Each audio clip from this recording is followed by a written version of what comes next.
you found the right girl, and you know what to do with it. You don't know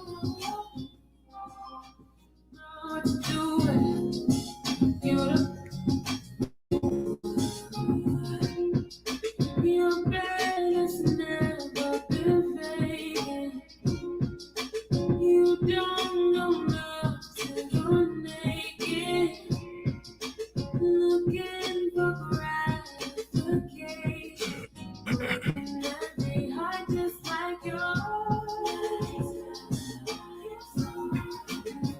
Everyone living is broken. Hurt people hurt when they're hurting. And you get for the misfortune. So you're still unsure. 'Cause you never been around the whole world. And you carry all your misery. Now you found the right girl. And you know what to do with it. You don't know what to do with it. You don't.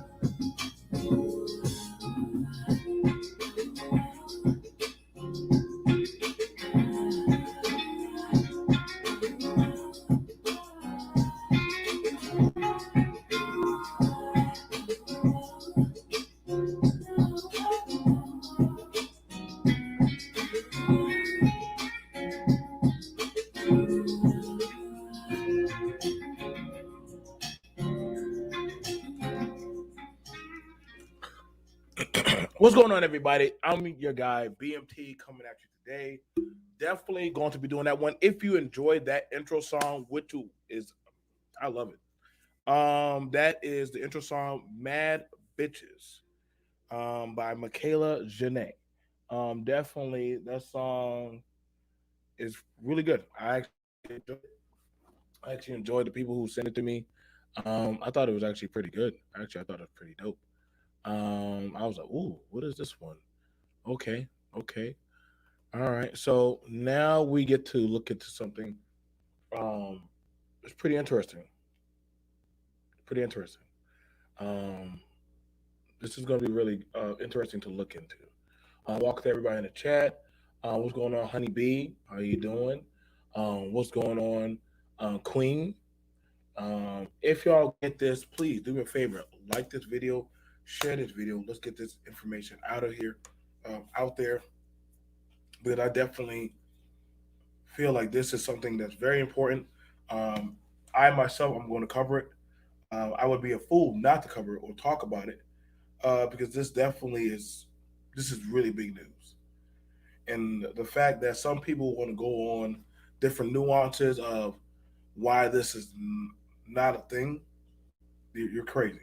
So I definitely want to get at this content because this is something that we need to look over. A lot of people like saying that black women at the bottom of the barrel, that they're no good, that they're dead, that they're X, Y, and Z. It's all kind of nuances that what I'm saying, stuff about black women, and we're now seeing that the tide of the nation is definitely starting to take notice, starting to pay attention. I told a lot of people, man, y'all think that this YouTube stuff is power. It's not. Not compared to political power or when you get a bill put in your name or you get something done. Y'all can go ahead and do that. So Kevin Samuel says the Latin women is more powerful or higher than the black woman. But okay, so who's getting the bill now? Who's getting the bill? This is why I tell y'all, man, y'all really need to start choosing wisely the jargon that y'all want to run with. Because nothing y'all say now can never now like take me off of this one right now. Like if they're saying a reason to say like, yo, they're gonna have so much talking and bragging points now, like y'all thought they were here. Black women are about to be here. And the question I would ask, should I have a problem with it? They don't. They don't. They don't. I'm trying to let some of y'all know y'all might want to start changing up on your content. Y'all definitely might want to start changing up it. Queen, you and I both know. Yeah, okay. They calling that free speech. That's why, hey, that's why nowadays I've been done started revising how I'm moving, man. Don't be calling me for y'all echo chambers. I'm going to be doing to talk about that. A lot of y'all echo chambers made y'all weak. A lot of y'all echo chambers made y'all weak. I'm not going to be. Don't call me for y'all echo chambers no more because then they're not getting nowhere. They're just you just want to be heard. Versus now, we're seeing people who are actually getting paperwork put down on them. And what y'all going to say now, man? But what I would like to do is I'm going to actually go through and hang on, let me make sure I get it up for y'all. I'm going to thoroughly go through, make sure y'all like the video, share the video. Let me go ahead and grab this. Oh, there's just so much to pull, so much to pull for this stuff. I'm not gonna lie. Now, somebody will ask me, BMT, are you mad or upset? No, I do think my women and my children have the right and should be protected. I think my women and my children should be protected. I think there should be a build out on them. There's been a lot of horrific things done to my women and children. So would I like for my women and children to be protected? Yes. And I know a lot of people saying, well, being aren't you a man? I am a man. I am. But my women and my children, if I should fall, I still want them to be protected. And I know a lot of y'all gonna have a lot of nuances of things to say against that. I really don't care. I just don't care anymore. Because at this point now, we definitely understand it's no, like I said, well, like I said, y'all okay, so let's go and get at that. Let's go and get at that. I guess y'all saying girls. Okay, so let me make sure we get all this squared away. Let's go ahead and get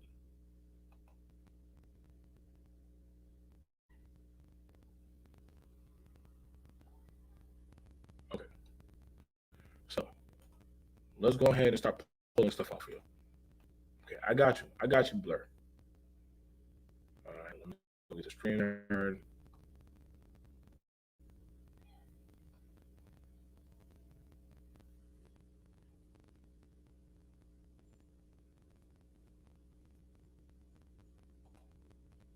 Make sure I pull this up.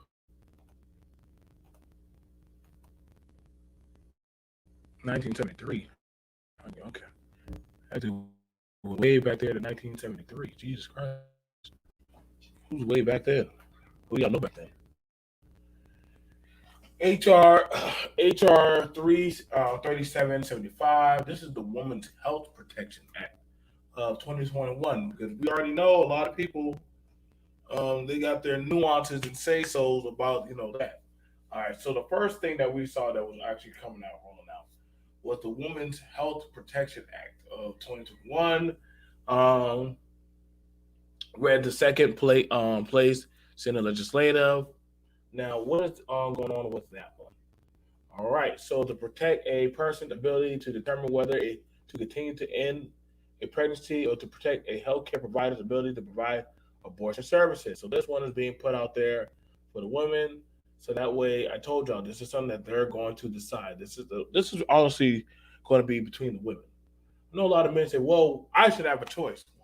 I'm sorry, you actually you don't, because it's not you whose life is on the line. It's the woman. It's not your life that's on the line. It's the woman. She has to make that decision. Do I want to put my life on the line? Do I want to change my body, alter it? I don't care how y'all feel about it, but literally, that's a woman's decision. Now you gotta have some women that say, "Hey, well, I don't think a woman should." Well, that's you. That's you. I'm not stopping you. You have a right to feel what you feel. While other women say, "I should have the right to choose," and so that's what they're doing. and that's what HR 3755. Um, to protect the ability to determine whether to continue or end a pregnancy, and to protect the healthcare provider's ability to provide abortion services, be enacted by the Senate and the House of Representatives of the United States of Congress assembled. The act may be cited as the Women's Health Protection Act of 2021. So that's something coming out the pipe, down the pipe, with the Women's Health Protection Act of 2021. Findings and purpose. Findings. Congress finds the following: abortion services are essential to health. Wow. Abortion services are, let me try to write it that. Yeah. So abortion services are essential to healthcare, and access to those services is essential to people's ability to participate equally in the economic and social life of the United States. Abortion access allows people who are pregnant to make their own decision about their pregnancies, their families, and their lives. So you now have it where the women are going to be having it cemented where they're going to have the right, not you guys. This is going to be between the women. They're going to have the right to choose. Hey, you can't tell me what to do with my womb. This is ultimately going to be something that's going to do. I did not know that. I believe men have rights too. Hey, they're going to have that right. First, they told them to go back to Africa. Now they're singing more than a woman to me songs. Them okay. It's a woman's decision, most personal level. Yeah, and I'm just reading out stuff. Um, like at the end of the day, it's gonna be their choice. Y'all can keep on trying to quote these things with the moral code and everything else, but at the end of the day, you're not going to be the one laying on that table. You're not the one that's literally going through the heat and body changes and functions and stuff. You're not that person making them choices. That's that woman. So for a lot of men, I get y'all want to keep talking about abortion, abortion, abortion, but then you complain about single mothers. You can't have it both ways.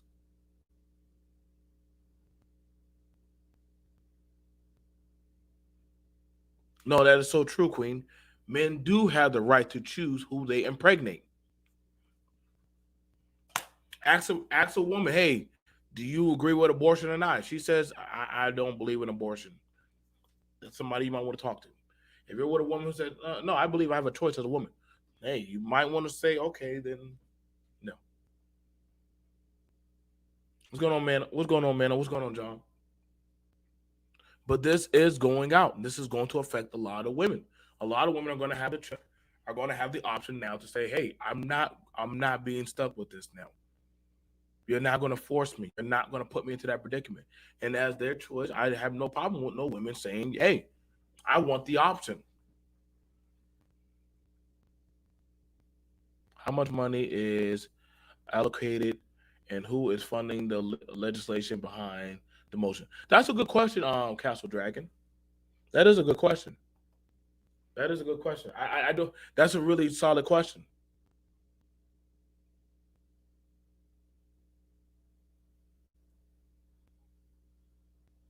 Merry Christmas to you too, John.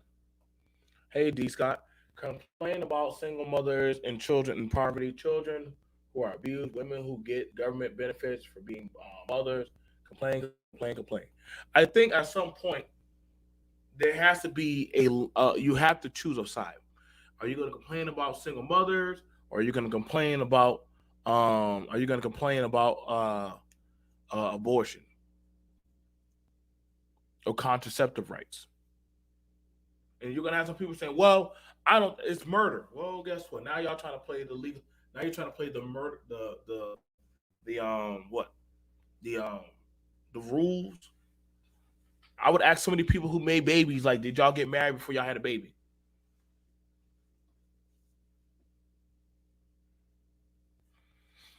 You know what I'm saying? I don't know what Black Lives Matter has to do with abortion.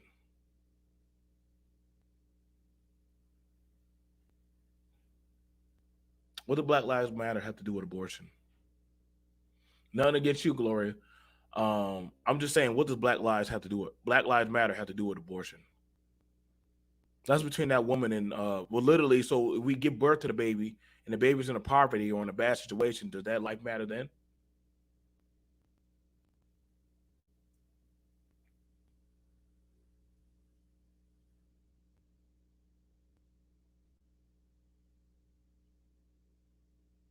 Like, I mean, you gotta understand, like these kids that are being made that are being made by single parents. That literally, I mean, are people running up to the altar now?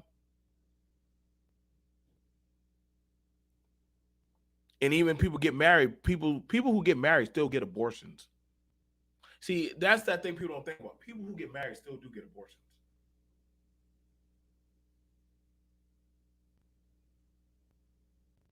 There are men that take people down to the stuff. Y'all, I'll tell y'all what. Hey, ban Tyrone out of my chat, bro. Tyrone, is that towards me? That IQ is 82. Because you talking about some 1973. Y'all pulling out something about some 1973 stuff. I'm looking at 2021. Y'all barely can get decent education in schools. Y'all can barely get food on these tables these days. Are y'all going out there doing the X, Y, and Z, or y'all jumping on YouTube being little, keyboard warrior? Which one are y'all doing? I'm not. I'm a man. I don't birth no babies. My main thing, I put it in. I drop a seed. I'm gone. I can go anywhere I want. I'm being realistic as a man. I'm being realistic as a man. In 2 to 3 hours, I can put a baby in umpteen amount of women as much as I can pump out. Hey, get rid of these goddamn crazy ass people, man. Let me help y'all, people. I'm gonna help y'all. I'm gonna help y'all out. We gotta help y'all out, man. There you go. There we go. There we go. My mod handle these. If y'all can't be mature, you see, this is the problem with a lot of y'all. Y'all can't handle having a conversation. This is why I have. This is the big issue I have with a lot of y'all. Y'all overzealous religious people or whatever mongrel people y'all are. Y'all can't. Thank you, Queen. Ooh, you gonna be busy today. Y'all can't handle having a conversation.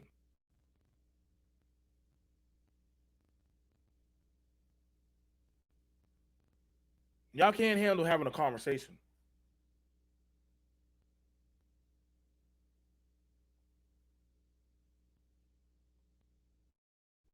I wonder if I were to do a conversation about meth. I mean, I wonder what y'all saying people come up and start talking about Jesus then.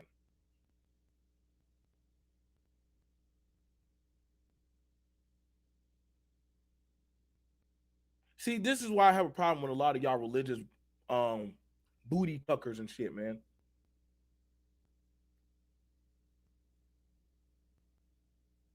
See, the internet done made some of y'all bold, bro.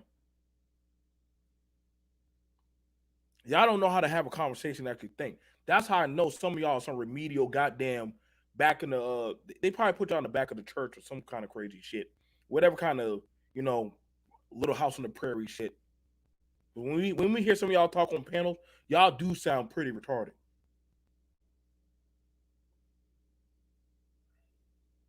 Either y'all old as shit, you're dirt poor, or some kind of shit. Majority of these people that be talking, they don't even be living in that kind of lifestyle. I'm gonna be for real, man. Majority of y'all don't even live in that kind of lifestyle, bro. Yet y'all got all the judgmental smoke for everybody. That's why I don't fuck with a lot of y'all. I ain't even got nothing to do with this bill. Why y'all get mad at me? I'm reporting what's going on with the bill.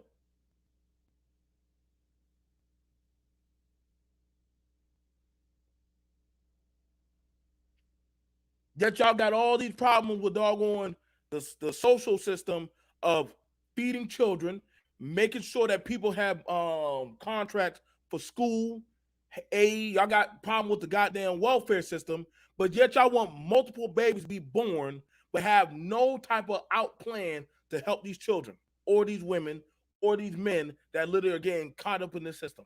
But yet y'all got all the smoke talking about Jesus, Jesus, Jesus. Well then fuck y'all and fuck y'all religion then. And I don't give a fuck how y'all feel about it. Y'all full of shit. Everybody likes to come up here and everybody likes to come up here and complain. But y'all don't got no fucking answers. Well, my church will then fuck your church. Church has been one of the biggest profiters off of this lot of this shit, man.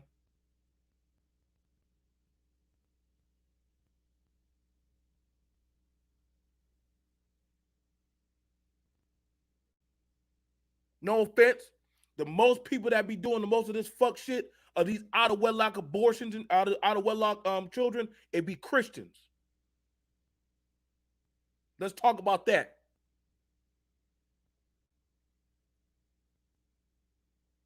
To since y'all like casting all the judgment, make sure we know a lot of y'all Christians be the same ones to be doing a lot of these out of wedlock shit. Yet y'all be the most hypocritical motherfuckers on the goddamn continent. We can look at the history books and see who's been going around impregnating women, raping, pillaging, doing all that fuck shit. All in the name of your church. Fuck out of here. Don't come to my chat with that bullshit, bro.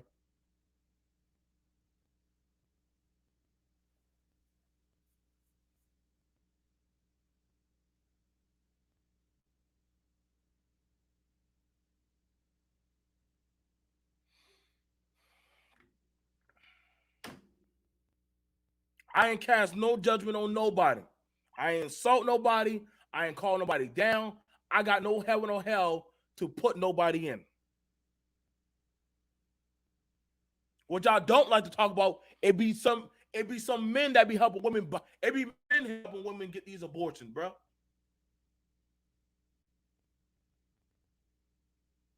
Some of these women are abused, raped, come from incest.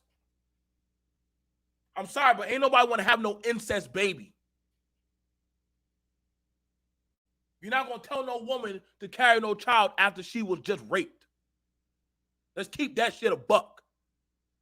So now the woman gets a choice whether she don't want to carry that motherfucker, and you get mad at that shit, man. Go fuck yourselves, man. Fuck out of here. Even though the child was made out of sin, it still should have. No, no, no, no, no. It's called postpartum depression. You gonna tell that person to have to go through that shit, carry that baby after they already been traumatically abused. Or better yet, somebody made a promise with them that they're gonna be with them, and guess what? Old rape, that guy already done jumped. That guy jumped out of the goddamn relationship. So now she got to carry the baby, knowing the man ain't gonna be with her. Sometimes the man will say, "Listen, I don't plan on being with you." Well, guess what? Queen said, "Well, I'm pregnant. Listen, I got $500. I get paid next week. I'll take you down there to go. If you want to go down to the clinic, I'll take you down there." Abortion don't happen the same day. You got to go there. You got to do an intake. They got to do a body assessment. After they do a body fucking assessment, then you go back. Then you got to have your body make a certain weight. Listen, man, y'all quit coming with all this fucking goddamn moral high code, high value shit, bro. Y'all full of shit. Y'all corny as fuck to me.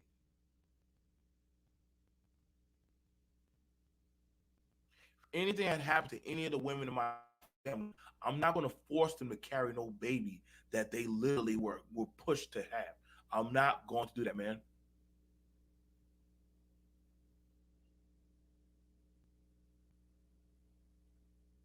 I know plenty of women that were left on the fourth or fifth month with the baby.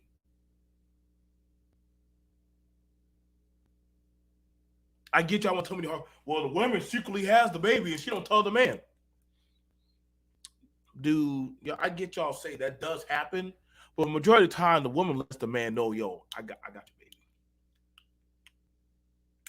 What you trying to do?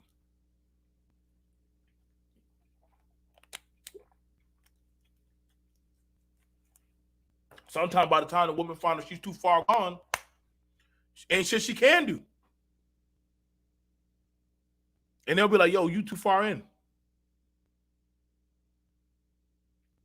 Now the guy's like, oh shit, like what are we gonna do? Hey, this baby coming. This baby gonna be here in a few in 2 more months.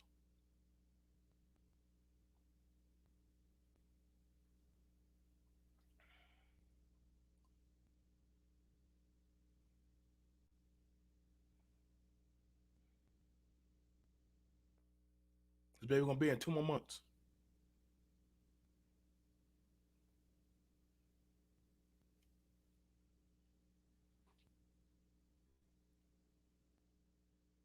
Some men know that they cannot afford to raise a family or that they don't want to be with that woman. You know what they do? They get an abortion.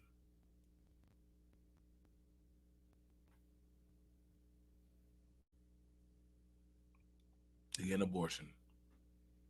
The farther along she is within the pregnancy, the higher it gets, and it's going to cost. No, you good, Blur. You good. I don't got no smoke for you, Blur. You ain't disrespectful. No, no, Castle. I get it. I get it, Castle. I got nothing. Y'all, brother, y'all are fine. Blur, you're fine, Blur Monster. Castle, I get it. Life is life is life. But I can't make. Listen, I had a child aborted on me, bro. Okay, what's up, Mr. Candy?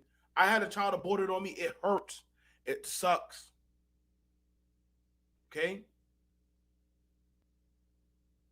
but I cannot control. I don't have. I can't pin a woman down and force her with a tube and make her have that baby.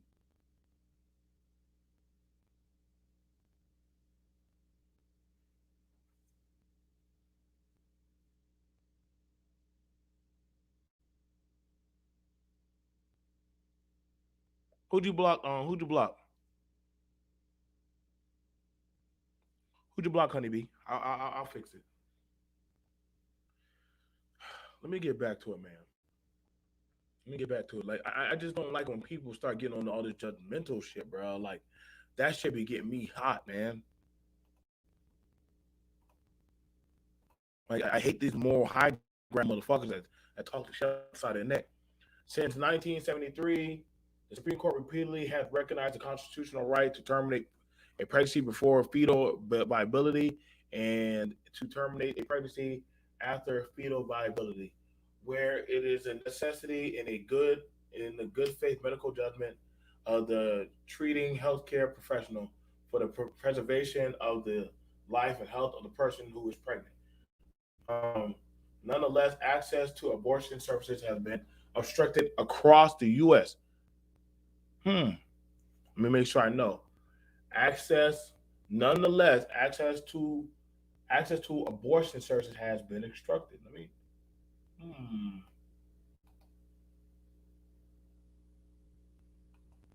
I know what obstructed means.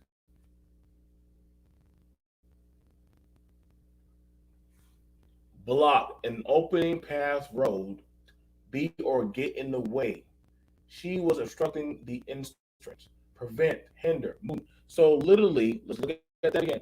Nonetheless, access to abortion services has been obstructed across the United States in various ways, including blockades of healthcare facilities, associated violence, prohibitions of and restrictions on insurance coverage, parental involvement laws, notification and consent restrictions that shame, stigmatize people seeking abortion services, medically unnecessary regulations that neither confer any health benefit nor further the safety of abortion services, but which harm people by delaying, complicating access to, and reducing the availability of abortion services. So, hmm,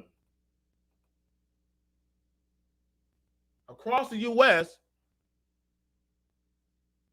why don't they talk about this that's been going on? Why don't they don't, nobody's instructing anybody from going into a strip club. Nobody's instructing anybody from going into a church. Well, I don't know. You probably due to COVID, I guess. Mm, Nobody's stopping anybody from going to Walmart. But this, I have seen this real time. Why doesn't anybody talk about this? Why doesn't nobody ever go about this paragraph? This paragraph right here. Across, access to abortion services have been obstructed across the United States in various ways, including blockades, healthcare facilities associated with violence, prohibitions of restrictions on insurance coverage, which people always say your insurance coverage that.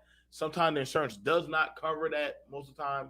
Parental involvement, sometimes the parents, um, parental involvement laws, notifications of consent, restrictions that shame and stigmatize. Oh yeah, I've seen those too. People seeking abortion. So, like, hey, they gotta go through a lot to get that done. Reproductive justice requires every individual to have the right to make their own decision about having the children, regardless of their circumstances, without interference of discrimination. Reproductive justice is a human right that can and will be achieved with when all people, regardless of actual or perceived race, color, national origin, immigration status, sex, including gender identity. Oh, that's gonna be interesting. Identity, sex, stereotyping, and sexual orientation, age, disability status, or have the economic, social, or political power and resources to define to make decisions about their body, health, sexuality, families, communities. God dang, this thing is pretty deep. Listen. This is a topic by itself, bro. I ain't gonna lie to y'all. That's a topic by itself, bro. Listen, I can't go too far deep down the rabbit hole. That's a whole topic by itself. Um, that's a whole topic by itself. So I don't really care. That's gonna be pretty interesting. It's gonna be really interesting.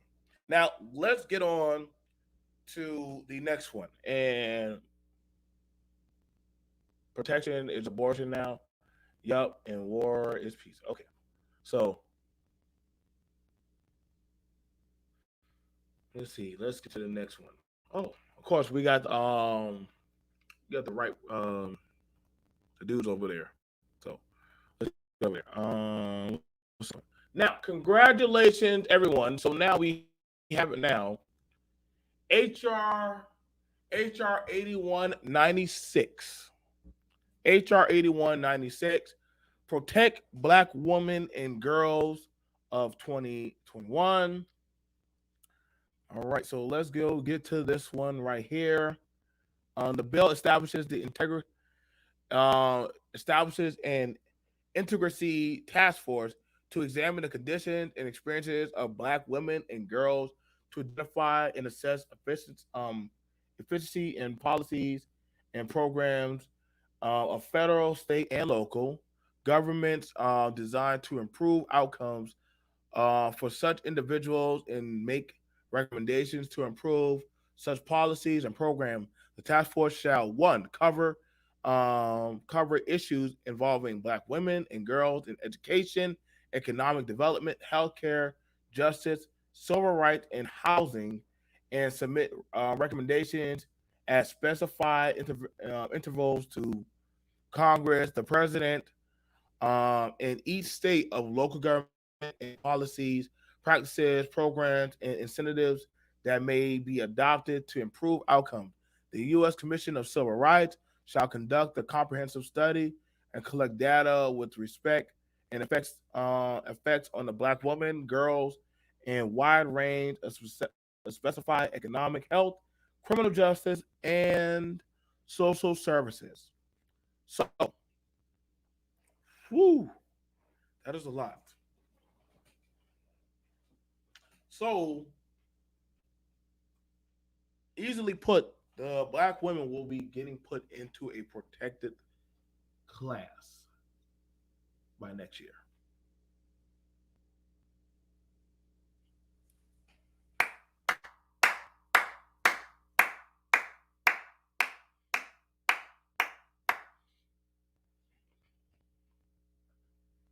I got nothing to say about it. They put up the money. They put up the money. I got nothing. I have nothing to say about it. Like they did that.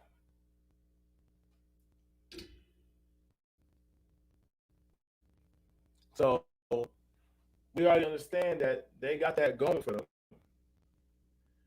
and that's definitely a thing that's going to be being put out there for them.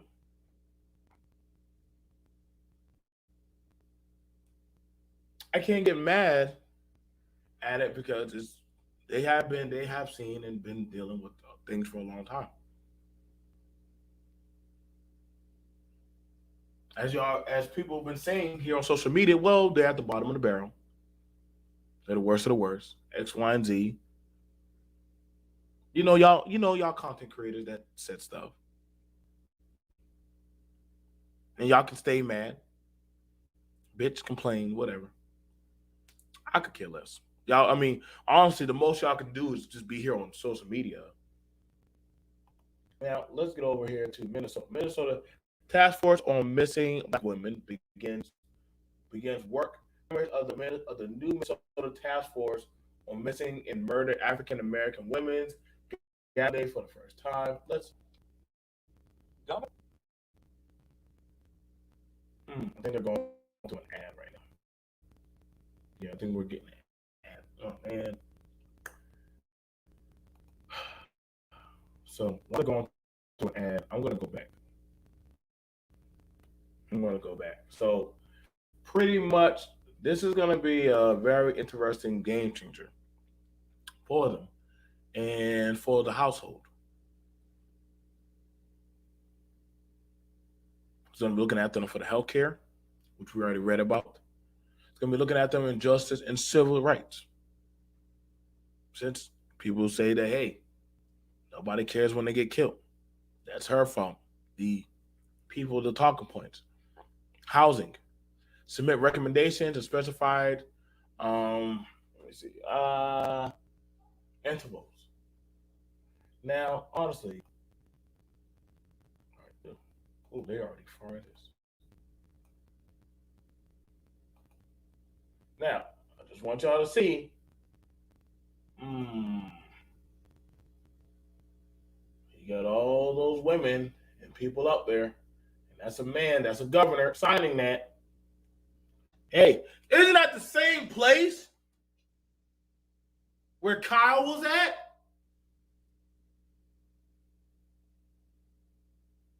Well, I'll be that.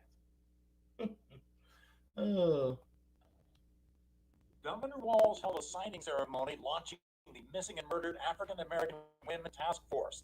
Among those on hand was Lakeisha Lee of St. Paul, who will serve on the new panel. Me being here proves that my life, my sister's life, my daughter's life, it matters. Lee became active on this issue because her sister, Brittany Clardy, was murdered in February of 2013. I remember her that. body found in the trunk of a car in a tow lot 3 weeks after Brittany suddenly disappeared. I know my sister, and I knew that she liked to be online, and she always was someone would answer her phone. Lee and other members of the new panel gathered at the Capri Theater in Minneapolis. Taylor went to the best schools. Also on hand, Peter Hayden. His daughter Taylor's murder is still unsolved. The 25-year-old was an innocent bystander struck by a stray bullet in the parking lot of an Atlanta nightclub in 2016. No child should be left bleeding in the streets because someone didn't care. Representative Ruth Richardson of Mendota Heights championed the bill in the legislature, setting up the new task force. That we are going to leave this task force with a blueprint for change, a blueprint to bring Black women and girls back home. We need to enter into a place where the value of Black women is the value of women, period. In Minneapolis, John Perlman, here are the news. All right. All right. So now that all of that's been put out there, so we already understand that this definitely been put out. Minneapolis, new task force on Monday. So now that this is going out, and honestly, I would honestly look at, hey man, like I hope the task force they put together really gets serious. I hope so too. Castle Dragon, I hope so too. You know, um, I would open up the panel, but I already know the weirdos that are going to come up. I'm sorry, I know y'all going to say some crazy weird shit, bro. Why, Castle? Who cares about strags who make bad decisions? There you go.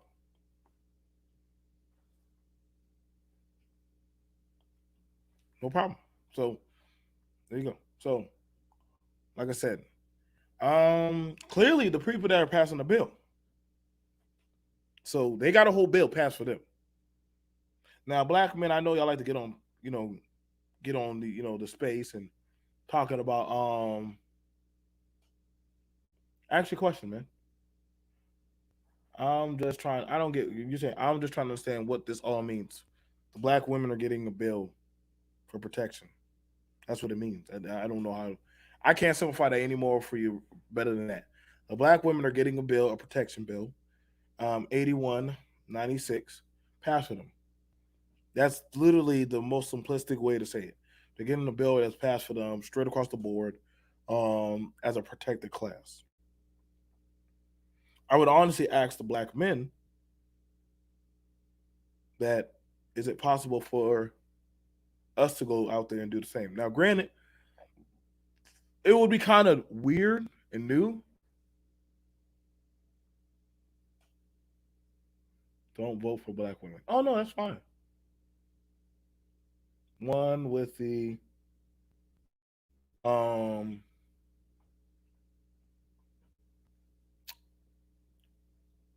I think we're gonna start seeing a difference. I'm gonna start seeing different things happen. Like at the end of the day, um, I would say, hey man, if y'all want to start seeing changes for whatever you want to see, you'll have to start putting your money up.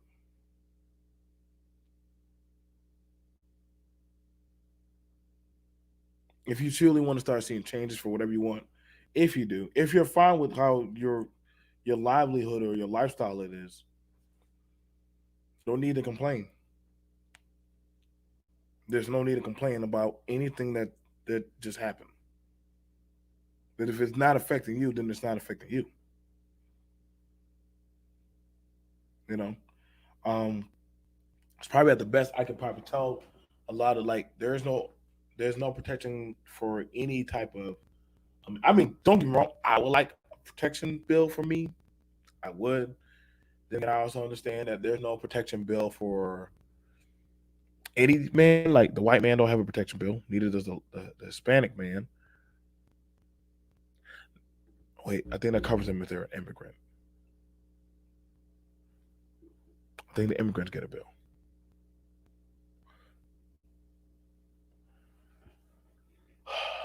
Thanks for all. Oh no! Oh no problem, Queen. No problem. No problem. I don't mind. See, I don't mind putting that out there. Listen, man. Hey, whoever's getting the win, man. I ain't gonna hate on whoever's getting the win, man. Black men are just political cucks. Hey, you said it. You said it. I mean, you said it, David. Y'all are just cucks.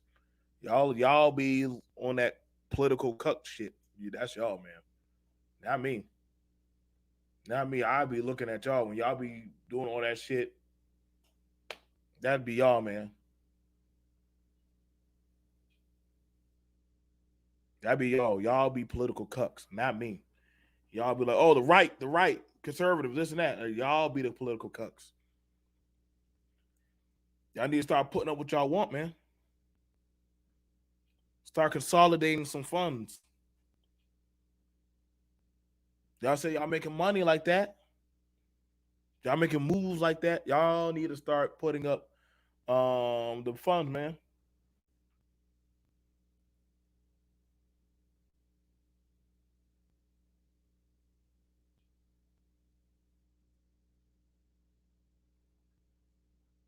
I can't get mad. Queen, you just said it right there.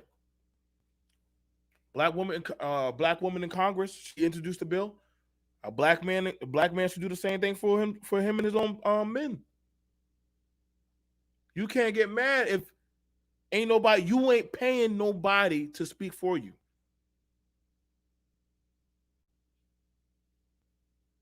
You not paying nobody to speak for you. I mean, there ain't no uh, protection bill for white women. What about y'all Latin women that y'all say are higher than black women? There's no protection bill for them. I agree with you, David. Black men, y'all need to stop being like the talk point. Y'all be looking like that black pastor that be on Fox News, be talking for saying what they want him to say. I be like looking at him crazy as fuck. Like, are they paying you to say this shit?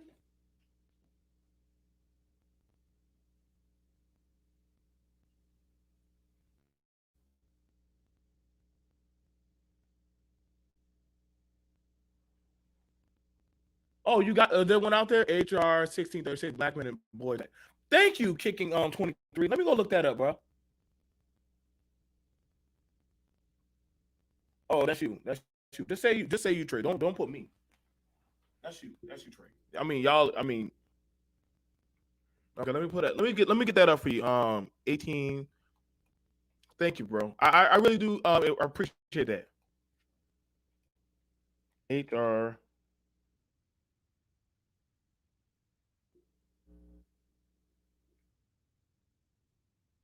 1636. Okay. Thank you for that.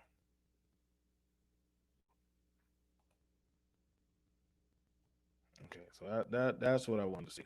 So 1636. All right. Cool.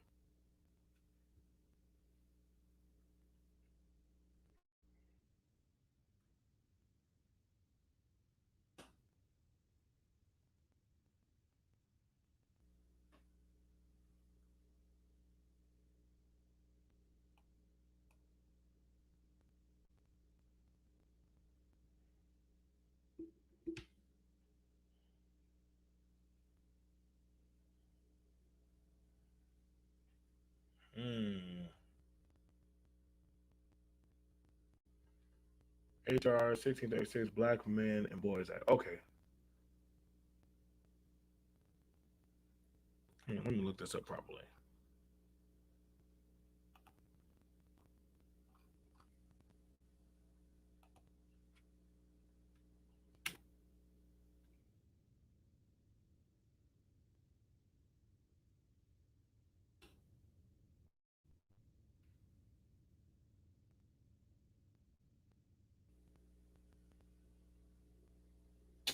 Wow. So wait. So why y'all bitching if y'all already got something? Thank you, HR. Thank you, kicking 23. Thank you. No. But thank you. But see, Governor Walz held a signing ceremony hold on. launching the Murdered African American Women Task Force.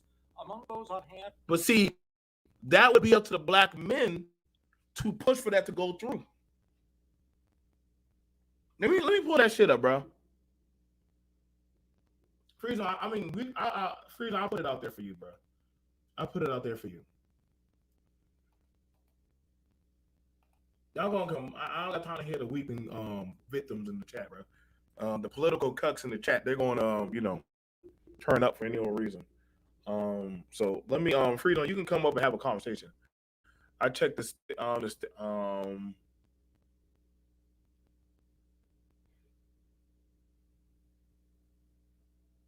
Now I just put the information out there.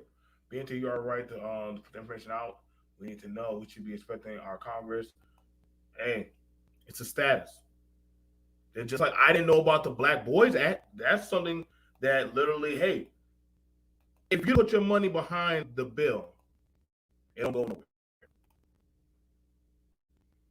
Right here. Thank you, kicking 23. Now, hold on. Now, this was actually introduced in 2019, right? Theirs didn't come into play in 2020. 2019, 2020. So for whatever reason why dudes are in the chat bitching, I don't know why.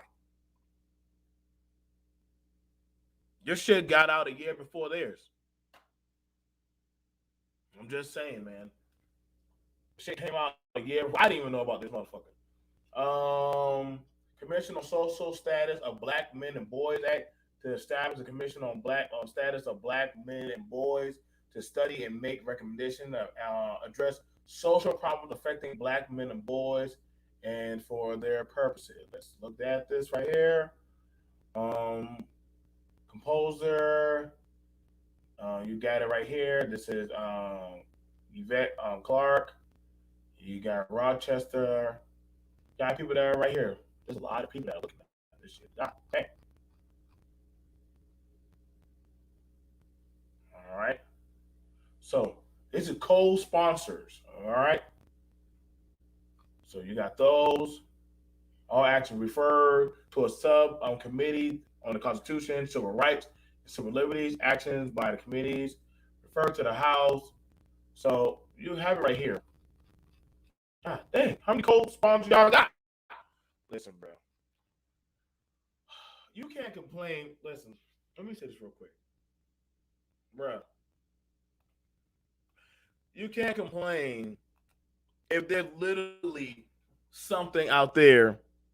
Um, if there's something out there for you, can you really complain about it if you're not putting it on there? My point is, black women and girls support is already overpowered. I mean, I hear you, blurred, but I just sold you all the co-sponsors of that bill. But the question is, are black men putting their money behind that? Unless y'all want somebody to come step up and pamper y'all to get it. I mean, I don't know what to tell you.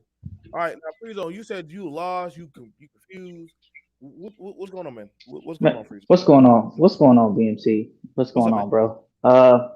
I'm just trying to understand. Like, I don't really have an opinion about it because I don't understand. When you say protected, like, what does that mean? Like, so, like, if a black woman gets attacked, it's a hate crime now, or I don't. I literally, when you It can say be looked at. protected, I don't know what. It can be taken as a hate crime, or stuff that's said on social media, or things put out there about them. Just like how if you picture like how the LGBTQ gets protection, right? Right. They're gonna get that kind. Okay. They're getting that kind of status. It's Okay. only Okay. introduced. It's only introduced, right? Okay. So Yeah. that's Yeah. why, Yeah. I got you. right? I know it seemed like common sense. I know it seems like obvious to you, but I don't like when they were talking about the Asian hate crime bill being introduced, right? They were doing that because Asians were getting attacked en masse, like since COVID, amongst other things. You know what I'm saying? But they passed that bill, and to my like from what I could understand and looking in the news and stuff, it didn't really change anything. They're still getting attacked. They're still getting beat down and so that's why I'm saying when you say protected, I just needed like a specificity of what that means because that's a very broad term when you say protected. So that's all. I ain't have I, really no. so I got you, bro. And shout out to Kicking. I like you, bro. Kicking said it can be something there for us, but will it be made? But would it be probably met with resistance? I get what you're saying. I.e., your brother's keeper.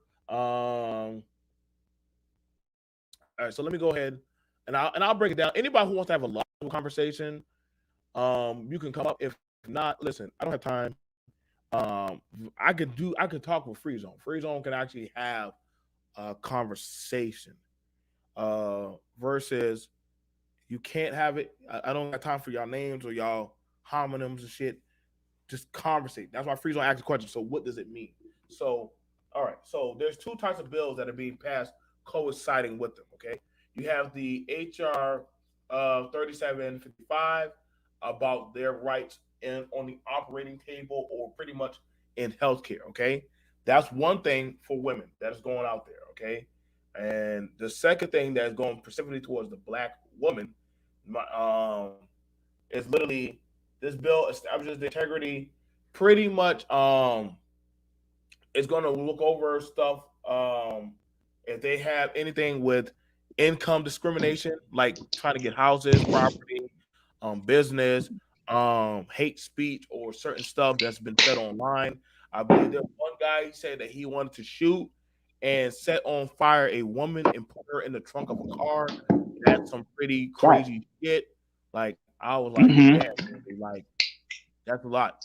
That's a lot. Now, not to say I don't want nothing Mm. like that said about men. You feel me? You know, I don't be doing none of that Right. crazy shit. But some of these things, like the task force shall one cover issues involving black women, girls in education, economic development, healthcare, justice and civil rights, housing, and submit recommendations on specific intricacy Congress, as well as it's going to be looked at from the presidential and state and local government policies, practices, programs, and incentives that may be adopted to improve outcomes. So pretty much that's what is going to be looked at. Healthcare, for them to get better healthcare. Like say you can't afford. I know you. Let's say you and I. Let's say you have a child on the way, and you can't get the best. You can't get. Here in health, our care teams are the front line of care. To us, Hold that on. means giving them the best. Is that you? Continued investment in Yeah. safety and Okay, yeah, that's education. you. All right. Yeah. Okay. So that's what I was saying. So pretty much, if you cannot afford a certain type of health care, or literally the doctor's like, "Hey man, like we can't cover that." Nope. Nope. Like, no, you got to finish up on the procedure. Like, don't do that. You already Right. started it. Justice, civil rights. We're not saying that this gives them a pass for unaccountability. There's nowhere, like you said, like you brought up a good point. Like, hey, Asians are still, hey, they still dealing with it. So them gays. Right. Right. It's Right. just that you like they have some leniency of being looked at when they bring up their talking points. Like the girl who was dead in the back of a car. You know what I'm saying? That guy. Let's say they catch that guy, whoever did it, and nobody want to press Mm-hmm. charges. So the state's going to press the full amount of charges on him. Like they're going to do that. You know, but they're going to look at it as a hate Right. crime. Right. There was something I remember there was an incident in Texas. It was a gay. It was a trans that got beat up by a black dude. I mean, literally, like he picked that person up and slammed them on their collarbone and stomped on their head. He got hit with a hate crime. Not saying that the thing didn't happen, but because he stuck and everybody watched as he beat the crap out of that person. I think that person like had their whole skull had to get worked on, like get stapled together and stuff. Yeah, that was a hate crime. So it's going to. It's not. I'm not saying that these things stop. Things like we got things like say you can't hurt black people, but I don't mean black people don't get hurt or shot. You know what I'm saying? Like bills just get made. Right. Right. It's not like that's going to stop people. Like you can have somebody put a restraining order. I can put a restraining order on you. Is that restraining order technically going to stop you from getting me? No. But No. right. Yeah. No. But I mean, right. all it would do is make it worse if something were to happen in that case. You know what I'm saying? Right. So I would imagine that even though, for example, I brought up the Asian Protection Act or Protection Bill. I'm sorry. Even at that point, like if you still attack an Asian, they would just tack on more time, more punishment, more all of that. Right. I mean, I get it. I would have to look up because this doesn't seem. I put it all. It's a weird kind of trade-off. It's a weird kind of trade-off because it's like it. So I could see in certain situations where it would benefit, but then in other areas it would be, kind of a deficit. Like I mean, life is about choices and trade-offs. So I get it. That's kind of a slippery slope, but I mean, it's going to be interesting how that plays out. I mean, Only because of the the culture of um, that vile part of the black culture. Like when you say, like for example, like 13% of the population being responsible for 50% of the murders, that creates an issue when that same group is asking for protection. So that's why I was asking. It's like it's such a broad thing to say protection, but the way that you just laid it out, it makes sense to me. It makes sense. You know what I'm saying? Like, what I love for shout out to Kicking 23. I'm going to definitely evaluate both of those things together. Like, would I love for something like this to get passed? Yeah, the HR 23. Mind you, have a lot of co-signers now, co-sponsors. Now, let me make sure I look at the definition of co-sponsor now. Let me make sure I put the definition of co-sponsor. So that way y'all know what that means. But we don't want y'all to think that, oh, okay. Let's make sure we put the definition of co-sponsor. Okay, so we want to put that up. Got to be big for some of y'all. Sponsor, joint sponsor, the senators co-sponsor for both bills. Okay, so they're going to joint. They're going to be right there to back it up. They say, hey, we don't mind doing this, but we would still like y'all to do that.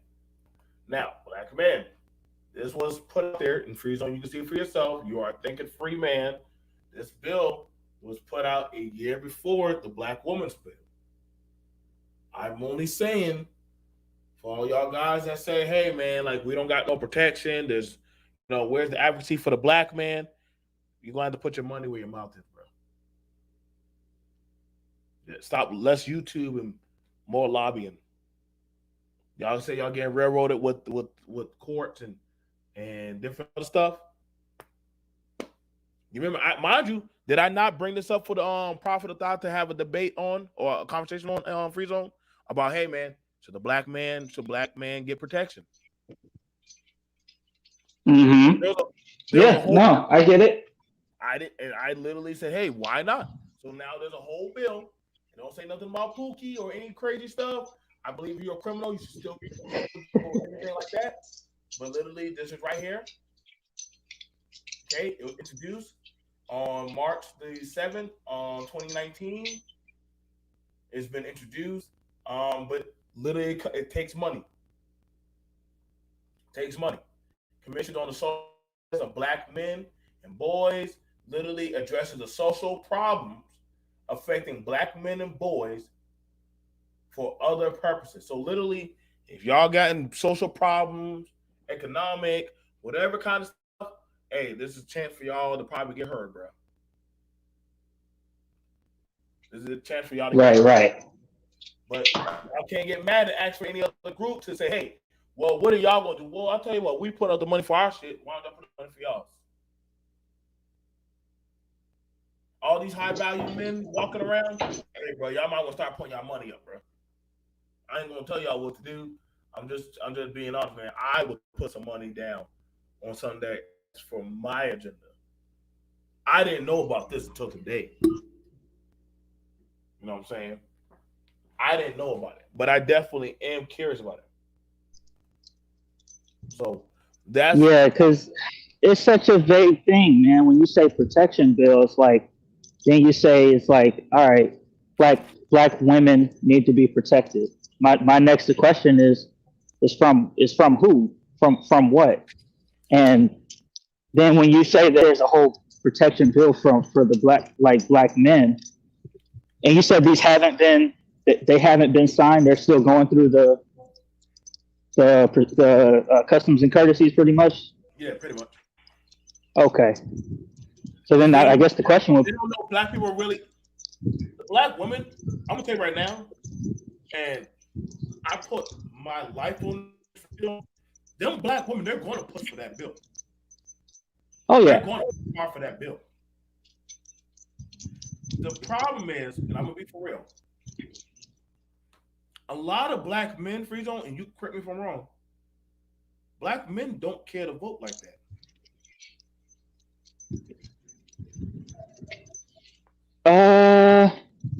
Tell me where I'm wrong. I don't know if that's true. I I could agree with it, but I'm not specifically sure if that's true. Yeah, I would say just off of without even thinking about it, I would say so because we're told not to. We're told that our votes don't count. We're told that amongst each other, by the way, we're told that nothing that we do is going to change and all this other stuff. So, I guess why would they vote if they don't think it's going to change anything? Right. Now, so see the Latin man, the Hispanic man, granted, he sometimes falls in our bracket, but he's gonna vote for that immigrational stuff. They're gonna vote for that. There are people going, hey, get down there. We need to get that done. And this is where something I can't get mad at Freeze on when he talks about the culture because y'all saying that, hey, what about the women? What is she gonna do? What is she gonna do for us? But I'm like, yo, bro, at the end of the day, bro, y'all need to do something for y'all, man. Y'all need to put something out there for y'all. Like, y'all worry about doing these little manosphere meetups and all this other corny shit. Nobody give a fuck about that shit, bro. What you gonna care about is when you see them blue lights behind you and they got, oh, well, I might, wait, hold up. Okay, this is a black man. And I'm be honest, most police officers really don't like dealing with black people no more. They really don't like dealing with black people no more. They're like, yo, man, I really don't want to lose my career. Hey, if they can do it without it being a situation, they would rather do it. Right. I mean, it's a two-pronged issue. You know what I'm saying? Like it's a like because for me, when I get in these manosphere spaces, to me the solution. I mean, to me the solution is very simple. It's like stop dating crazy women. You know what I'm saying? Like a woman, like I've dealt with enough crazy women to know that all right, a woman just doesn't just snap and turn crazy. She lets you know ahead of time. And most guys just don't pick up on those things that, yo, this woman might be crazy. Or they like that she's crazy until that crazy turns on them. You know, Bro, hey, you know what I'm saying? I'm guilty of that, bro. I'm guilty of that. I knew my broads were crazy. And I said, well, you know what? I can handle that. I can deal with that. Then I was like, oh my God. The demon done turned. And that's why, and that's why I'm saying it's a culture issue. And I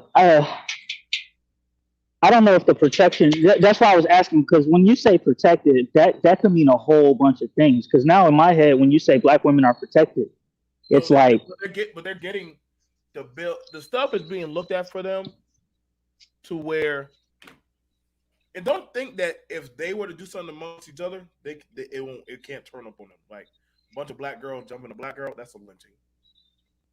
right. But when you're in a situation where because we just looked at two protection bills, so like the black man's protected, the black woman's protected, and now they have an issue amongst themselves, and the whole class is protected. It's like, you know what I'm saying? That's why I was asking. It's like, what is this context of this protection? Because when you say, if I say BMT is protected, that might make you feel good, but you don't know the ins and outs of that protection. You know what I'm saying? To what degree are you protected? In what arena are you protected? You know what I'm saying? So that it's just a very vague thing, and I hate when they push these bills and these policies that are so vague that it doesn't really break down the specifics of it.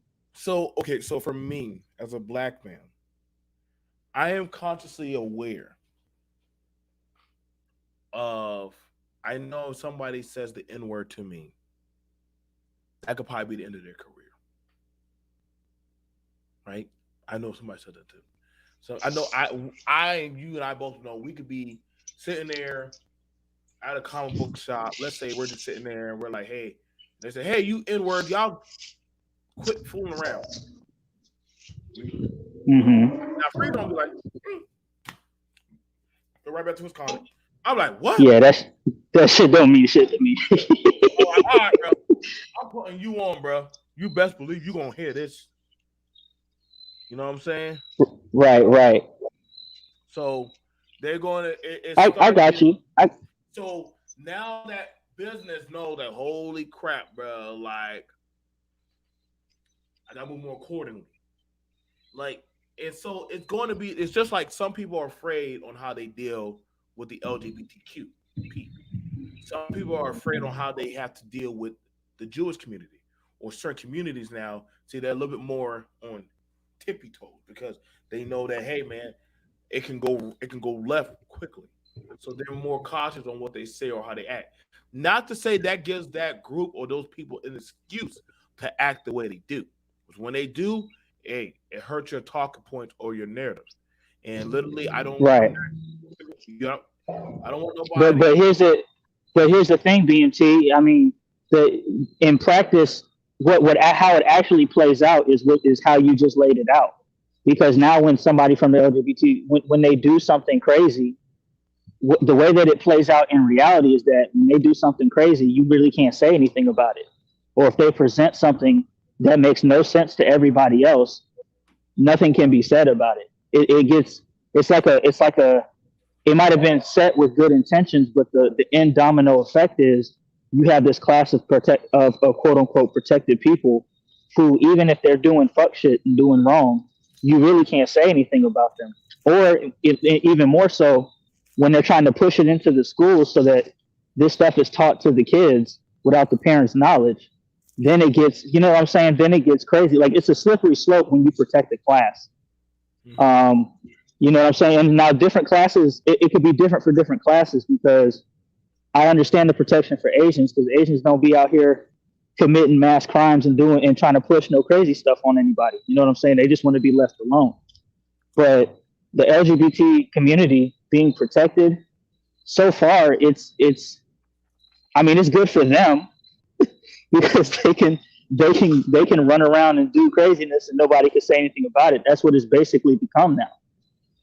And so when the LGBT community when they push certain things because they're protected, it it it makes it harder for you as a person. So like if they want to teach LGBT stuff to your kids, and from what I'm understanding from parents, they do a lot of this stuff without the knowledge of the parents, and so that creates an issue. You know what I'm saying? But you can't say. I'm sorry, my bad. You can't say anything about it because that particular class is protected. You know, so I understand the violent. Like if you do something violent towards them, then yeah, okay, you can make the argument of hate crime and all that stuff. I mean, me personally, if some to me it's all hate crime. Hate crime is kind of a weird word because if you do something towards somebody out of a spirit of hate, it by definition it's a hate crime. If I run upon you and I put the gun to you and blow your brains out, that's technically a hate crime. Like it's not. It was. It's. You know what I'm saying? So the way that we play with these words can be dangerous. Mm, mm. Now, now here's the thing about it, and kicking you brought up a good point. That's why I just didn't talk about it yet. Okay, I get what you're saying. There's a missing component you're not talking about BMT intersectionality. Men don't benefit from intersectionality. It depends on what bracket you fall in. That's fair to say. Like an LGBTQP man, he benefits depending on what bracket you're in or what group you're in. You do benefit. Just depend on your group. You know what I mean? Well, Nobody will. hey, real quick, benefit from being protected. Mhm. Okay, go ahead. It just depends on what kind of stuff you fall in. You know what I'm saying? Um, Hmm. certain groups have certain protections, but just like Freedom said, they have certain downfalls. You know what I'm saying? So you know, that's why I'm saying I'm going to do the talk about the two bills, the HR bills, because this is why you're seeing some black men they rather claim the gay community before they claim the black community. Don't hate me on that. I'm just saying because they know that there's power I in that. Yeah. I It mean, is. it's to me, it's no different than these men who are athletes who can't win in the men's field, so they switch their gender up so that they can dominate the woman's shield. To me, it's no different than that. It's and they can do that. They can do all of that under the umbrella of being protected. So like a guy who's an MMA fighter can go into a female dominated MMA league and just beat the shit out of women, and nobody can say anything about it because they're being protected. But see, that's where it's a slippery slope. Like you said, Right. So then we talk about black women being protected. That's why I asked, like, in what context? Because now, if you're with a black woman and she's protected, quote unquote, and you're a black man and you're not protected, then when y'all go to court, if let's say you and your lady fall out, for example, and she's protected and you're not, that looks very ugly in court. Very ugly in court, because that, you know what I'm saying? Because now we're talking about you're going against a protected class, and now anything when it comes in court, anything that's broken out could be considered a hate crime. I had I remember I was at the mall today. I mean, the other day, and somebody said to me about, "Hey, man, do you want to purchase this and that? It's those donations go toward the LGBTQ." I was like, "I'm good." Now one guy made a comment said, "Well, so you don't want to support the gay community?"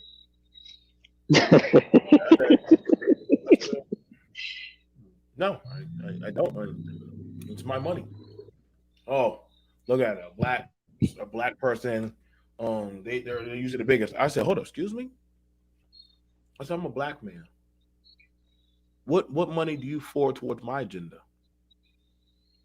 I've been beat, raped, shot, killed, all kind of atrocities. What did you support toward me? Hold up, bro. I marched for who? March for who? You don't march for me. You don't march for stuff I fight for. What are you doing for me? So when I said that, I said people know I'm black. They don't know you're gay until you tell them. So there's a difference of how I have to go about maneuvering in the world and what you need in the world. Right. So when I said that, he felt embarrassed, but a lot of people in the mall were looking at him differently. Like, so you try to play that card of victim and protection on them. See what I'm saying? You try to play that one versus somebody everybody already knows his black card. I can't hide that. See, I can respect you on you don't try to throw your black card around at people. You're like, I don't use that. I'm gonna get it out the strength of my own. You know what I'm saying? So, I'm like I said, I'm gonna do a talk about that. You know what I'm saying? You guys, I think y'all are being respectful, being responsible. That's why I can heavily rock with you. Free zone. Thank you, kicking 23. I do hope you come by again, y'all. I don't mind having logical conversation. Shout out to Citizen Lou. He has some pretty good there. Shout out to Free Zone. I always enjoy talking with him. A lot of y'all, number one grinder, I see you in there. T Black. A lot of y'all, just like, listen, man. I'm only reporting what I see. I don't know why y'all get emotional. Like I'm the one writing these bills. The fuck? Right. I'm not writing these bills. I'm like Free Zone, bro. I'm just playing my games and eating Chinese food. I don't know this shit being passed. Half the time, right. Do y'all know how many bills get passed without us even knowing? It's a lot, man. It's a lot, and then they'll say it's about one thing. Just like even looking at the pandemic bill package, whatever that thing was that first got pushed through, and then when you dig into it, you find out money is being allocated to gender studies in Pakistan. It's like, nigga, what the fuck? Like, you know what I'm saying? It's like, what the hell? Mm-hmm. All right, cool. Now I guess so. My question would be if black women are protected, does that mean that all of these folks in the sphere can't talk about black women, or their channels are going to get put down? Woo! Their channels are going to get taken down?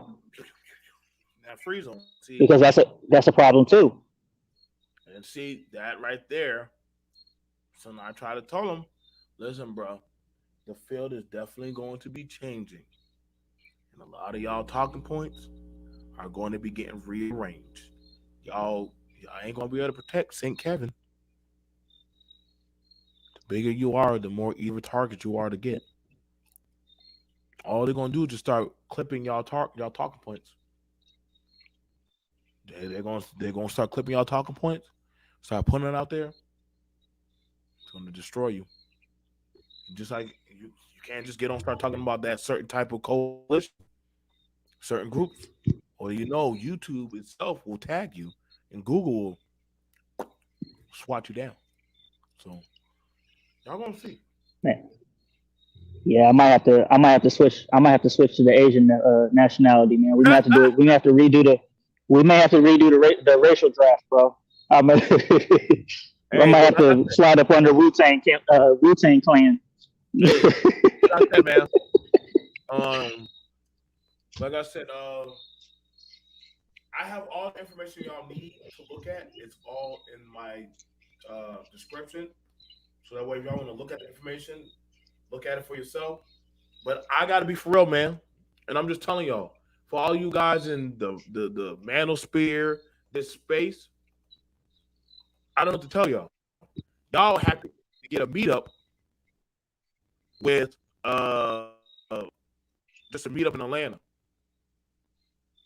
These women got a whole bill that they're pushing for. There's a difference in power right now. That's not me just being. I'm not sliding at y'all, but a lot of y'all talking points, like Free Zone just said, are going to be getting chopped. You see what it says right there? Civil rights, liberties, and minority issues. So when y'all want to talk about the community, like y'all say, when y'all want to talk about them and their civil rights or what they should be allowed to talk about and say and do, their liberties, oh yeah, all that. Yeah, Game, I mean, Keisha will be protected. Keisha, that's what. that's insane, man. That's insane. Keisha will be protected. That is absolutely insane. Keisha will be protected. Because I mean, and that might be counterproductive for men to push for that, because then you'll create a situation where Pookie is protected, and we can't protect Pookie, man, no more than we can protect Keisha. And so it's just crazy because we live in this time where the victim is the hero. It's actually a benefit to be weak now. And from there, it's a slippery slope to destruction. So I'll keep my ears to it. I'm gonna see how it play out. But that's I don't know what to say about that. I mean, you protect Keisha. It's good. More time so that way y'all can hear everything that's going to be said. They're literally, they have a whole citizen blue so fucking late when we're about to so goddamn late with his goddamn shoulder pad suit. Hey yo, BMT, can you hear me? Yeah, I get you, man. Where you at? See Lou, what's happening? What's up? I'm on my phone. Shit, I ain't that far from my computer, but hey, so what's up with this bill? I saw it. It said it was introduced. It didn't say it was passed though. Right now we already know one state is already got task force. Minnesota's already got. I'm gonna play. Okay. You said Minnesota has like something like this. They already got a task force for black women. Oh, hey, you gonna be on in the next like 5 minutes, BMC? I can try. To be on. Yeah, cause I gotta switch my computer real quick. Okay. I'll be right back. Yeah. Man, women are winning. Now, women are. Well, do you think this is only a win for the women, or do you think this is a win for the black community? I'm sorry, you went in and out. I didn't hear what you said. Do you think this is only a win for the women? Or the shout out to Doug. God damn. Shout out to Doug. Doug said for Mill, Zero, and Thai City was right. Women are winning. I already know. I already know when Thai City sees this on my stream, he will be reporting. Thai City, please, please, please. I don't need you to cut this up too much. Just let it live. I don't need you Um, to do too let me think. I mean, ultimately, I'm trying to, because when I think of men and women, I'm in it for the kids, bro. Like I'm in it to, and I'm trying to actually wrap my mind around how this protection bill actually protects. I can see how it protects uh, black girls. You know what I'm saying? But how does it protect? I'm trying to see how it protects black women in relation to men that have kids, because they already, a lot of them, like for the ones that use their kids in, let's say, a court setting to to get them from the father. Now that they're even more protected, it just seems like that emboldens that ability to do that even more. Because so now the women really run the house because they're protected. They could even more easily go to the government like they already have. So I don't really see how this I don't see how this protection bill helps, if it goes the way that I'm thinking it's going to go. Like I understand, like if they need surgeries, then they should be able to. I could understand those, and even then, that's still a slippery slope. Um, because like really, like because you have to structure your life a certain way to where these things aren't an issue, and so it takes the responsibility of that out of black women's hands, because if I know the government's just going to take care of it, then what do I need to set anything aside for? What do I need to, you know what I'm saying? If I need to put money aside in case of emergencies? Why do I need to do that now if emergencies are protected by the government? You know, I'm gonna say I don't have a problem with. Listen, if anybody get a bill, I don't have a problem. If the black woman get a bill, I don't care. I don't have a problem. Like anybody get the bill? Yeah, but that's I'm let me push back, bro, because that's disingenuous. That's not even thinking about the domino that could be further along down the road. To just say that you don't care, you have to actually think about this critically. Why? Okay, but I'm saying I have daughters. I have a woman. I have a lot of women in my family. Why would I not want a bill? Why would I not want a bill? Yeah, but the protect. All right, so I actually looked up the bill right when you had posted the thumbnail earlier. Hey, what's up? What's up, Freezon? What's up, BMT? Salute to the chat. Yeah, What's good? What's good?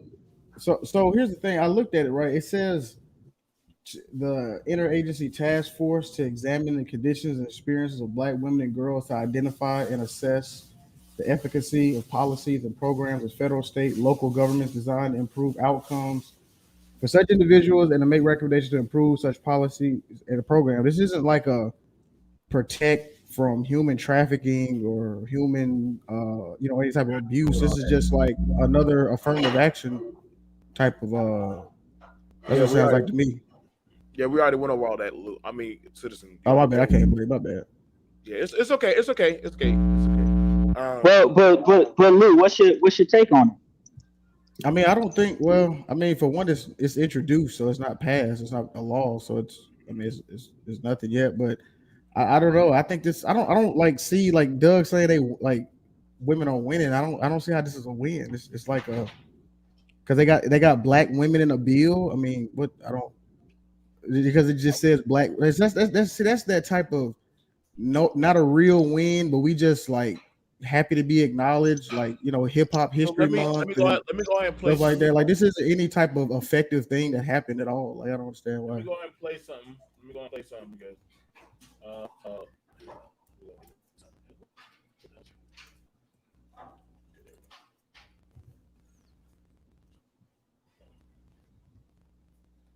Bye, Kim Porter. You fucked. Governor Walz held a signing ceremony launching the Missing Murdered African American Women Task Force. Among those on hand was Letitia Lee of St. Paul, who will serve on the new panel. Me being here proves that my life, my sister's life, my daughter's life, it matters. Lee became active on this issue because her sister, Brittany Clardy, was murdered in February of 2013. Her body found in the trunk of a car in a tow lot 3 weeks after Brittany suddenly disappeared. I know my sister, and I knew that she had to be online, and she always was someone who would answer her phone. Lee and other members of the new panel gathered at the Capri Theater in Minneapolis. Taylor went to the best schools. Also on hand, Peter Hayden. His daughter Taylor's murder is still unsolved. The 25-year-old was an innocent bystander struck by a stray bullet in the parking lot of an Atlanta nightclub in 2016. No child should be left bleeding in the streets because someone didn't care. Representative Ruth Richardson of Mendota Heights championed the bill in the legislature, setting up the new task force.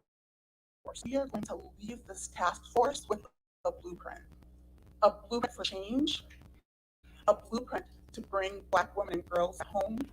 We need to enter into a place where the value of Black women is the value of women, period. In Minneapolis, John Croman, Pier 11. Oh, I just noticed something else, BMT. This bill, it was introduced last year of September. So like this, like it's just sitting on the desk of the House. Like it's like they're not doing nothing with it. That was being done in Minnesota, so that ain't getting sitting in the house. That's being done in Wait, Minnesota. what happened? Well, hold on. No, but my thing is though, bro, I'm just like, I'm not trying to No, I like, get what you're saying. but I'm saying like the police weren't already. I don't understand like what did they do in Minnesota? Like were they not already solved? Oh, go ahead. No. Is it like more charges for Black women? Is that what it is? Well, Like if now you they hurt a actually Black started woman, it. do you get more years? I guess so. Probably. I guess so. That probably was gonna happen. You get more years. Probably they're gonna be looking at stuff like. But I'm asking it. Is that what it is? Because if it's not that, then I don't see like. Okay. All right. But see, the way that's what I'm saying. But that's what I was asking because the way that you read that, like Lou, think about what you just read. It was a bunch of vagueness that meant that could go a whole bunch of different ways. When you said, I think you said something like it could affect the outcome. Outcomes for such individuals to make recommendations to improve such It's all about policies and programs for that were already in place for Black women are already available to take advantage of. Let me look at this. Okay. So when somebody at a company, like when you show that thing, right, for Biden saying that, hey, I'm gonna hold back for y'all don't have to like pay for like student loans and shit, which probably would be a waste of time anyway. But those guys, those people that have all those student loans and shit. Granted, I'm like, wait, is that really doing anything? Is that helping the debt problem? Like, how is that serving the American people? If them kids are literally, the people are not paying their debts that they had no problem taking out. Now, granted, like ain't nobody chasing them down. Ain't nobody all on them, but you were happy to show, hey, guess what? We're getting looked at for them debts, right? You was happy to show that off, remember? And I was like, oh, okay. Right. So I get it. So y'all want to show the information that, hey, man, like you get some time to pay back your debt. We're putting out the information that, hey, that there's literally. Wait, you talking about my post? You talking about my post? Yeah, your post. That was your post, right? Yeah. You talking about the student loan thing? Yeah, that was your post for putting it out there. Now, granted, okay, I see you. Okay, go ahead, bro. So that was your post for that. Granted, I'm like, wait, why aren't those people paying back with the money that they didn't mind borrowing and taking out? They should have known they should have that money to pay back. But again, yeah, I agree. I think it's actually crazy. Like that's why I was so surprised that it happened. That like people haven't been paying their loans in almost like 18 months. It's crazy. But still, the information you put it out there to put people out, and there are people that were like, yeah, this is good.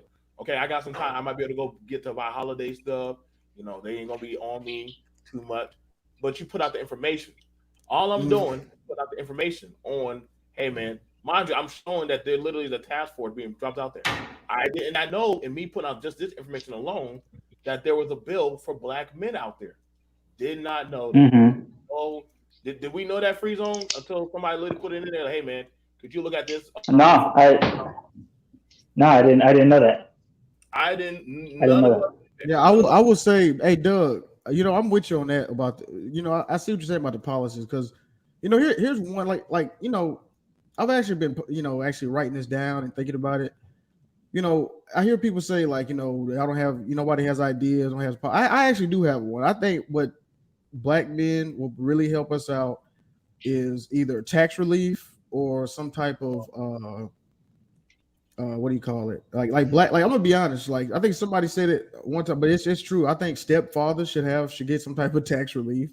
I think black men should be any business who hires a black man should receive some type of grant for hiring a black man. I think that's the type of shit we need to start looking into. Like this, what I'm saying? Like this gender war shit. That shit is corny. Like you know what I mean? No, That's I like got no problem. Listen.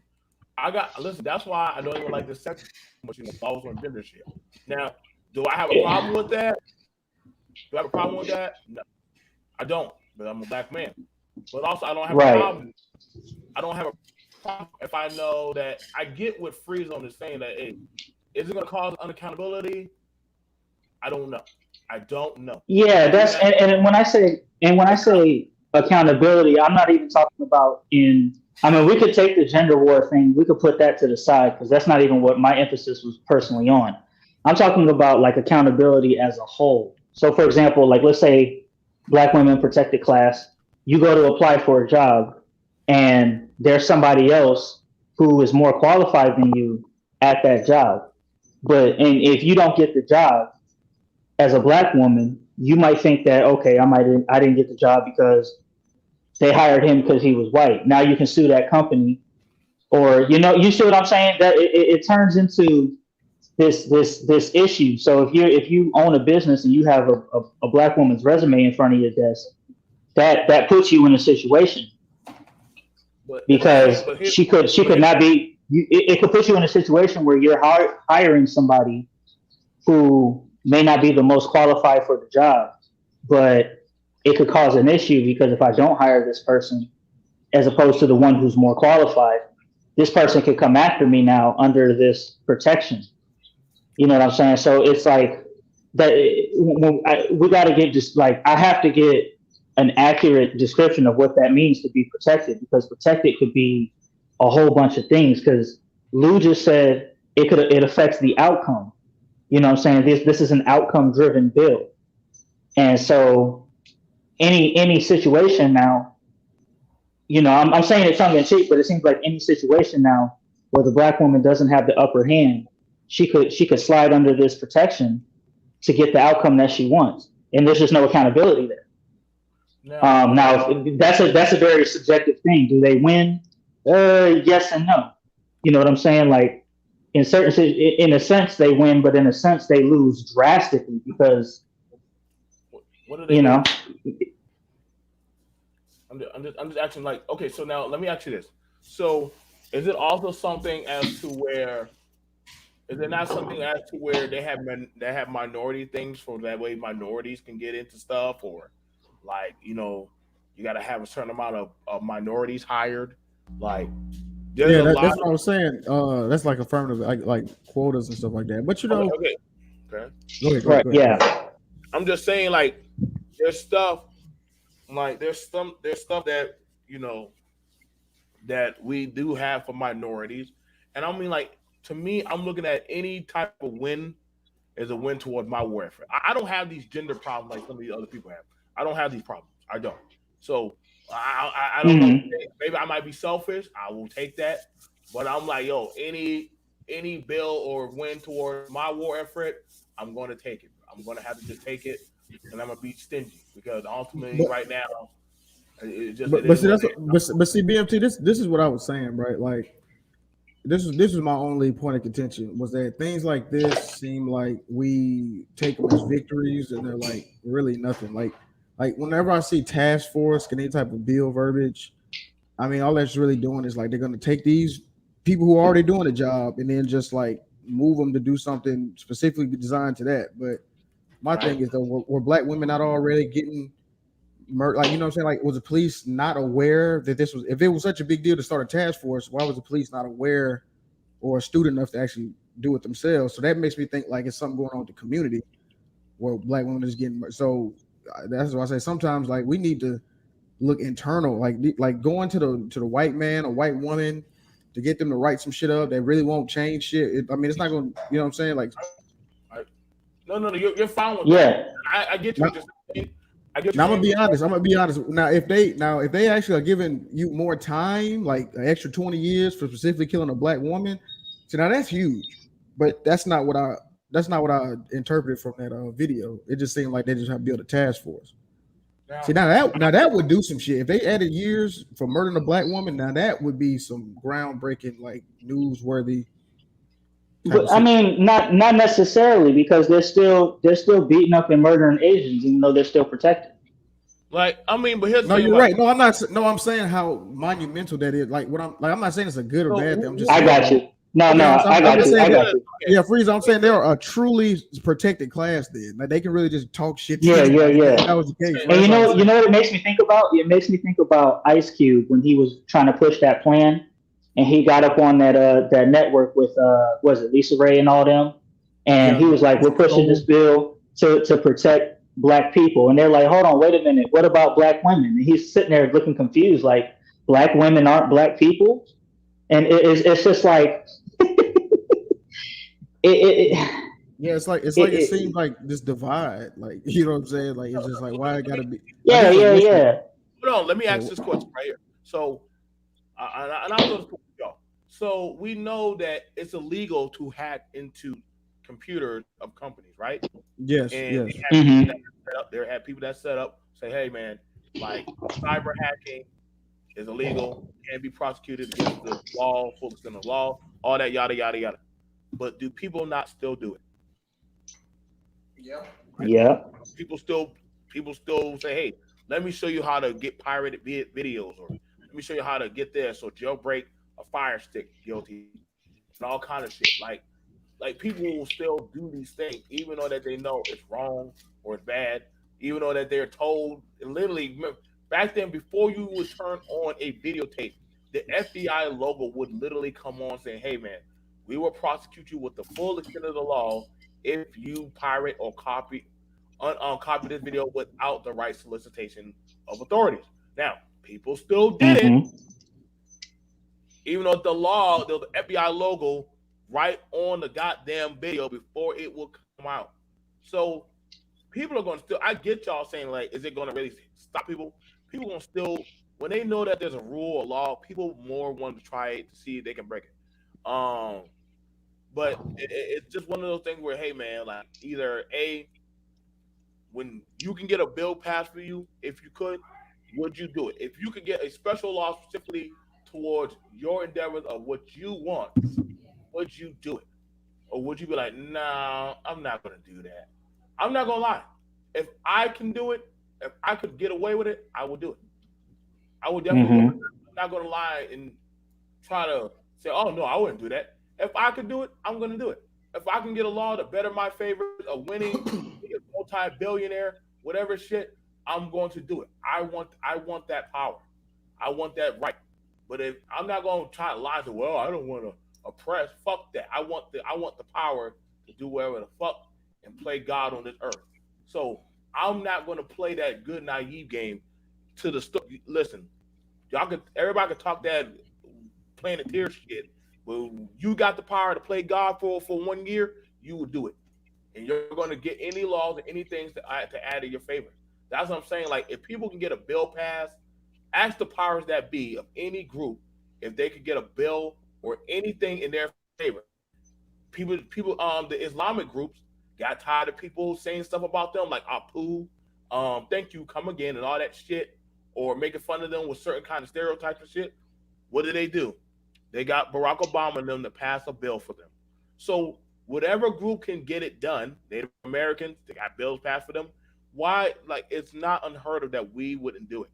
Hell, on Twitch and Twitter, You can't call people incel. What term? Simp. All those names and stuff. You can't call them that on Twitch anymore. Hmm. Your Twitter or Twitch stream can be banned. On X, Yeah, I get that. I get that. But so just to use your example, BMT, if let's say there was a protection law that said you can't BMT can no longer be harmed. You can't harm BMT. Yeah, If that you know, somebody was if somebody was going to do harm to you, they're not looking at that bill like, damn, now I can't touch BMT. Like they I mean, still gonna yeah, come get you and do the time. You feel me? right, Like yeah, yeah, exactly. Murders, right. people It's aware of against the murder. law. It's against the law to use a gun on somebody unlawfully.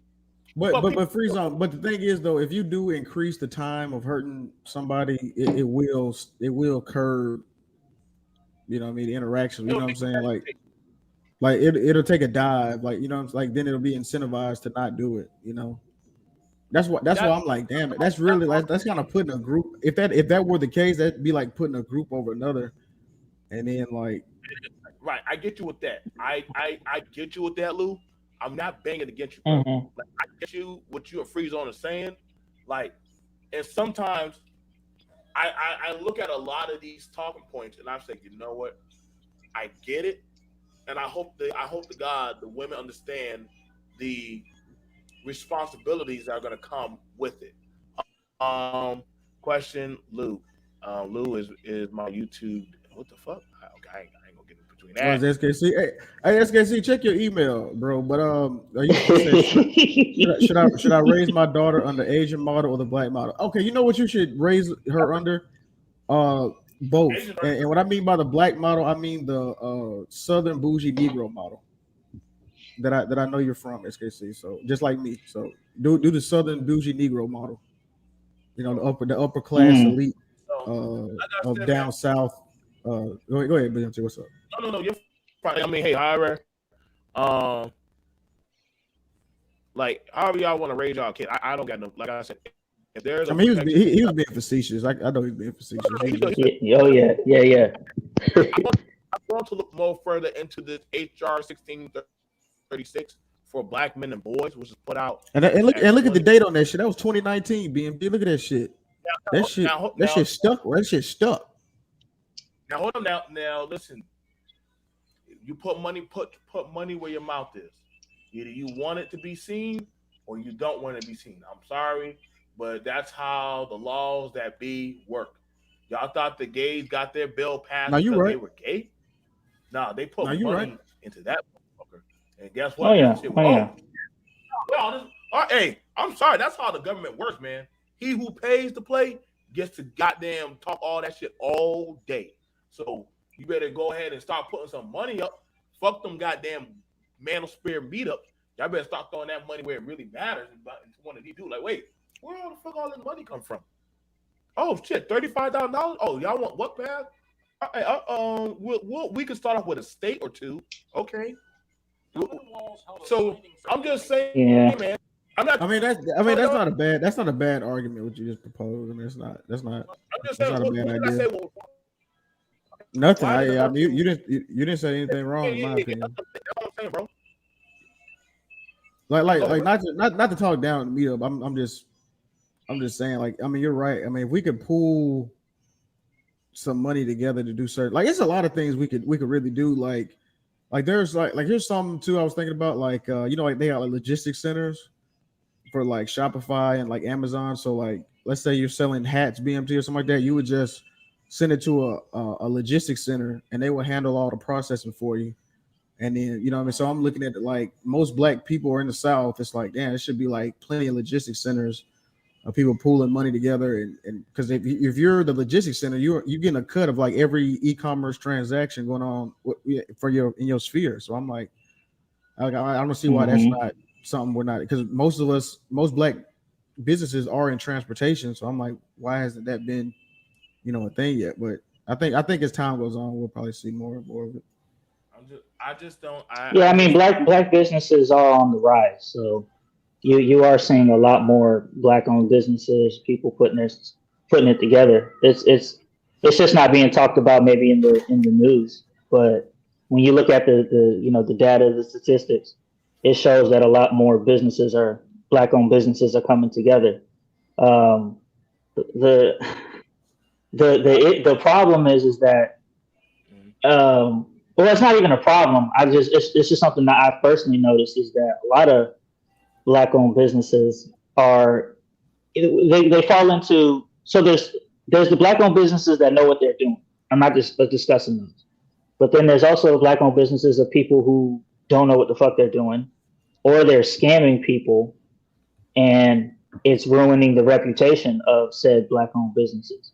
But a lot of businesses that are quote unquote black-owned, the best ones are the ones that don't have the whole. It's just a black person owning a business, and you don't even know the black person owns the business. You just know the product is good.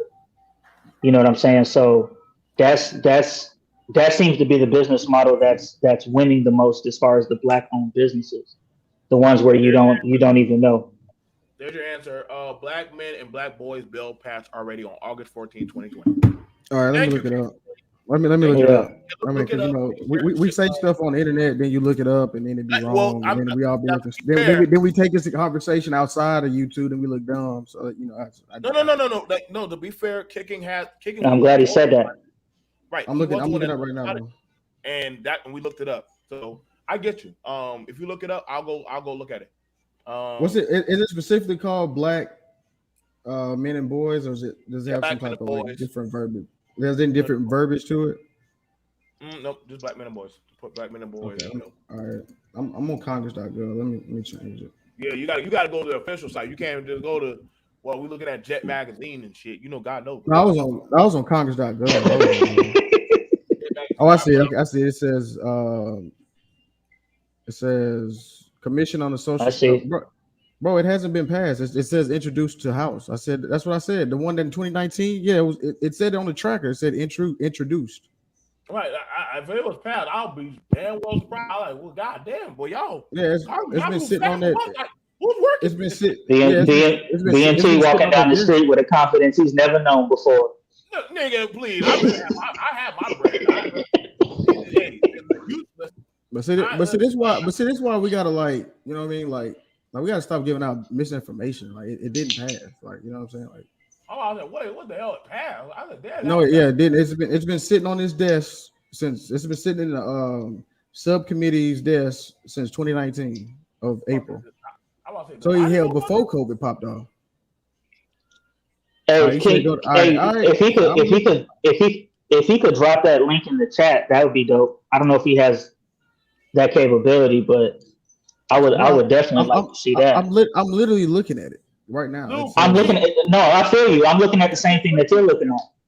yeah, I don't know. I mean, this is Congress.gov. I mean, it's like they cheat for the, they never show the black man that kind of shit. They ain't gonna never show dude. Yeah, they keeping him out. yeah, it's a lot of stuff black people aren't aware. Like a lot of this stuff, you can really just look online. Like it's like actually like required by law to like show us. So Did you know that nobody should ever talk about ass catching online? That's illegal. You know. So, Talk about yeah, what? because yeah. they want you to be a loser in life. That's why. Wow. And that can get you go to jail. So anybody talk about him to go to jail. Yeah, they want you to be a loser. But anyway, like I said, y'all. True. I get what SKC was saying. We need to need more visible black businesses like gas station shops. Here's the thing about it. Yeah, we And do. we do need that. Now here's the thing where people get mad. Don't get mad at me for saying this. We need people who are I would say privy to knowing how to run those types of legal businesses. Like you get what I'm saying? Like run it with efficiency. Like I don't have a problem with us getting it, but we got to learn how to run it properly. Like you know what I'm saying? Like do it right. I don't mind going like I said, I do work with some black businesses, but I'm also like I'm a professional. I'm a very professional in my craft, and sometimes I'm not gonna lie, Lord have mercy. Sometimes niggas y'all be killing me. Some of y'all be killing me with the shit y'all be doing. Like motherfucker, one time at a bar was trying to take some type of liquor and put it in the goddamn other goddamn stuff. He was trying to put E and What's up, J guys? inside the Hennessy and shit. I said, the fuck is this boom bunky shit? Like, nigga, you know that's illegal, right? And he was like, man, like, bro, ain't nobody gonna care about that shit, bro. Stop. You gonna go Uncle to Doug, jail? what you talking about, Doug? What you mean? I agree. I Kabuki. agree. What you mean? Doug said, I don't. You got hold on, but what you mean? I agree with what? You Jedi's, y'all hard to get to co-sign anything with black people. You Jedi's now. The link. No, look. I mean, it's. I mean, I think black people. Like, look, I said this before. I know it's hard. Black people were. I mean, we're not doing that good. You know what I mean? We looking like the Lakers right now. You know what I'm saying? Is Super Mike converting you over to the black side? No. I'm not. I'm still Lou. I'm telling you, I'm American Negro, but at the same time, too, you know what I mean? It's my whole point is that I'm not opposed to like. I see that black people have specific issues that are pertaining to them, just like other groups do as well. Why You know what I can't mean? we That's just be American? Why can't we?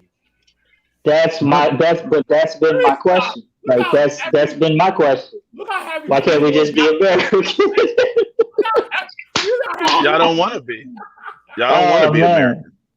No, I It's didn't know people that. like American as fuck. let me tell you something. It's people like Free Zone, SKC, and No, the SSB my people boy. the Come people on. well, I mean, they're cool, they're good people. I ain't saying they're not good people. They're really good people, but they actually believe that to be just American is to actually try to mimic Be a white. what's the status quo is. You have to mainstream your group, and your group has been marginalized.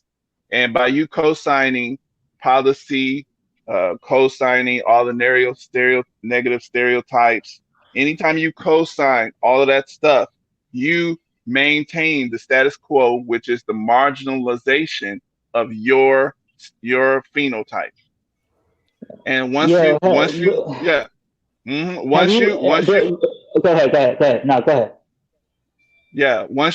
once you understand what the point is of these people who you guys thought was stupid, which is these pro-blacks, all of this history of people trying to, W.E. Du Bois, Booker T. Washington, all of these race people, all of these people who was trying to do something to try to make the so-called American Negro, mainstream as just a part of society.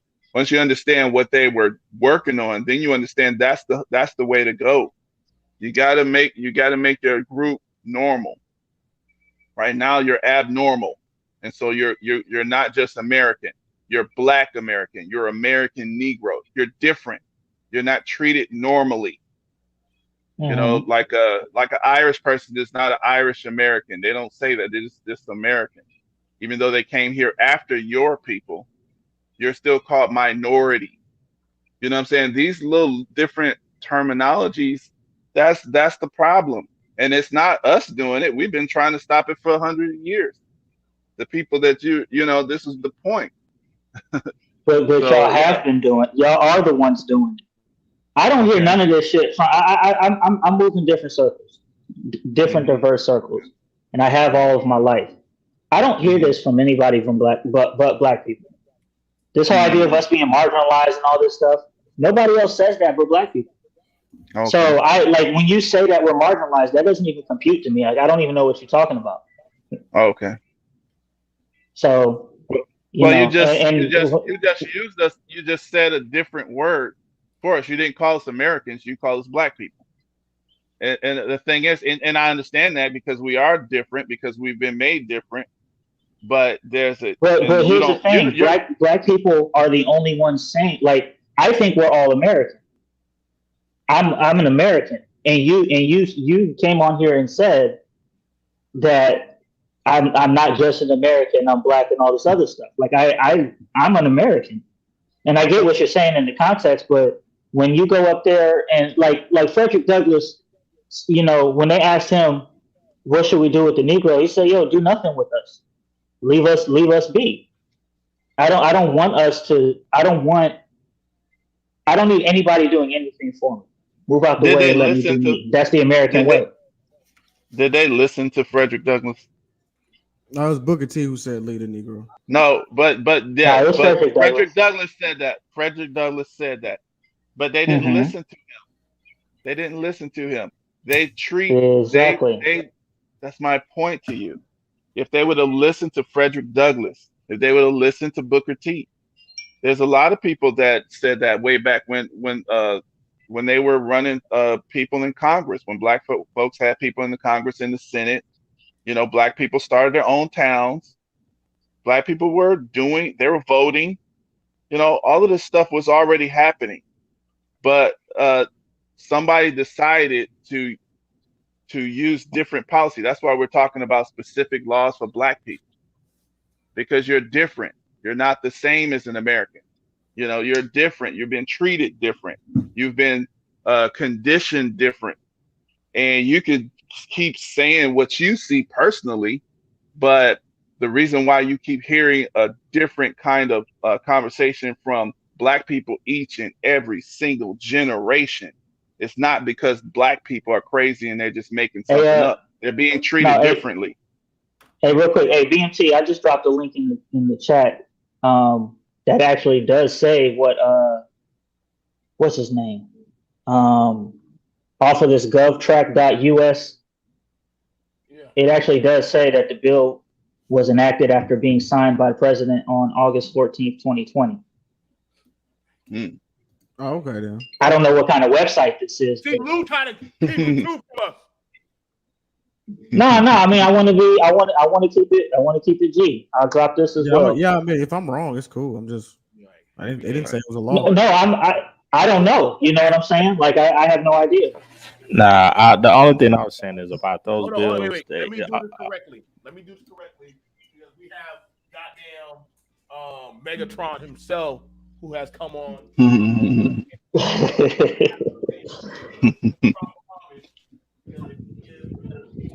Only the chaos, the Joker, the bane of Right. much evil that has had black men running, racism and everything else. The Joker himself, and I will give him his proper song. This is for you.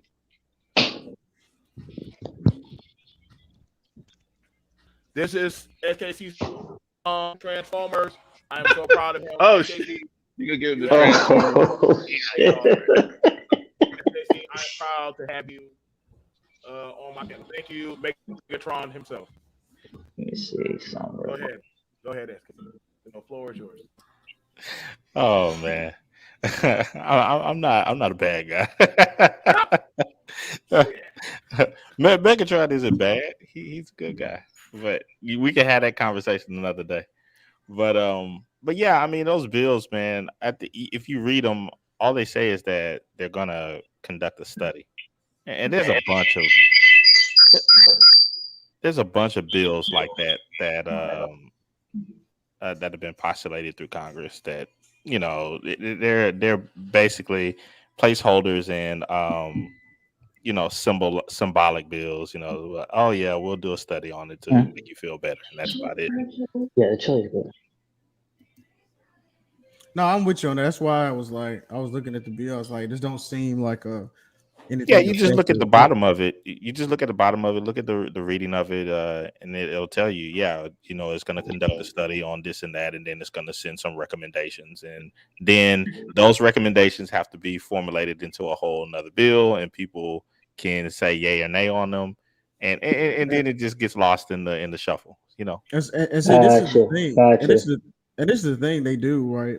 This is what they just propose these things and just act like they're doing their job, and they put flashy words, like they're writing an article that sticks out to people, and then you really get to the nitties and gritties of it. It's not doing anything.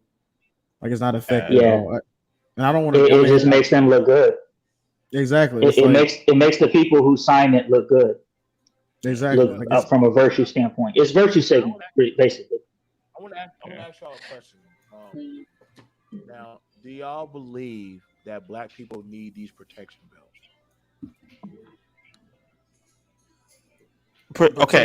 Protection from what? Yeah, I was about to say from what? SJC, Yeah, that's a difficult question.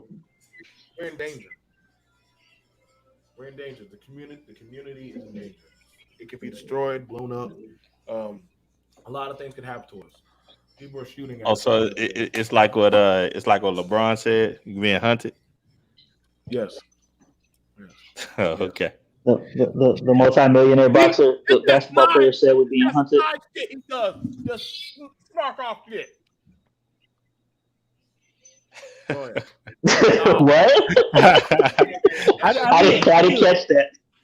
I didn't either, but I do have a question for Super Mike, man, because I'm glad that he's here. I don't get that many opportunities to speak with Super Mike, so He's here all the time. yeah, man. Yeah, So shout out to Super Mike, man. Yeah. I come over here. BMT's my man, so I come over This is here. my all homework. the time. so Go ahead. Go ahead. So Super Mike, I know that we don't see eye to eye on a lot of things, but in the I do try to build bridges with people when I can. And I just wonder, like, what are some things that we can agree on, Super Mike? I believe I agree with a lot of I believe with your logical and analysis of things. I think I respect your mind, so I listen to some of the stuff that you say a nice amount of time. Most of the conservative talking points I actually do agree with, but I think they're misapplied because this um, because there's a misunderstanding of the status that I mean, from you got, I believe from your perspective, you guys, unfortunately, I just happen to look like this. I just happen to come from these people, and I'm considered black. So that kind of mindset, I think that's unfortunate in that, and that's but if those logical ideas of winning and accomplishing of success or of trying to advance the community were applied to the group that you probably actually come from, it would be pretty much right down the pathway of what I'm thinking. Because I believe myself to be an actual black conservative, pro-black conservative, not an American conservative who happens to be black. It's interesting that you put it that way, because well, I'll reply to the middle section of what you said when you said I happen to come from these people, and they happen to call this black or whatnot. I'm like, okay, well, that's interesting perspective. My perspective is that I come from two people who loved each other, who built a family, and who set out certain principles for their children so that those children can get ahead in life. And the community does not like those principles and does not like the things that my family built. They say that that's being white. That's interesting. Yeah, I mean, I don't agree with that thinking, but of course you're entitled to that. The thing is, so that's going to just put you in conflict with a community, and like I said, that community is just something that if you're trying to develop what you call American, if you really seen everybody as American, you would be concerned about those people as well. Because the thing is, this is what I was getting at a little earlier. This group of people that some of you guys pretend like, that we're just American. There's no difference. Well, if we're all just American, we wouldn't have a problem. We wouldn't Okay. have a problem. So there's a group of people that have consistently over a period of time have been treated differently. And therefore they're so different that we can literally notice them. We can notice them. We consider them different. Like if I put a bunch of white folks out here, I wouldn't know sometimes. Maybe if I'm familiar with their culture and everything, I can notice. But if they didn't say anything, I wouldn't know where their lineages were from, or Russia, England, or any of that. Well, I wouldn't notice. let me throw this at you because it involves everyone. I believe pretty much everyone on the panel.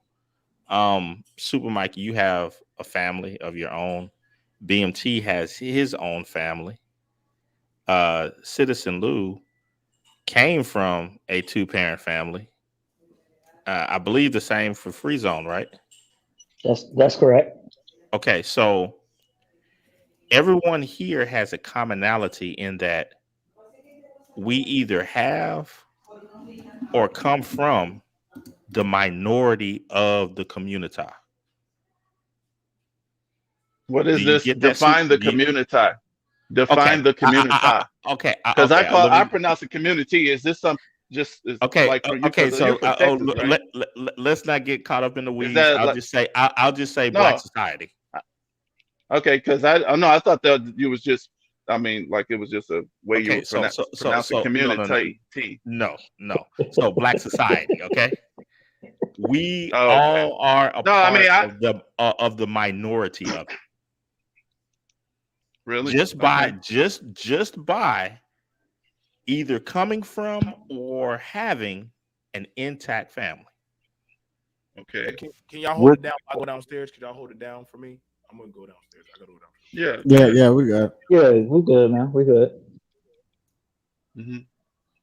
So by being that minority, that tells you something about the culture in itself.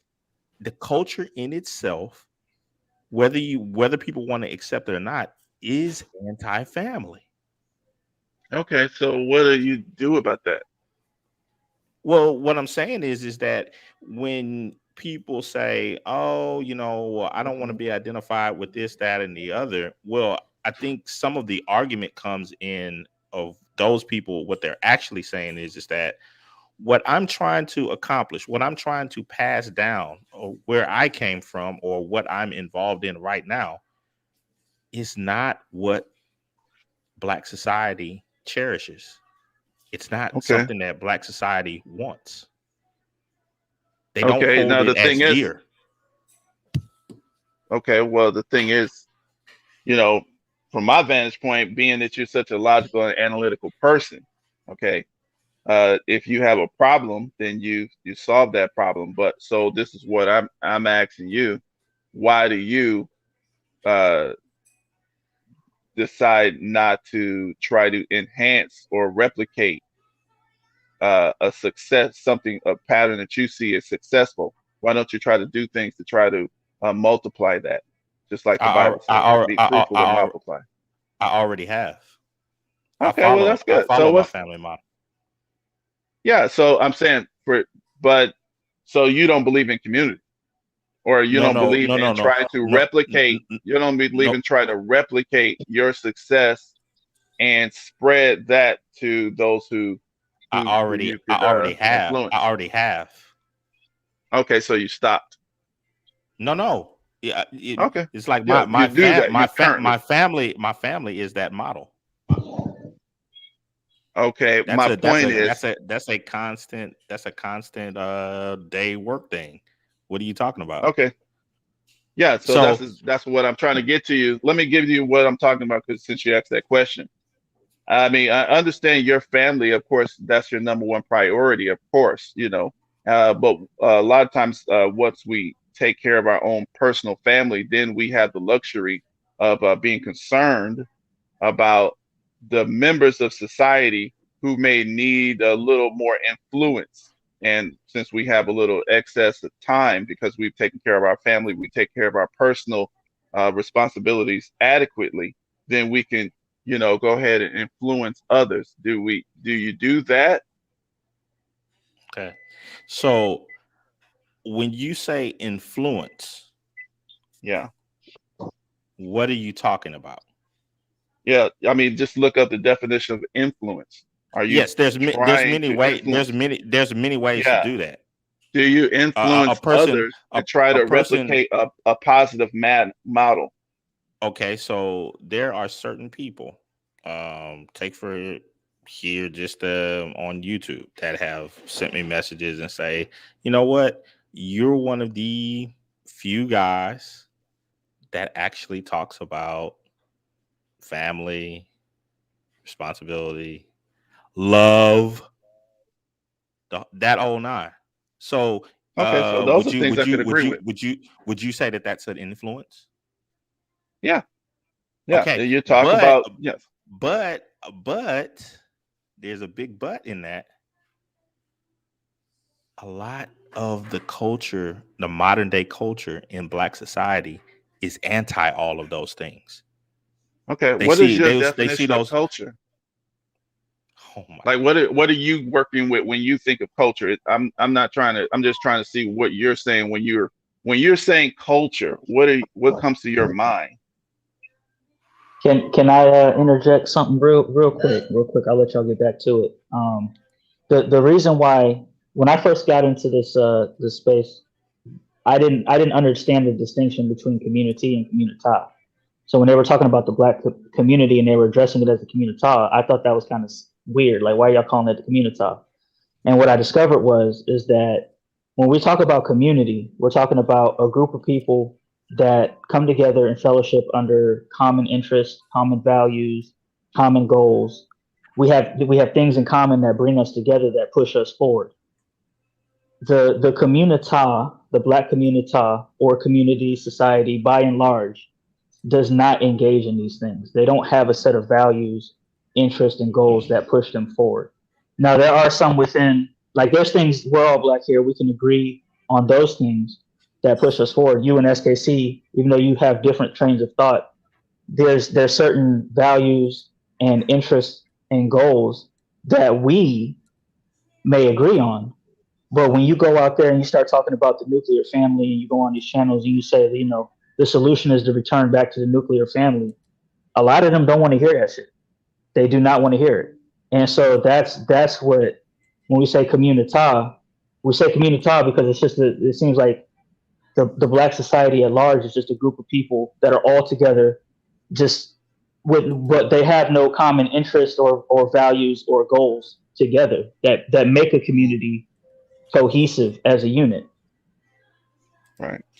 And No, I and just mean to that's add cool. on, to that, Freezer on Lou, how can you talk about different things such as business, or uh, community functions, um, building up things, and you can't even create a functioning family unit? You can't get along with the people who are who you're sharing four walls with. Okay. Right. Well, So I Right. mean, it's like unless you get that together, all of that political stuff and all this that don't even make any sense. Hmm. yeah, I tend to understand and agree with what you just said there as far as uh, getting the family together. Hmm. The issue that I have is sometimes and so I'm going to say it like this. The issue I have is with the methodology that sometimes I hear uh, make folks like yourself and others. The way you do that is you kind of further stigmatize people as a community. Well, maybe that's right. Maybe some people need some tough love. Talk to them negative or something to that effect. But my thing is if you need to have the tough love, you talk to people in a negative way, maybe pejorative. You try to shame them, some of them, or what have you. But at least they should have a pathway to success. But and that's all. That's the only thing I say. Like whatever Hmm. your idea of success, I'm not going to sit here online and try to reconvince you of your whole life. That's insane. But it's like whatever your idea of success is, okay, that's what you believe is the right way. Give people a pathway to say, okay, you're doing some negative. You're out here doing negative behaviors. You're not concerned about family. Here's the picture of the wrong way. Here's the picture of the right way. All right, you have the opportunity to move over. Okay, and that's the only thing that's where I look at people as authentic, because I don't have to actually agree with everything you're saying, but at least you're trying to influence people over to what's right. That's the only thing I say. But as far as when people, everybody's not going to agree on everything. There's communities, okay, within a greater group. Okay, so there's an empowerment community, there's a entertainment community, there's a business community. I mean, so just because someone's maybe is not in your particular community, I don't necessarily agree with stigmatizing them just for that. But I mean, Mm-hmm. everybody does what they want to do, so I'm not really that. It's I don't really take too much offense to some of the stuff y'all say, but I'm just saying, if y'all think y'all helping people, it's not really bringing people closer to you're not building you're not building onto yourself. You're repelling everyone. You're Yeah, not creating I that think pathway. and I think that's part of the aim is to repel in certain ways because um you know let's say if one of us, let's say we were riding with someone I guess somewhere, and the police pull this person over, and then you find out this person is some type of into some type of nefarious lifestyle. The first thing that you're going to do is try to repel yourself and say, hey, I didn't know anything about this. I don't have these type of dealings with this person. I'm not involved in any of that, because you do not want to go down with the actions and lifestyle of that person. And I think that that's similar to what people are trying to do with calling it the community, because they're like, no, Let me ask you we're this not the question. same. And when Okay. people go out and they like identify stuff, like they'll say, oh man, like uh, just from my opinion, oh, someone like Rayshard Brooks, it's like, no, that we're not the same. No, I would not. No, we don't live the same lifestyle. That's not that guy would have no correlation with SKC or his family at all. And I think those Let me ask lines you a of question. delineation need to be made. And it's like, no, I'm not going to ride for a person like that. Yeah, and Okay, then, and well, hey, that's Super fine. Mike as well. Same thing too. Yeah, You brought up culture, right? And yeah. my question is, what is Black culture? Because if we're basing I'll Black tell you culture that. off I'll of tell what you we that. say, I'll tell you that. what I'll tell you you that. feel me? Like, because to I me, can the hip tell you what hop culture is. mainstream culture, that's if that's Black culture, I want nothing to do with it. Let me tell you what culture is. Actually, a real working definition of culture, and you can look this up. This is for everybody. It's just general culture. Generally, okay. Cultures change. A culture, it it is just the result of what is called the cumulative behavior of the group and its efforts to survive whatever uh, whatever uh, pressures that was put upon that group. So let's just do it like this. If you were, let's say, come from a group of enslaved folks and you couldn't eat the regular food, then chitlins might be part of your food culture. Okay, you get out of this slavery thing, and then somebody stole your money out of the freedman's bank. So putting your money into the mattress and putting your money into banks might not be a part of your culture because your grandmama got her money stole out the bank. Or maybe if your parents came from a crack culture, then you might avoid drugs, or you might avoid doing certain things. So that's what happens. The result, the cultures. Now the thing is, a black culture is just black people and whatever they do to survive. So there's some black people who come from a more well-to-do situation. There's always been a what they call a upper class and class levels within every group. And so you guys think you guys are a different group. You're just a different class of the same group. And that's just always been. You're going to have different behaviors because you have a little bit more education. You're going to have a little bit more money, and your family lineages have some of that information, but you're still a part of that same group. You're just what you can go in history and see these people. It's just the upper or the elevated class of the same group of people. Mm-hmm. And every group of people have that: whites, blacks, no matter what, Chinese people, Australians, New New Zealanders, everybody. So You you mind know you're Right, sharing not my right. really screen, doing anything. BMT? Yeah, you're not doing anything special or thinking that you're something completely, totally different. And I'll put it like this. This is the question I was going to ask you guys. You know about Les Brown, right? Would he be, I mean, considered a valuable, maybe asset or somebody to claim as far as a good guy in culture or community, or would he I be a think I think communità? uh, from what I understand, from what I've heard from Les Brown, I mean, he says a lot of things that are valuable to the black community, the black community. I mean, to anybody who would take advantage of it. I mean, it's personal responsibility. Right. Um, Yeah. you know what I'm saying? And but this is Uh, and I'll well, say what you let me let me ask the respond to what you second part. said. Okay, Okay, go ahead, okay, go ahead. but I just want to ask the second part of this thing. The reason why I said the Les Brown is because if you look at his biological mother, I guarantee you she was like y'all would throw her away completely because she was not really she was ratchet according to him and his brother.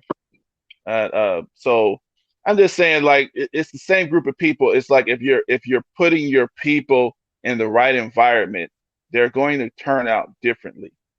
And I'm saying that the people, the hope for the more uneducated black people was to get their kids into education, to get more of their groups into education, because they were hoping that once their people were becoming educated, that they would create systems and programs to, go back and bring more of their people into education. But what's happening with you guys, it's like you're saying that we want to completely ignore our own people just because they're stupid. And yeah, they are stupid. I'm not saying that they're not stupid. A lot of them are dumb. They got rapture behaviors. They're doing just trashy behaviors.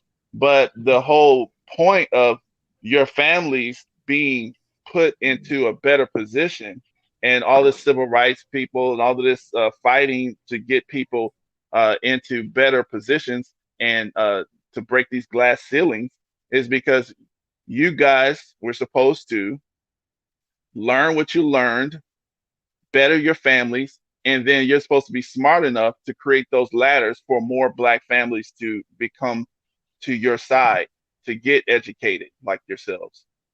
Right, right. Yeah, I kind of disagree Well, that was with the that. history. That's the history. That's historically, that's what people were saying. Yeah, And, yeah, and real quick, oh, go SJC, ahead. before you say what you're gonna say, because I'm gonna let you get it. When you brought up Les Brown, and I've actually Mhm. went to see Les Brown speak, and there weren't a lot of black people there waiting to hear him speak. There was a lot more white folks there, white folks, Asians, every other ethnicity but black. And so it's just, I mean, if black people took advantage of it, then Well, black they people would are, benefit from it. there are so many black people that are stupid. So we can agree to that. I'm not, but the thing is, whose job is it to change that reality? If you look at Les Brown's work, he still works with his people. He's going to work with everybody, but he goes to his people. So How does he go? How does he go that's, with work with his people? If he How does he go to his people if he works with everybody? if you look at his career, he he always goes to his people. He's going to work with anyone who comes, because anyone, all the groups in the world is going to see the value. They're going to recognize value. So of course they're going to come to your business. Of course they're Uh going huh. to listen to his words of wisdom, listen to his sales techniques, listen to his, presentation and all of the business thing. The black people are not as um, we're not as equipped in in that business mindset. So we're going to be ignorant to a lot of stuff. We're going to consider a lot of stuff scams. We're not going to have the money to invest. We're not going to see the value in it as much. But if you notice, Les Brown will go on the Breakfast Club. He will go, even to this late date, he's an older man, but he's always, if you know, he was in Detroit, he has business in Detroit. He ran for Congress, I believe, in Ohio or something to that effect, in the black area. So he's always, even though he's going to work with everyone, but he's not going to he's not going to close the door to his people. And that's what I'm saying. I mean, I got you. I don't. Yeah, I wouldn't either. Like, and that's my. I guess that's my whole thing. Like when you say so, like for example, like if you let me ask you, if you had a business, right? Let's say you opened up a business, and you were looking to hire people. Are you looking to hire the best people for the job, or are you looking to hire the best people for the job who are black? I'm going to look for hiring the best people for the job who are black. That's how I do. I don't want. Okay. That's my mindset because But see, the thing is, I don't put everybody to my standards because I have a different mindset and training. My thing is, I don't want it if I got to depend on other groups. If I need to depend on other groups to run it, I don't need it because they can run away anytime they want to because they don't have any loyalty or anything to me. Everything's, other groups of people, they are loyal to themselves. Like how many people you see black folks working in an Asian restaurant? How many black folks working in an Indian grocery store? Even though they might be in the pit of the black community, these people have a certain culture. They have a loyalty. This is a part of their culture, and it comes from how they had to survive over decades and centuries and centuries. And so it's not about hating other people, but I'm not myself, I'm not building nothing, like my construction business, it's just going to stay small until I find the right black folks because it can't be just any black people, but they got to be the right people. But I ain't working with nobody else Let's take your construction company. You don't think that if you have a construction company full of all blacks, you don't think that if another company offers them something better, they're going to turn that down just to stay with your company? Some of them will, because I can't control people's mindsets. But the thing is, that's just how I will roll. And so I'm going to put myself in positions where I can make money and develop my own group of folks. That's just how I do. Like out here, I'm looking, in California, Stockton, I'm noticing like in the pit of what we would call the hood, like this is a neighborhood that none of you guys would probably want to hang around. But this is all Latin folks, Latinx folks. It's not black people. I could take a picture of it. You would think it's a black neighborhood, but it's all Latin folks. It's ghetto, right? But right in the pit, right in their ghettos, they have like little buildings that they get people to come there and they take them to jobs. They show them how to start businesses. They literally do the paperwork for them, bookkeeping. This is what their educated class do for their uneducated class. You see, that's how they grow their people. They have a certain thing. It's a loyalty. And this is what that's kind of, and I admire that. And I love them for that. That's a great thing. And so that's the reason why I try to talk to our educated class. Go ahead, SKC. It's not. I was just saying, Supermike is making very good points, but the only thing that I would just like to just slide into that is everything that he's talking about. For the most part, the majority of what he is talking about. I don't know what Latinx is. Go ahead. Yeah, the majority of what he is talking about centers around and does not work without intact families. Yeah. Okay. Yeah, I mean, and I agree with everything that Supermike is saying. That. You know what I'm saying? Like, I don't think it's the issue of what he's actually saying. I think the only thing that I would say is that you kind of have this weird assumption that because those are your values and you believe in that stuff, that everybody else or a lot of people, the most of Black culture community believes that same thing. And by and large, that's just not true. So you start to set up for disappointment when you're looking for. Go ahead. Go ahead. No. You have a Yeah, group of I know y'all don't individuals agree with who it. you have a group of individuals who are arguing with each other over who's getting the bag and who's winning.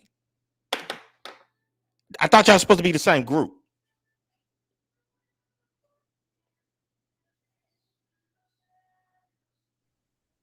Yeah, I mean, like I said, I don't have a problem with most people disagreeing with me and not believing in those values. I understand that. I understand that. The thing is, though, I don't. This is the reason why when I talk to people who are educated and who feel rejected by their own people, it's like that's the reason why I'm a big thing on history because you should expect people to reject you. That's how it is. It's just like if you're a salesperson, okay, most people are going to say no. It's just how it is because you're trying to build something. There's a certain mindset of winning that is required. Yeah, Okay. Right. Right. And and yeah, and so I agree with you. I agree with a lot of what you have to say, Super Mike. But this is the problem, and I think Freeze on Lou, he stated it earlier, but I'm just gonna restate it. I don't think that the majority of Black America wants what you want, Mike. They do not value what you value. Now, question: Do you? I want to ask a question. Do you think Black America will turn? Do y'all think Black America will turn down this type of bill that protects Black women? Well, And I'll answer that question really quickly. BMT. go ahead. If you look at the very bottom of it, where it says the U.S. Commission on Civil Rights shall conduct a comprehensive study and collect data. Right, right. I know. I read that. Now, I read that. Now, people are not going to agree that that's what they want. Now, the title, like they'll go ahead and throw their fist up and everything into the title and do marches and all sorts of GoFundmes and all that other stuff. But if you was to read that last line to them, they're gonna curse you out and say, no, well, I don't want no study. We already know what we need. Okay. Now, and I'm listening to what you're saying on that. Right. Okay. I'm hearing you. But now, right now in Minnesota, they already are formed. They already have a task force to already start looking into stuff and doing things. Do you think that that's that's not a positive direction forward? I'll just leave it at this, BMT, because I've Mhm. seen a lot of bills and read a lot of them just out of having to have to report over the years. Right. I have a background in journalism. I've Mhm. seen a lot of bills that stated we those exact words shall conduct a comprehensive study and collect data. Right. Now, And that could take 5 years, 10 years, 20 years. There's some bills that are right now that have been doing that for the last 35 years. right. Now, It no, is and I what it is. no, I agree with you on that one. I wouldn't have gone further with this if I had not seen that there actually is already, mind you, Minnesota. There already is a group that the governor himself is already allocating and putting towards resources towards them doing work, and they actually are doing work. who Um, sponsored that? I'm sorry. It says who does it say who sponsored it? um, Yeah, it was I forgot who it was. It's her name starts with a K, I think. I forget. Mm. But if you go over to the if you I think if Let you me try to let me check look it. it up. now, here's the thing about this, and here's the thing about that.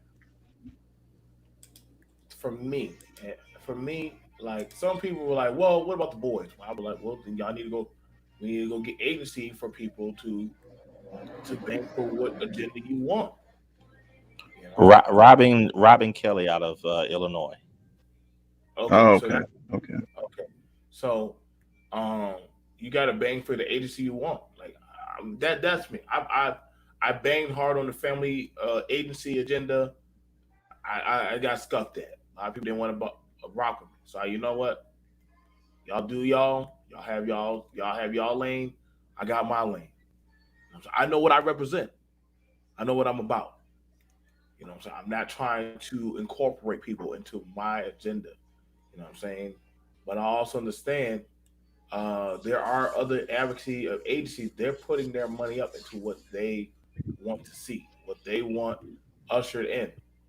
And so it's kind of like I get it. It's a study, but I'm saying that some people are going to be putting forth their money into those allocated agendas to see their fruition. Just like they started them gay pride parade marches and stuff.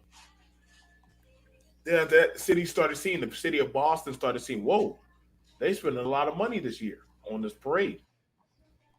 Well, how much? Y'all taking that money, put it into the city? Yeah, we will. If you give us this bill, if you allocate us to having this agency, and now there you go. Now they got it. Like, I'll put the link to her in the back chat so far yeah, as from congress.gov, and it'll show yeah. you like all of the bills that she has tried to implement and how far they have gotten so far. But I think this one that is stated is at its preliminary state, and it needs to go through a lot of stuff. Of course, past the House, past the Senate, to the president, and it has to become a law. And right now it's at the introduced phase. No, no, So and I that's a right. yeah. Yeah, but I got somebody in on Facebook showing me some of the stuff that she's tried. And like I said, listen, I got no skin in this game, except that I have children and women that are black. So how this Right, may right. how this may proceed, I don't know. I don't know. You know what I'm saying? I'm not. You know what I'm saying? I don't have no vitriol to this, and neither should any other group be opening it up about. Well, why do they get that? Then I'll be like, well, don't your group got it? So why can't they get it? I don't think I'm gonna say something on. you know, I don't think any group, if they could get that protection card, they would pass it up. I'm just being honest. Nobody's going to pass up a free get out of jail card. No group, no group or notary of power is going to give up that card. I mean, that Look, might be what you want, but who's to say that what you want doesn't benefit you? Like you could want something that you think that would benefit you, and in the end, it Well, doesn't. hold on. right. But like you're okay with it just because it's what you want. There's a Yeah. guy named what's the dude's name? Frederick Engels. Um, from way back, Oh he spoke Lord. on something. He brought up a point about something about it's called it's about the concept of emerging. And what he basically said was that what each individual person wants is obstructed by what other people want, and what emerges out of that is something that nobody wants. So just because you Mm, want something and just because you want something, number one, people are trying to stop you from getting what you want, and number two, a big reason for that is who's to say that if you get what you want because you think it'll benefit you, who's to say that that will benefit you? Now I'm hearing what you're well, saying. Okay, I'm hearing what yeah. you're saying. Now let me say this. Now, does it put the like I'm gonna use the smallest minority, the LGBT? Does it put them out there on Front Street that everybody can see them? Yes. Does it make them more noticeable? Where back then they used to be behind the scenes in the closet? Yes. Now, is this what they wanted? Yeah. Sometimes being on Front Street ain't always what you want. I would agree with you. But do they not use that card by God to their own fruition and will? Yes, they do.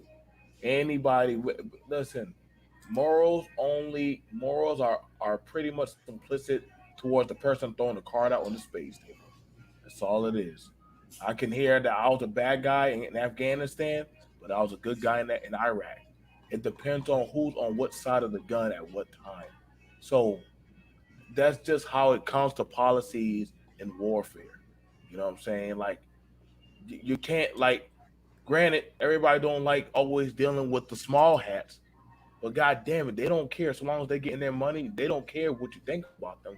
At the end of the day, they get to call the shots on certain things of implications of policies. So That's the Hmm. key. yeah, go ahead. Yeah, you want to. I think like black folks, we got to get used to want. At least we should at least want to be the ones that call the shots, even if we want. If we're wrong here or there, then we're wrong and we get to change it. We don't have to beg and protest somebody else to change it. So we should want to call the shots, for ourselves at least. You And don't you that was don't just think that you interesting call with the that. shots in your life? You see, now you I think that's maybe a disingenuous question because we're talking about policy here. We're talking about, see, when we're dealing with group policy, we're talking about policy. That's a group team sport. Okay. Of course, in my life, I Hmm. call the shots in my personal life. But we were just talking about policies. That's a team sport. I mean, I got you. I got you. The issue with policy is that most policies benefit the government, don't really benefit anybody else. Well, Or if it does, it's a significantly less degree of benefit that you would think that you're getting. I think you're The always going to the you're always government are people though. You know that, right? The government is full of actual, individuals, and when it benefits those individuals, usually that's a certain group of folks, their friends or something to that effect. So yeah, it's going to benefit I the got you. government, blanket, but the biggest lion's share of that benefit is going to a group of actual people who have placed themselves and placed their children in key spots so that they can call the shots. And they go to the country clubs Mhm. together. They're friends. This is, we know this, right? It's not something that's crazy. We know this. This is a group of people. They probably went to the same school. They probably, did some business together, played golf together, and oh, I'm here, I'm on this appropriations committee, I'm here, I'm there, or whatever, you know I'm Mhm. going to make this decision. It's going to benefit you and your friends. So Right, right. I mean, I agree with that. Yeah. My question would be, name a group that was from the bottom that used politics to benefit their group. the Irish. Um, N- I think Irish. everybody, No, I no, think every no, group no, of no. people, No, the every Irish. group of Mm-mm. people, let's look at it, let's literally think about that. If you think about it, every group of people, I mean, because you put a blanket statement out there, you said use politics to benefit their group. So I think that's No, but everybody. but I did What put do you an mean? emphasis What on do you from mean? the bottom. So like you come in, you're Yeah, dirt poor, and you're literally at the bottom rung, and you use right. politics to get your way to everything that you want: economic equality, economic achievement. I Um, see what you're saying. I you know see what I'm what you're saying? saying. No, Because no. because Yeah, okay. I think you, I get you, you. you I see what get I'm you now. saying? I Because get you. even Yeah, within government and policies, without that degree of economic achievement, you right. don't really Yes, have I much agree. wiggle room in politics. You know what I'm saying? So, and my True. question would be to that is, name me three Asian American No, leaders. you're right. You're right. I agree with you. I won't An even go Asian no further down American there because leader. at first I didn't understand what you were talking about. There's a governor. There's Well, a Yeah, Yang yeah. ain't Now, no thing. once you get to a certain point where you are economically, at a good place as a group, then that's when you're able to put the money together and push. Now I'm not saying that we're not in that position, because with all these millionaires, I think you made that point earlier, where with all these millionaires and all these people getting money, all these black people getting money, they could put their money together and push something. But you know Oh, we actually, I would tell you like this. The only thing that's wrong issue with Black America, really the only issue with us is literally the mindset.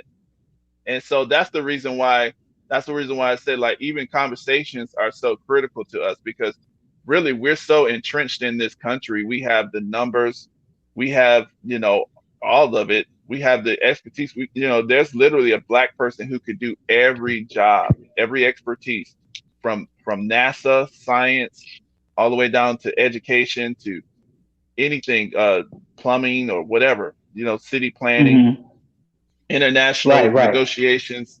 there's a black person who's expert at every field. Okay, so the only issue we have is our mindset. As soon as we have a different thinking, then Mhm. we'll start to do what we're supposed to do. But yeah, we don't have to And even then get. It's not. there's this other side too of Now hold on. incentives, right? Now hold Like on. Yeah. go ahead. No, wait 1 second. Now you asked the question. Like I said, we never know what really goes on in other people's backyard because we're black, Mhm. and we always infer like Asians govern themselves. That's not true. Like, and I had, thank God, my research team, y'all be on it, boy. Y'all be on with a lot of interesting things. So I'm going to show this that way we can break the narrative that Asians don't have their own little intricacy web like we do. I didn't even know that they had a political leadership structure in America, but they do. So hang on, let me go grab this thing. I don't know why it's taking. Let me go grab this one. They have. Let me Like, pull it. Hang on, I'm yeah, I mean, so for it's for the black community, the black society, whatever you want to call it, the biggest thing that could be done to push the community forward is to get rid of all the poops and quiches, that's impossible. because those are the ones that are stepping, those are the ones that are getting in the way of everything. What I don't.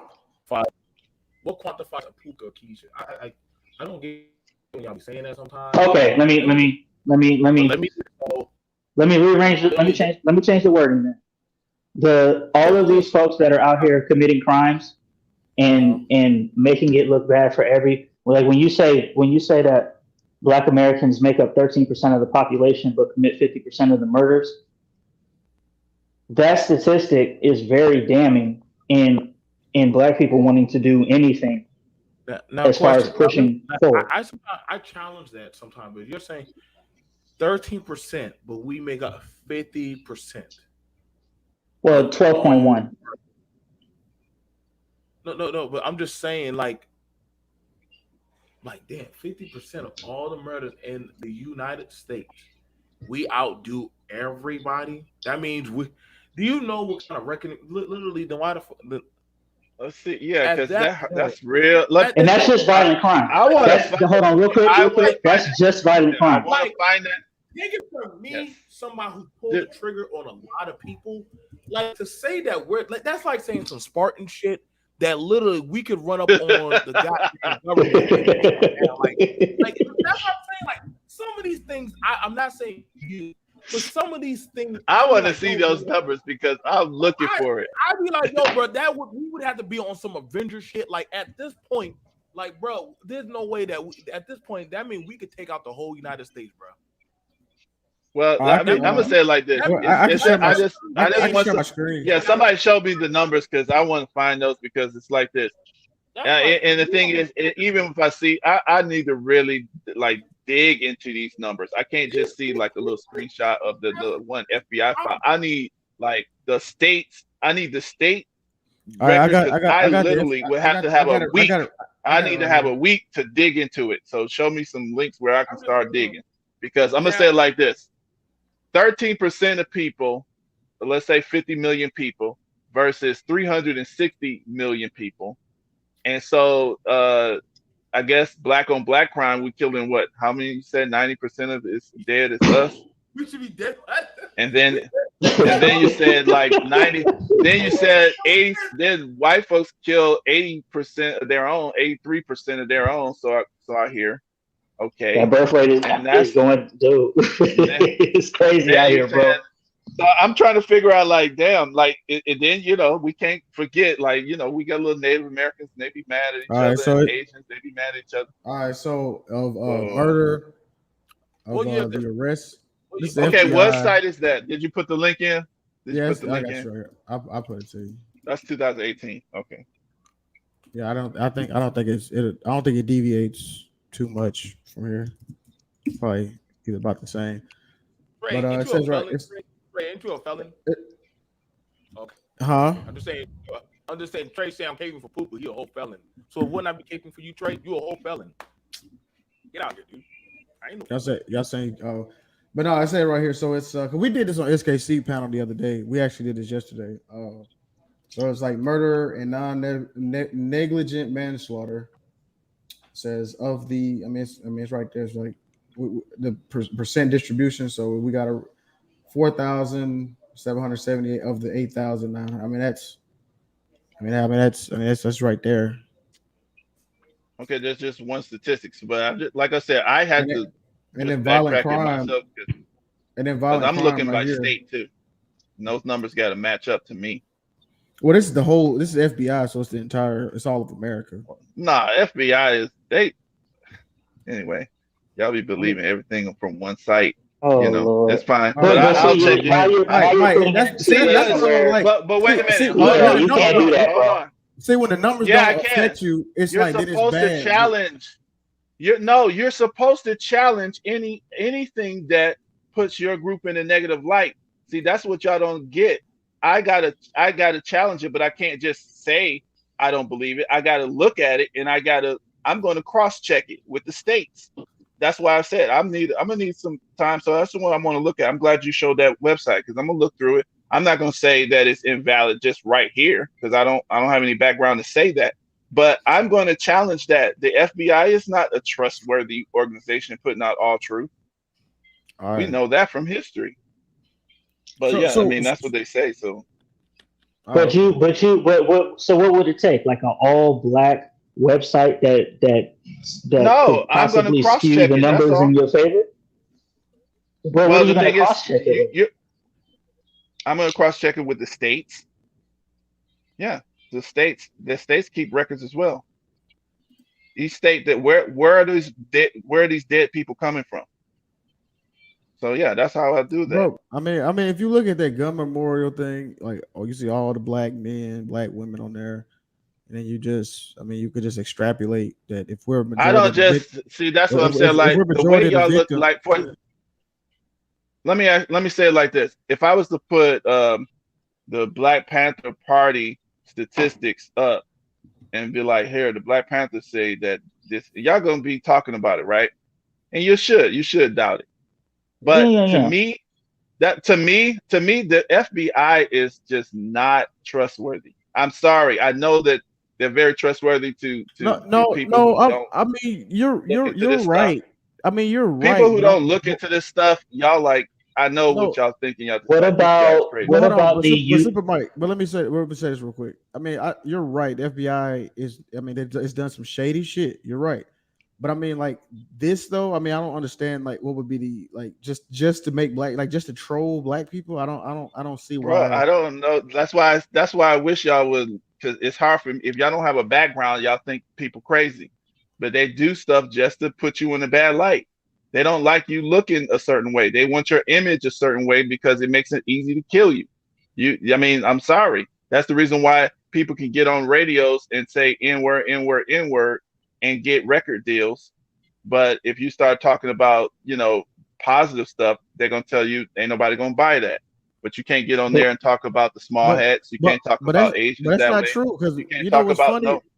The positive rappers actually do very well. I've been meaning to debunk that actually. They do well. You got your J. Cole's, you got your Kendricks. Like you have this group of people who do very well.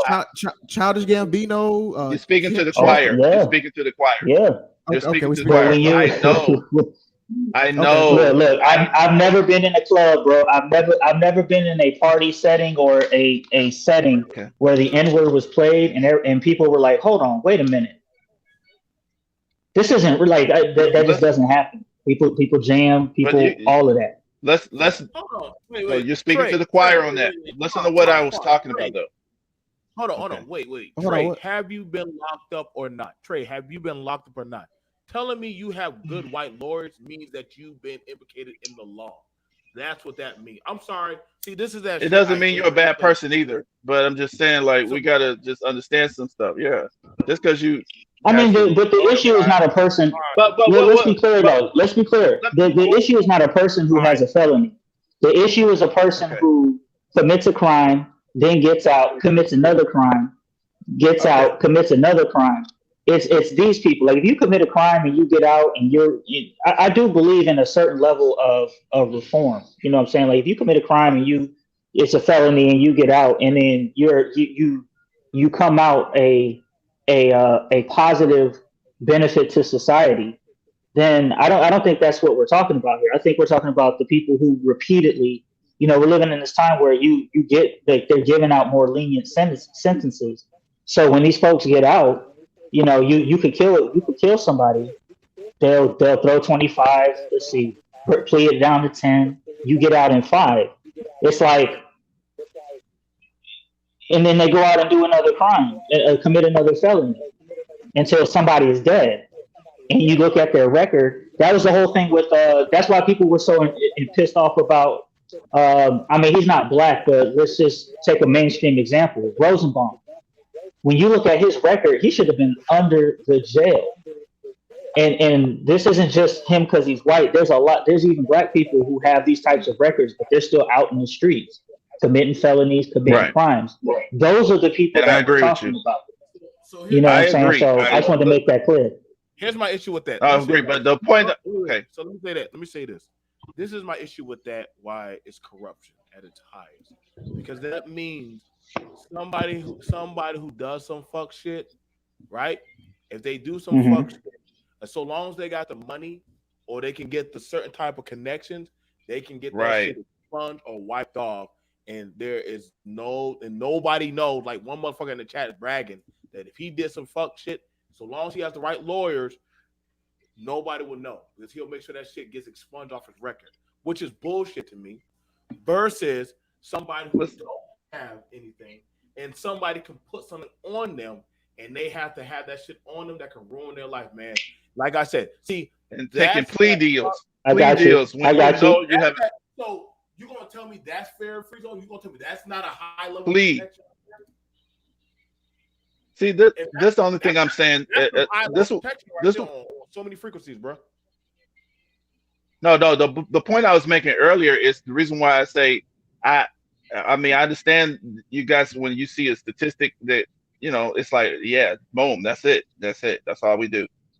And the reason why I don't do that, and you're saying what would be the purpose for them to do that, just to make it look a certain way, and I'm saying y'all think that's beyond these people.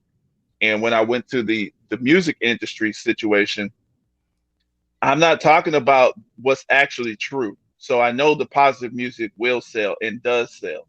I'm not saying I'm saying that you can go and start talking about killing, N-word, more drugs, making it appear. And those musics are blasted all across the world, giving us a negative appearance, right? So you can go on to it. So you can go to the record company and do that and get millions of dollars to call your own people that look like you, Nick Aaron's words, and say that they should be killed and slaughtered in the street. But if you tell me you find any other group of people who literally you can't even do it. You cannot, even another Jewish person or another person of whatever group, they can't go to a record company and stuff and start saying these type of things about their own people. They won't allow it. That will not be allowed to be blasted to that level. They got That's all I'm saying. I'm not saying what's actually true. I'm just saying the image is important. The image, because it makes it easier for everybody to kill you and have less sympathy for you. And that's what I'm saying. Right. I got you, but you have to base it off do that. If you have a positive, here's the issue though. If you have a positive image of your people, then you'll disregard any negative statistics or anything. Because I'm looking at another website where it's the Office of Juvenile Justice and Delinquency Prevention. Now they are under the U.S. Department of Justice, so I guess you could throw that out too. But it reflects the same thing. Did you hear me throw it out? And see, this is what I'm saying. Like that's what I got real hard to look. I didn't throw anything out. I told you I don't have a basis to throw that out. I'm saying I'm not going to accept that off of face value. I'm going to cross check. That's all I said. So let me right. But go ahead, BMT. So do you think that Asians don't skew information for them to make themselves look squeaky clean? What did you Do, y- say? do y'all think Asians don't skew information to make them look squeaky clean? I don't know. What do you I mean honestly don't Asian? Do you know. mean do you mean like Asians like China, like the nation of We can use China? we can use China. You Yeah, want to say China. America? Do you want to use that? Um, I mean, we I would could, but China's corrupt as fuck. I would say I would say China makes themselves not look bad at all. I mean, however, if the people, you know what I'm saying, like they'll just make sure it doesn't get out, right? They just right control, they literally control the media. So I now, mean now, that's Yeah. Why do they do that? no, hold on, no, hold on, no, wait, now, hold on, now, let's look at it. That's some high frequency shit. Like, I can't even get mad at them for doing that because that literally, that's power. That's power. So they determine the ins and out. So because you got one guy in the chat say, I don't do that individualism shit, but then there's a whole country that does that. No, we is shit. That literally, if you say something against us, we'll silence you. So this is where you hear the nuances of the individual versus a goddamn superpower country. Because see, you can't go to you can't go to Russia. but No, but wait, China is a communist. yeah, It's the Communist Party of China, though. Like, but hold on. Okay, so can you go into Russia and say some shit and think your ass is gonna get out? no, BMT. I'm with you on that. I'm just saying, like, I the think that superpowers when that we be, you ain't not, gonna say some shit and think your ass is gonna walk out. Like, they just not letting you go. I'm just being for real, man. I'm just Then being we for real. see but earlier, you're bringing up communist countries, though. Okay. You want to use but what free you zone in this country. You showed me you showed some articles earlier in the chat when people perceived that they were getting killed because those folks. I could show you articles where they killing people too and poisoning their roommates and stuff. When they Hmm. perceived the bunch of people killing them, guess what they did in this country? They made a big deal about it. They got legislation to protect themselves from this government. And in New York, a New York State Attorney General came out. That was a black woman came out to protect these folks. So this is what we're dealing with. It's like you guys got. It's like okay, so a lot.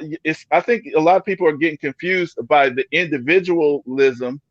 So versus that's the a big thing. group. So yeah, we are individuals, but there is a team aspect of this thing that I think people need to consider. And when we flipping between the team and the individual, I don't think it's important that people don't get confused I'm gonna be and for real. Right. confuse the argument. Okay. Here we go. I'll take it like this. I'll attack that. I'll take it like this. Let's take a basketball team. Right. A basketball team is a whole team, the Los Angeles Lakers. But within the Los Angeles Lakers are a group of individuals that come together. Now, they each on an individual basis have to do things to make themselves a much better benefit for the team. So if it's not just necessarily like a bunch of just they're individuals running on a court, but in order for them to be an effective team, each individual has to do things that ups their personal individual skill set for the benefit of the team, and that's how it comes together. But you can't do that unless you start with the individual first. It doesn't make the individual irrelevant. It No, starts with the individual. okay, I got to push against that because Exactly. let me say this. Okay, so let me I say think this. that's good. I think it's good. Let me say this. Okay, as far as you building up yourself as, and I will do the individual versus, I will gladly do the individual versus the group because the individual Yeah, that's a good conversation too, probably. the individual will never beat the group. I'm sorry. I know y'all been watching too much Rambo, blood sport and shit, but you are not going. Listen, man. It's like one person fights a whole goddamn nation. Your ass will goddamn get stomped. Like the only person in history that actually has slaughtered, I think like 27 people by himself, and literally they Hmm. put him on the bridge. Now, granted, don't get me wrong. I believe that hey, self accountability and all that good shit.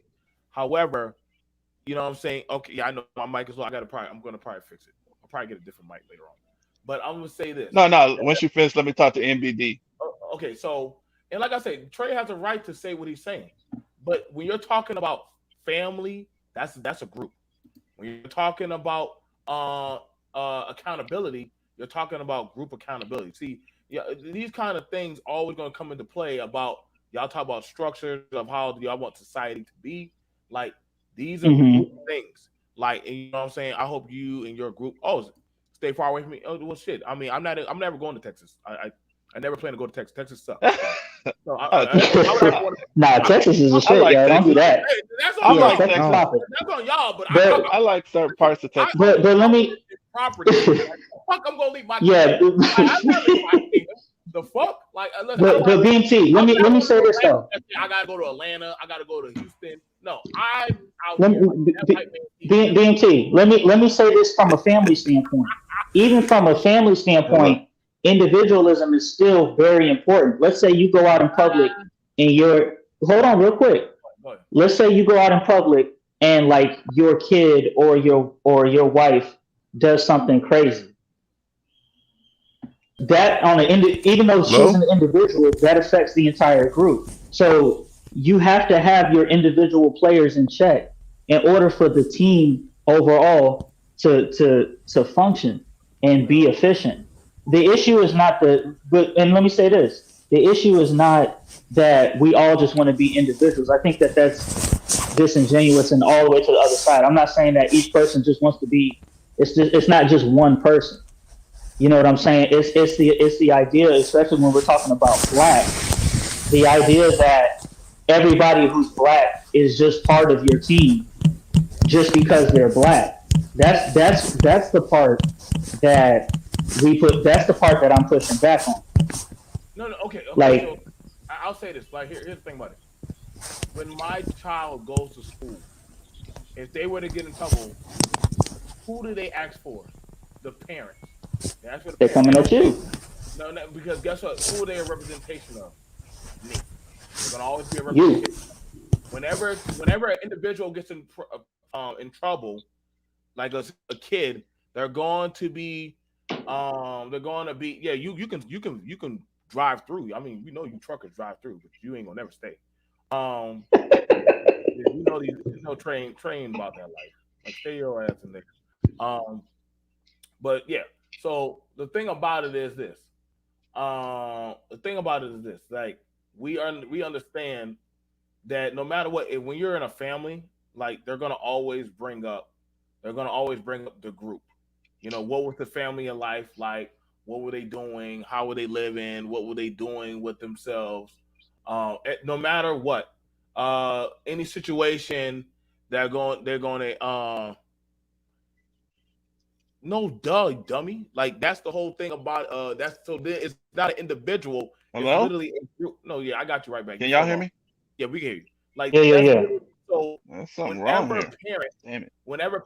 we can hear you. So whenever We can hear parent, you. whenever a child does something, they look at the group. Like some do see it as well. The black women getting this bill passed. I don't see it as a loss for me. But I'm like, well, shit. I mean, they're black, so shit, that's a win. But I got black daughters, so that's one more goddamn thing I'm going to take advantage of. I'm going to take advantage of. Like other minorities don't mind taking advantage of affirmative action that was given to blacks. I don't see nobody trying to shame them out of using that shit whenever they come over and they use the bills that were passed for us. Hell, even white women use the damn thing. So that's just one of the things. Everybody does not mind taking advantage of any kind of thing in the system to win or to get an advantage, to get advantage over something.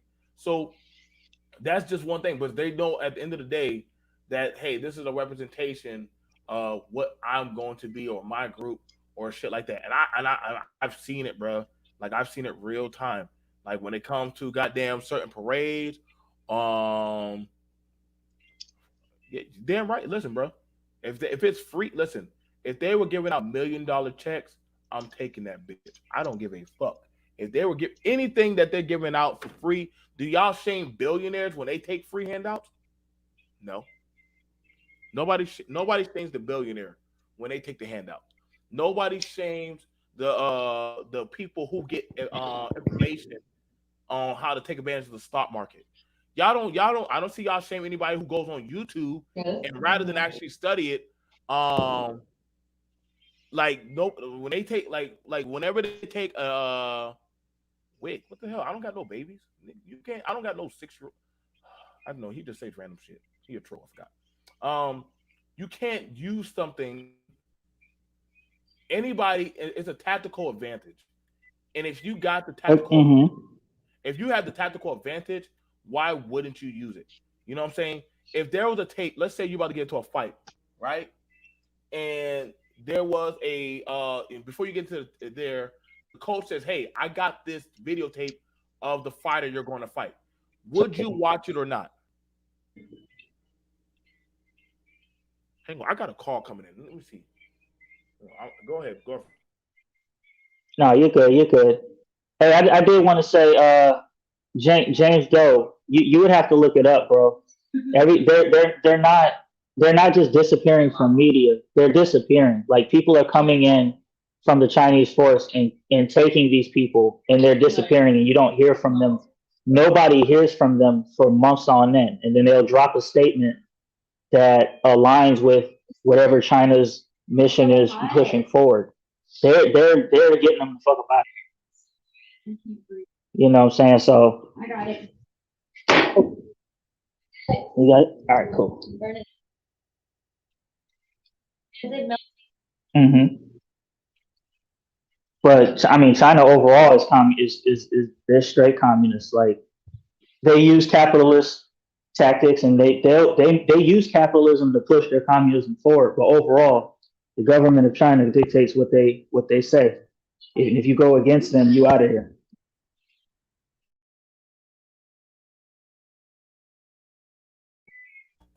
So let me say this right here, and I get it. Listen, if I could get food stamps, hell yeah, I'll take that bitch.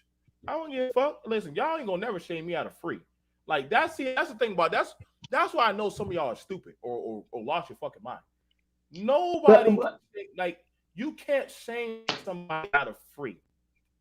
You can't shame me out of free. You can't shame. That's like a military person that gets a tactical advantage or is given information on how to kill the enemy. Hey man, do you want this information or not? Oh hell yeah, give it to me. So that way I can. I don't. Like you're not going to be. I don't think that's the issue, BMT. I don't think like the issue is thinking that the issue is thinking that the handout is the answer. Well, I mean, so like, then okay, if you don't want the handout, then I would say you don't take it. If you don't want the handout, you don't take it. That's only I would tell y'all. If y'all don't want the handout, y'all don't take it. But other people are going to. It's not. But it's. I mean, it's not really free. What like there's no free lunches. There's a trade off with you accepting that thing that is free. What's the trade off? The trade off for you getting something that you probably didn't deserve. Okay. No. What's the trade? No, what's the trade off? You said there's a trade off. What's the trade off to getting that free? It's cheap. How can I say this? You can hear me, right? Yeah, we can hear you. I'll put okay. Let me figure out. Let me find a way that I can say this. I'm just saying that I'm just asking what's the trade if it was an advantage that somebody says, listen, we'll pay for your college for free. You just have to go to school. I'm going to take that motherfucker. I'm just going to exactly. The trade off is that somebody else has to pick that up. Oh, okay. Well, guess what? No, but see, I mean, if you don't give a fuck about that, then that's cool. If you're talking about America as a team, if the government gives you money, that's the problem. Like, what's up? America is not the team. America is a group of individual groups of that are teams of themselves, and then maybe they can come together and make a team. But you got individual communities that people don't have to. Yeah, but the thing that binds all those communities together is, for one of the things, is money. We all spend the same type of money. So if somebody's giving BMT a whole bunch of free money to go to college, the government doesn't have money. So where are they getting that money from? They're getting it from you. They're getting it from me. They're getting it from Trey. They're getting it from Lou. Why do y'all believe the government doesn't have money? Why do y'all believe the That's government? what I'm trying to understand. Where you get that from? Because that's not true. The government has money. Okay. Where do they get the money from? No, they don't print it. No. They don't print the money. The Federal Reserve prints the money. They're not part of the government. Hold on. I'm gonna tell you the government has money, and the part of the government is the Federal Reserve. That's your masters. I know what you're thinking, because the official part of the government is the Congress, the executive branch, but your real government is that which controls the systems. Okay, and that is part of the government. The Federal Reserve is part of the government. Now they are unaccountable part of our government, but they are part of what actually governs us. Okay, in that respect, in practical. But you're terms. doing okay. That's a play on that's words. If the government, terms. if the government doesn't have money, then they have to go to the Federal Reserve for them to get the money. They don't. They don't okay. do. They don't so not generate only their does own that, money. but who has the Treasury Department? But they're not generating their own money. The Treasury doesn't generate their own money. They don't write a Treasury bond and get that money. I'm just saying, like, we Yeah, got to stop this. they're This buying is money. Okay, value, and also capital. Money, what we call money, dollars, paper dollars. That's one level. But then we have capital. We have the ability to tax. We have the ideas, and those are part of You're further. money. You're further That's making my part of point, value. sir. But the government doesn't generate money. They get money from the Federal Reserve, or they tax you for your work. Okay. That's where their money comes from. The government itself doesn't have money. So back to my statement, if they give BMT the money that they got from the taxes from us working, that's money given to BMT that's not being given to somebody else just because he wants to go to school for free.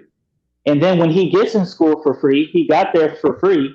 I'm not saying that this is for you, BMT, because I would imagine that there's people who use it. There's people who use it right, but most people who get free money do not use it right. It's no more different than when you give a kid a free car and they didn't work for the car. They don't give a fuck about the car. They don't treat it as if. No. What do you mean? And that's why I said, like, I understand, because there's a lot of misconceptions what you're saying, because it's just not, it doesn't practically work out the way you're saying. It's not actually working that way. And that's the reason why I like to look at how things actually are working present time. What do you mean by that? People. What do you mean by that? Okay, they pay people, but where does their money come from? When we say the government, if I say the Pentagon, if I say, you know, the state government or the federal government, if I say the Treasury Department, if I say, so when you're saying generate money, you're saying generate money. They can generate money by policy. Just changing policy will generate money, will generate funds, the allocation of funds. So, what you're saying is that the government. Then the idea of free money. The government doesn't generate money the way that a child generates money, or the way that a regular family generates money. We go out there and they take the money. They take money from people because they don't generate it. That's what I'm saying. In order for the government to have money, they have to either get it from the Federal Reserve, who is not a government entity. They're their own private thing. Or they have to get it from us through taxes. How do we get it? We work, right? We work. Yeah, but we don't make the money. We get it from the employer, who gets it from the bank, who gets it from the government, the Federal Reserve Bank, who printed it, gave it to the regular banks, right? They marked it up and they sent it out to us. So when you're talking about money, this is what I'm saying. We've got to be specific. What is actual money? It's value. It is value. And so, you know, that's what I mean. Like if you just kind of do challenge on some of those ideas, you will literally think about it. You can think about it yourself. It doesn't actually work out like that. The government Is actually the has money. is the government is the Federal Reserve privately owned or publicly? It's a privately It, owned bank, but the thing is, it actually governs our money supply.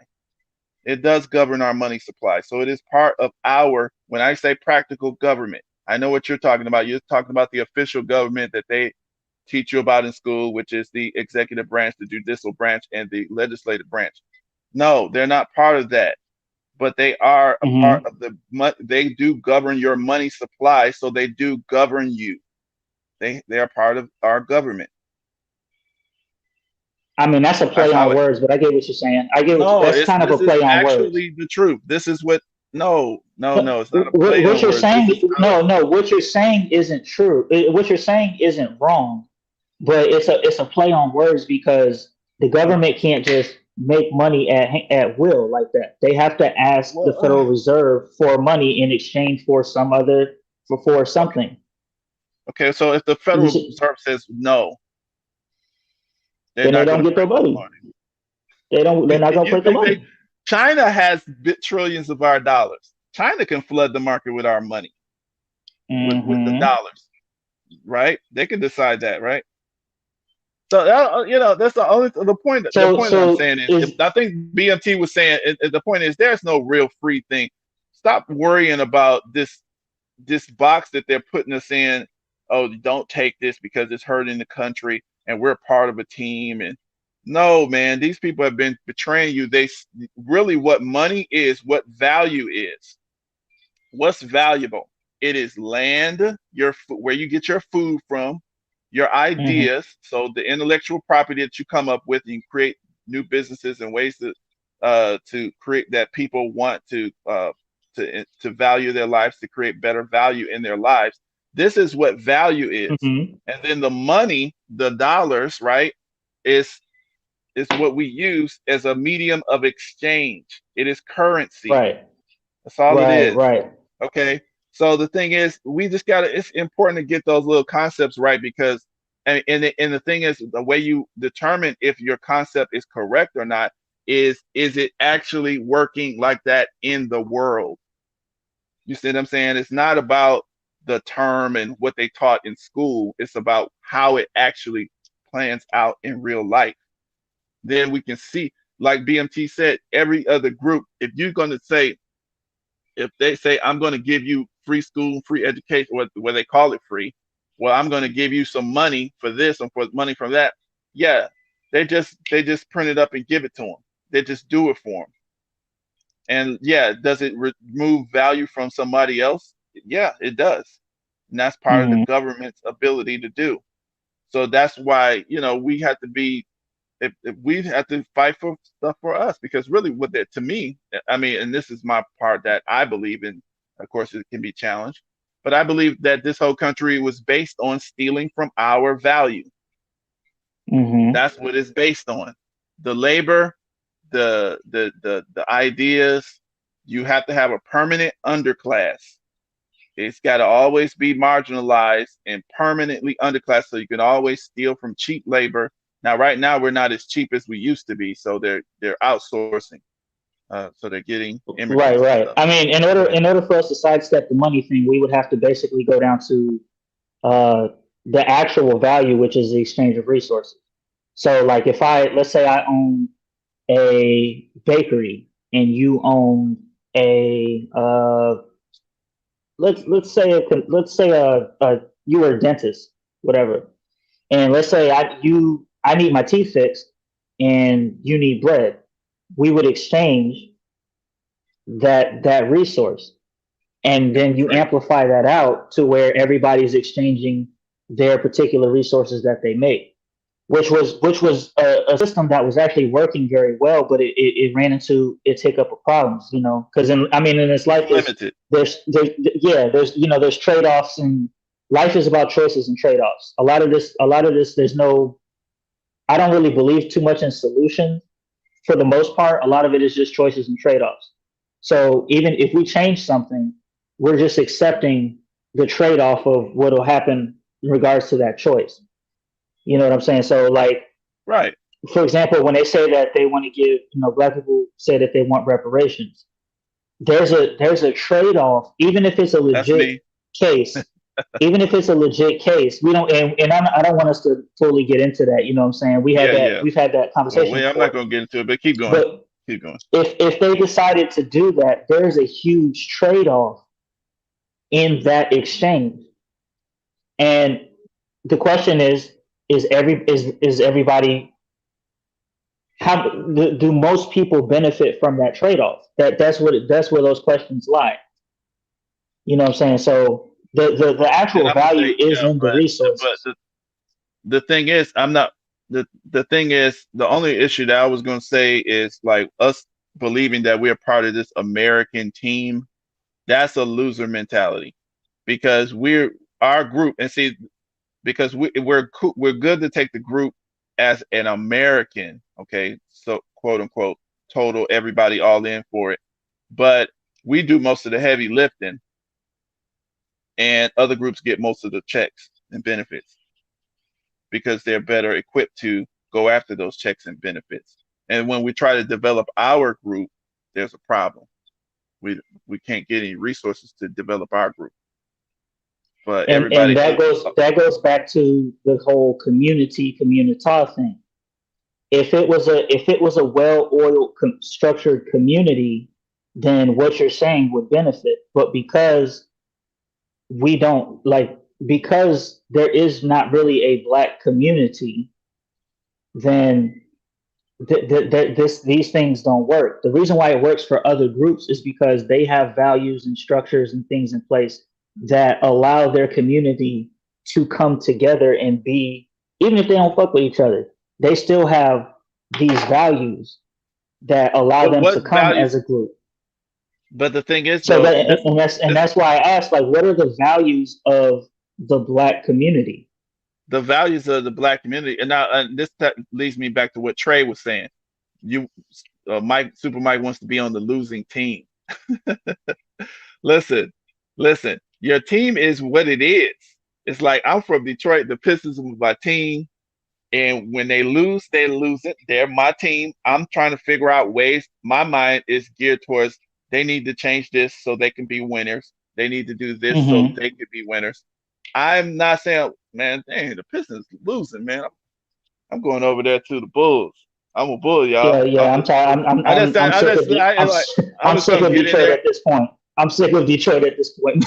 Right, right. But I'm just saying, like, I can't just because you're not authentic. You're not authentic. You ain't from Chicago. You're from Detroit. You was just saying you was a Hmm. Piston the other day, man. Now you Hmm. here because It's we bad, winning? man. Like how It's, you like it's bad. no, you figure out a way, you incentivize your group, you work with your group, you figure it out, and you become winners. And then when you guys taste that, the cup of the winning, elixir or whatever, everybody can authentically enjoy it. You know what I'm saying? But you can't sit here and say now you have the right to criticize the group because you are a part of that group. It's affecting you. This is that's beautiful. But what I'm saying is that's what they call constructive criticism. It's like, dude, it's whose Hmm. job is it? What do we expect? We expect if you're saying, which is true, the community's all messy, it's ugly, it's nasty, it's dirty. The people who had the wrong values are front and center. Okay, Hmm. okay, that's true. And Okay, I can't deny this that. is why I benefit But more hold on. by embrace. Go ahead, go ahead. No, no, no. Okay, so let's say that's true. But are we just going to stop right there? No, you say, okay, this is the plan to change that. This is the reason why these people are front and center. We need to be front and center. You know what I'm saying? You always have to put yourself on a pathway to win. And the Right. thing is, that's the reason why like I say, I go back to Les Brown because even though he's educated and all of that, and he doesn't repel his people. Yeah, he works with everybody. Hmm. But if you walk up to him and say, "Man, I really admire your stuff," he's like, "Come in, young brother. I'm gonna teach you everything I know." He's not gonna look at you like, "Are you Pakisha or are you Ray Ray or whatever?" Right. I mean, We're not going and to he's going to reject do you. that because he's American. But let me ask you And that's what No, I'm saying. Like, no, I no. think that he will we tell would you that. benefit He more. will tell you We, himself because I'm I've gonna heard tell him you straight up. I would because he's benefit more black. by embracing American values than whatever values the black community has, because by and large they don't have Okay, any so values. you let me just ask you a did question. you So let me see ask what you you a just did right there? Do you realize right there, black people in America are more American than anything? This our we literally were trained. We don't even have a memory of Africa or whatever was before that. Everything Nigga, about that that we're looking at so as black people. let me ask this question right here. Go ahead. Those people who say that we don't have a culture or any other kind of situation, why do y'all frequent around black spaces and mainly talk to black people? If you don't have a culture, then why stay in the village? Why not just go out to other places and just join on, latch on to them? I'm in all spaces, man. I don't discriminate the spaces. No, hold I'm on, hold not on. like I'm not solely in black spaces.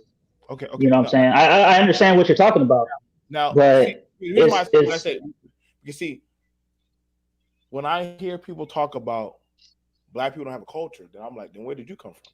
How did you get here? Yeah.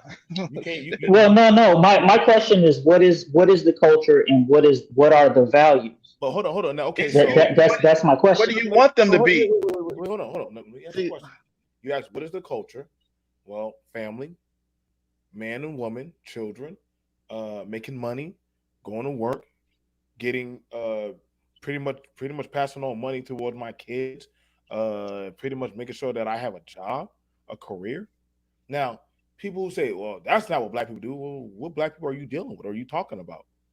Like, are you talking about me, a six-figure black man? Are you talking about Mike, a tradesman? Like, y'all don't talk about us. Y'all like talking about those whatever people y'all talk about. That's the case. Then y'all not so okay. And now but here we go, BMT, because now we're back to the individual. No. It's not the individual there's because a lot of okay. Wait. The individual. So for all, so it's amazing all the stuff that we talk about that literally all the stuff that we talk about. Y'all don't include that in the community.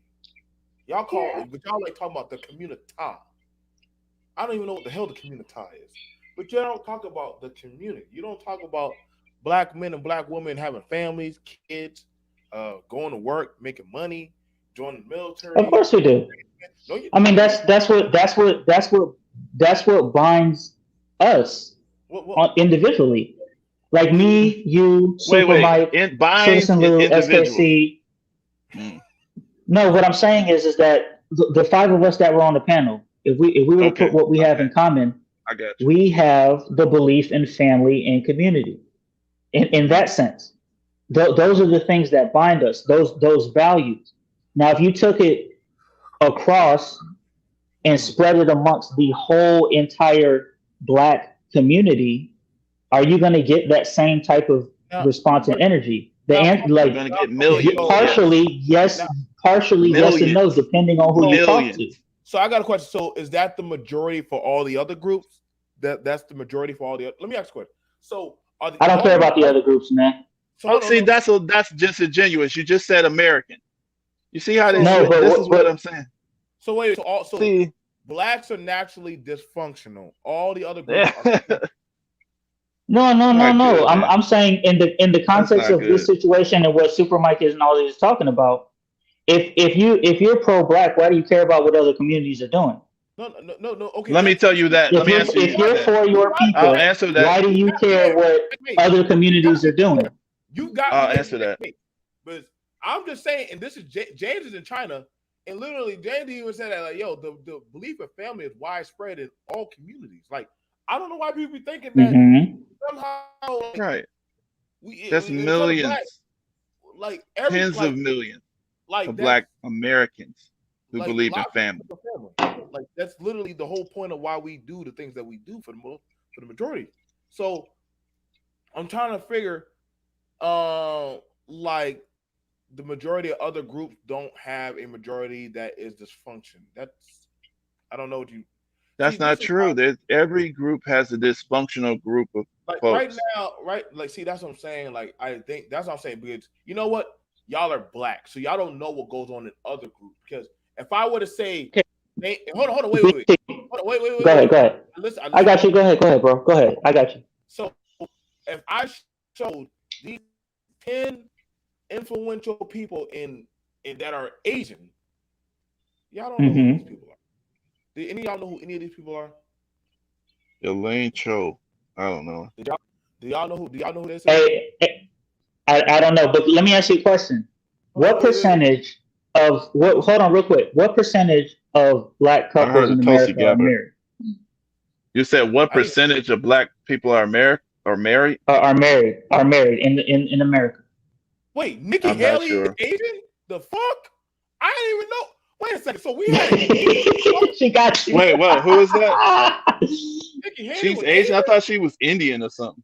I thought she was white. God Oh, damn. maybe East You Indian. know They what? call When I that say Asian. these people can blend in, yo, bro, this the daughter of an Yeah, Indian they in there. Haley. So they God call damn. that Asian too.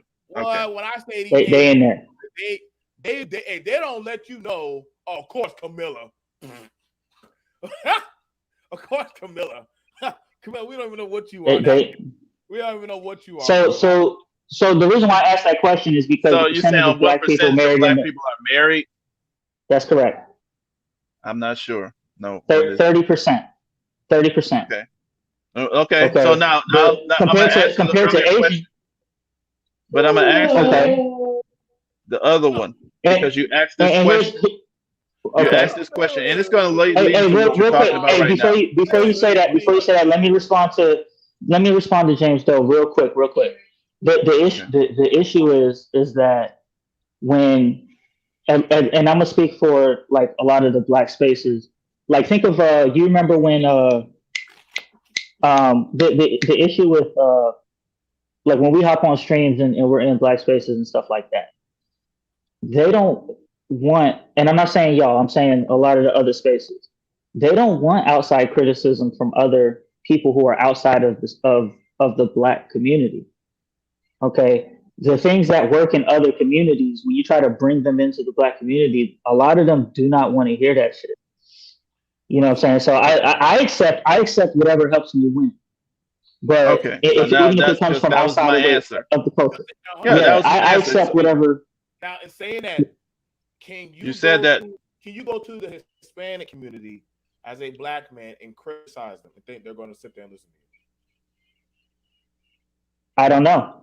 you? No, You're you know not you going to be I, accepted. If you you start bringing know. up all the statistics of Hispanics people in front of them, some Ew, negative kick your stuff, ass off. So you know damn well I you that don't ain't ain't going the to know. get case. nowhere. Thank you, black If man. I was no, but here's the But thing. Here's the listen, thing. If the Hispanic community had questions about an issue that they had in their community, came to me and said, "Okay, why is this? Why is this a problem?" And I They're not. had the solution. Yeah, I would give it. They're not coming to you. okay, I'm telling but you.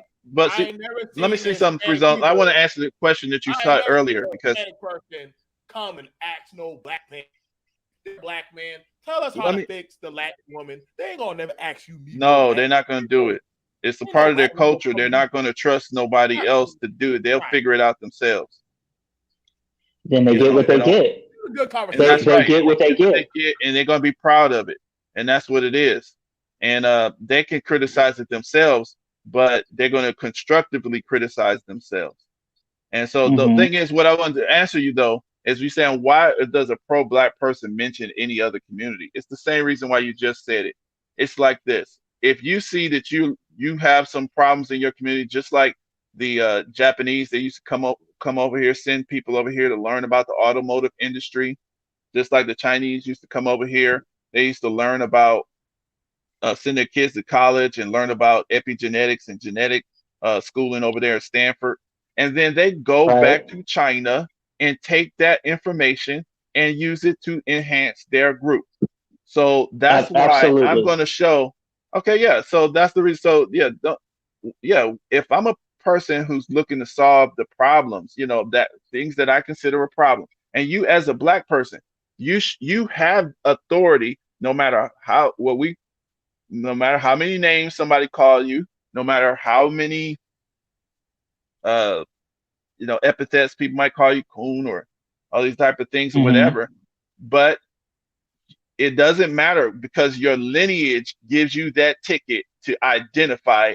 You can say you're not black, but in the back of your mind at any given moment because of your lineage, I have Uh-huh. authority to claim this. And so you have Right. authority to speak on issues pertaining to black folks. And nobody can take that a right. That's what we call a birthright. Now, the thing is, Mm-hmm. though, we're going to call attention if every single thing is coming out. It's not about like you're criticizing to show the problem and then here's a good pathway to solution. It's like, look at Pukisha, look at what do they call him? Ray Ray or something like that. And there's no saving these people. You sound like Mm-hmm. Margaret Sanger or something, or the KKK. I'm like, damn, there's no options for these people. There's no pathway. Okay, right now, if they keep doing this, I agree with you. If they keep on this pathway, they need to be thrown away. But Mm-hmm. from this group of folks, with your knowledge, and you're saying you're speaking correctly and good stuff, like if those Right. some of them hear you and they say, you know what, I agree with Free Zone. Free Zone help me out. My mama was cracked out. My daddy is in jail for 30 years. All I got around me is weed and smoke, but I'm listening to the internet right now. I'm hearing Free Zone. What Mm-hmm. can I do? Like, is there some way that I can start thinking better? You ain't giving Mm-hmm. them no options. All you're doing is calling them Pukisha and Ray Ray and alienating them, laughing at them. You're turning them away. So you're not. Right. That's Right. that's the only criticism I have for some of the talking points that I hear from the zone over there, because it's like there's no, people are scared to say where their background is because they're like, y'all gonna just laugh at me and ridicule me, and you're not gonna. It doesn't matter how I'm trying to change my reality. That doesn't matter Mm-hmm. to y'all. You see what I'm saying? Right, right, and I'll say this: a lot of what you hear in regards to that comes from them being given the adequate winning strategies and them just not taking it. It's no different than in the manosphere where they keep trying to. There's this whole push in the manosphere to kind of change what, uh, for lack of better words, let's say Keisha as the general thing. They're trying to change Keisha, and Keisha's not changing. So at that point, yeah, like we're gonna make fun of Keisha because Keisha don't want to change, and we've given Keisha the winning strategy, and Keisha don't want to change. So yeah, we're gonna make fun of Keisha. Fuck Keisha. It's that whole same thing. Now, to those who accept the winning strategy, go ahead, man, go ahead and win. And let me say, when I was talking about let me give the context to who cares about other cultures.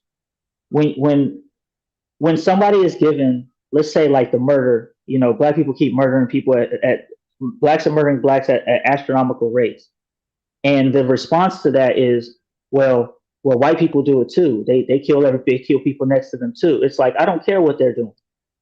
That was the context of what I was saying. You know what I'm saying? But when we're talking about tools that are needed to win, I think that to the degree of black people that take advantage of those winning strategies, to the degree that all black people win.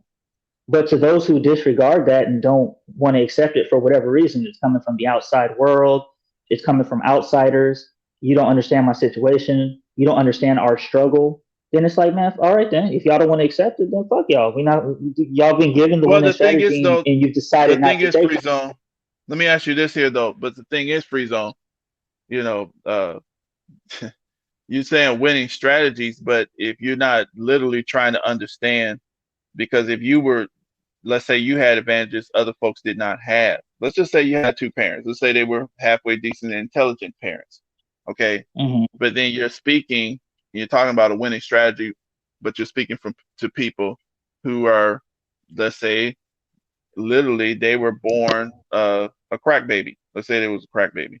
And you know, they're living in that situation. Let's say they live in somewhere in uh I don't know, Cleveland, Ohio, somewhere, and they got a piece of internet and they listening to you.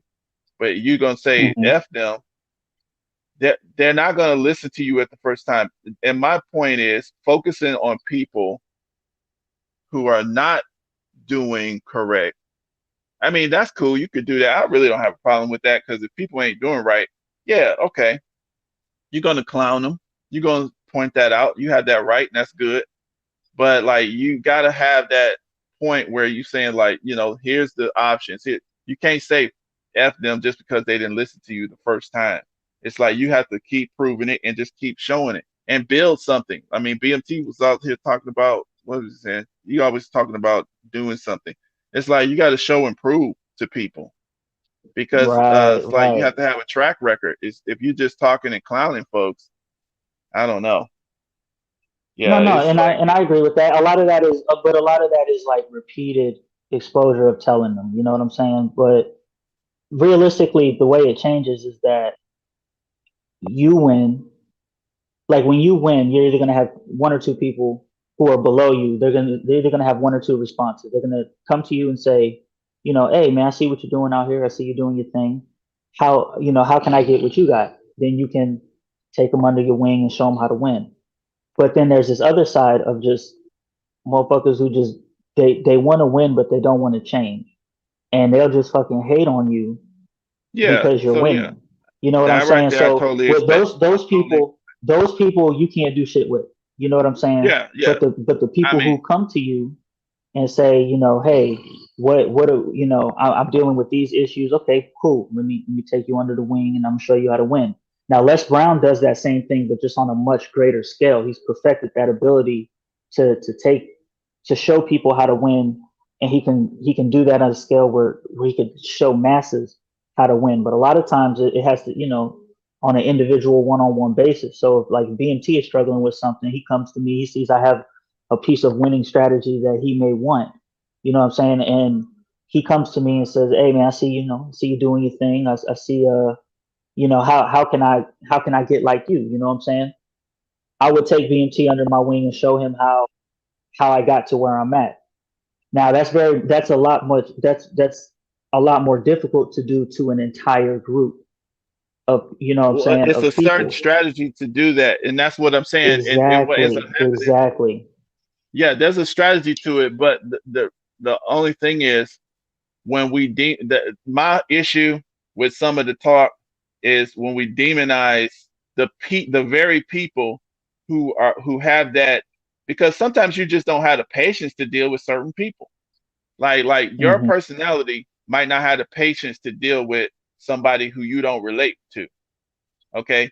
But there's another guy, he agrees with you, he understands you have a winning strategy and maybe you got some value, but he has the patience to deal with people that you don't have the patience to deal with. You can't demonize that guy, call him and trying to demonize pro black, like as if that's something wrong with that. This is why I'm like, you can't equate a group with the worst performers. You know what I mean? Like I Hmm. don't want, like, I hear this several times, like even in this conversation, like we're talking about, let's say the black community, and you'll probably acknowledge, and you'll say, well, there's a lot of people that's doing good. There's some people that's doing good. There's 30%. Let's say 30% of people who are married. What's Hmm. 30% of 50? That's 15 million people married. Hmm. I'm not worried about that. I'm focused on the people who ain't married. So you're gonna Hmm. literally just ignore the good, and then you're gonna. So now the way I would approach that, I would deal with both of them. I would say, okay, yeah, we got 15% of the people that's married. We want these married people, to try to call in. Let's try to, attract them so that we can, let's see what's the problems in the unmarried groups or whatever. What is some of these problems that's Right, going on right, out right. here?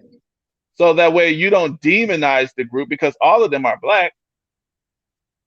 So we don't want to say all of them are part of the community. This is the unmarried part of the community. These are the married part of the community. But Hmm. we don't want to say, oh, they're a totally different species. Now, I want to say this. I want to say this. I got you. The reason why I brought up about congratulations, black women and children getting the protection thing. Now, some people say, well, BMT, that's a study or this and that, or what about the black men? But I'm like, look, listen, dude, if it's going into my community, it's a win. If it's something that they're looking at that they have to acknowledge, the first thing, to get reparations or any kind of thing, you first have to acknowledge the problem or the situation that's happening. Frieza, I know you bring up a lot, and that's very fair when you say, "Hey, man, we got problems in the community." I love that you bring it up. I love it how Mike critiques and gives out solutions of what we need to address. Me, I'm just passing out the information. Now, granted, in a situation like that, like listen, like you got to assess the damage, evaluate it, and then after they come up with, okay, we can do the work for fixing the house for this amount of money because the guy already came out, the estimators already came out and assessed damage. So being that, well, okay, so they don't have a national task force, but because they already have a state task force out there in Minnesota, then that's something that more than what other Friezo people, sleep. you know what No, I'm saying? I'm here. I'm here. No, but you know what I'm saying? It ain't hard. Now, do I want something out there for black boys, black men? Yes, I do. But I gotta start somewhere. And I tell a lot of men, listen, Right. rather than y'all put y'all money into these cars, these foreigns, these women, and all this stuff, put y'all money into lobby. You having that good conversation like, yo, bro, y'all might need to start learning the art of lobbying and how to probably put y'all money to where it matters, man. Now, I'm very surprised, and the reason why I showed this picture right here, some of these people, now this is an Asian, 10 influential Asian Pacific Americans. Now, I had no idea this broad was on their team. I had no idea these two. So wait a second. They weren't broadcasting who they were, but they damn sure knew whose team that they were playing for. And see, that to me, that's some scary power. Now it's crazy because these people are, let's see, in Indian Congressional. He's in California. Let's see, what's his what affiliation is he? Is he a Democrat? Is he a Democratic Caucus? Wait, so you say majority of these Asians are Democrat? Yeah. Oh, Yeah. I mean, that's the whole now, group thing. The now whole hold racial group thing is a pretty democratic on. leaning concept.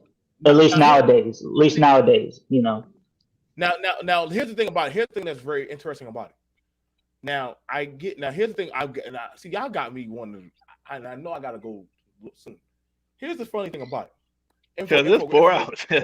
Information, man. Grab that stream, boy. Y'all be giving me so much goddamn thing. My line, I can stay on here for a long time. Now, it's amazing. Black people praise the Asians, but then demonize the Democratic blacks. But the Asians are on the Democratic side and have no problem using the system to their benefit. Like, goddamn, like, what strategy book are we going with, man? Like, these motherfuckers literally have a whole Emperor Palpatine thing going on. We know damn well they all the same goddamn household. Some of them are lighter. Some of them are Indian. Some of them are Asian, Korean, Taiwanese. So we all know they ain't banging the same flags, but they damn sure understand any by any means necessary. Like, I'm just saying, bro. Yep. When they come over here, they already met up. They already grouped up, and they already said they decided amongst each other. They said we are going to be this. We're going. Us in America, we're going to be the Asian Pacific Islander, and we are going to become a thing. You see, they just make a majority of themselves. They cobble together. They don't like to be minorities. They don't really want to be a minority. Like, no group really wants to be considered minor. You know what I'm saying? And the thing is, well, black folks, I mean, I know we've been That's told not that true. they don't really Yeah, want. Listen to me. Listen. You got to listen with the spirit what I'm saying, because I know. Look, the Asians, they don't want to. I would say like this: they don't want to stay minor. They don't want to stay minor. They want that money. They want to be I able to mean, control. But they were the getting one their percent numbers is a up. minority. The 1% is a minority. You think they complaining about that? Listen, Who you talking about? Which one? 1%. The You talking about the the rich people? 1%. You talking Sure. about well in terms of money? Yeah. Because when you Okay, get up so to the they're one not, percent, that conversation gets mute. Like but a white but you don't. billionaire and a black billionaire aren't discussing. They're not having these types of discussions. Oh What's yeah, up, they They're do. everyone? billionaires. I get it to you because if you notice about the so-called richest black man in America, which is Robert Smith. Remember he was talking about reparations. You remember that? And then the black man who's the billionaire who sold BET, Robert Johnson, was saying that we need $14 trillion of reparations for Black America. When they start doing their job and start caping for their people and coming up with plans and programs that can be that all this needed to be funded. The Robert Smith and Bob Johnson, they have programs Hmm. set up, systematized. These are professionals. All it needs is funding. And and all of a sudden Robert Smith has some kind of $200 million tax bill overseas that the FBI pulled out of a hat, and I haven't heard nothing else from him on no reparations. Robert, I don't know. Got out of line. He got white He man ain't got Hey, talking hey, about yo, no I do. reparations Hey, since then. I do have to drop off. I know we'll continue this All conversation right, on man. another Free zone, stream, you y'all. take It's care of always good business, brother. talking. Hey, Merry Christmas to y'all, man. My bad. I do enjoy the back and forth, man, because I did get some Good stuff from conversation. you that I will apply. So it all Good wasn't it. All, conversation. I'm not fighting against you. It's just an exchange of no. ideas. You This feel is me? good. This is a No, no, great no. We respect you, bro. This is like exactly what this is for. We love that. That's good, man. Yes, That's sir. good. Yes, sir. But y'all and have a let me good one. Have a Merry Christmas, everybody. Enjoy the You too. families. Have a great one, y'all. and You let me give too. a Go ahead. special Go ahead. shout out to a person close to my heart. Happy Merry Christmas to my lovely sister, Rashida. I love you, baby. I love you. I'm so proud of you in your plays that you put out there Oh, to educate Rashida. Yeah. people. Shout out to you. I am very proud of you. Okay, I am very proud of you. Please keep up the good work. All right, I watch from afar, and I'm very proud of you. All right, James, welcome to the floor. Go ahead and rock. Um, like I said, James, you've been listening to a lot of stuff that they've been saying, man. Like I Hey, said, man, I go ahead, love, brother. like, I mean, I know you love coming over I here, came brother. from, I like listening to it because it's honestly, it's where you guys talk amongst each other, and I'm just like, okay, I'm trying to figure out where comparable problems are because you tend to sometimes be like, hey, this is a black community talk, and you're white and you don't understand this. And then I try to sit back and listen, and I'm like, okay, what am I not understanding? You know, just because I like to listen to different cultures aspects, and it's hard. I mean, I can go into any pure white chat and I know exactly what they're going to be talking about. Nothing special unless it's specific, political or something. And I just like listening to BMT, his opinions, and Super Mike and Lou and the other chat we were on a couple days ago. So I'm just, I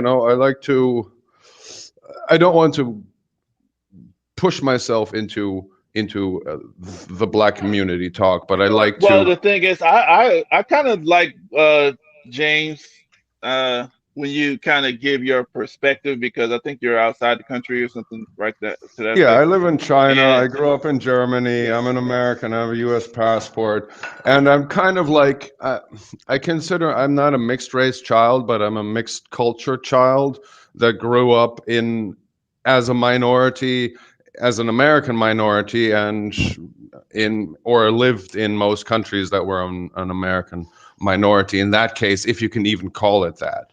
But I mean, this is back in the 80s. So when I was growing up as a kid, these are my experiences as a kid. Obviously, I didn't have the larger adult perspectives until I got older. And I mean, you see a lot how things change, cultures change, how races mix. I mean, Germany used to be very white. There weren't very many black people there, and you can see how the transition goes. How BMT says, "I've been in that country. I've eaten with these people, and I can James, then you I mean can. you're not Chinese around here?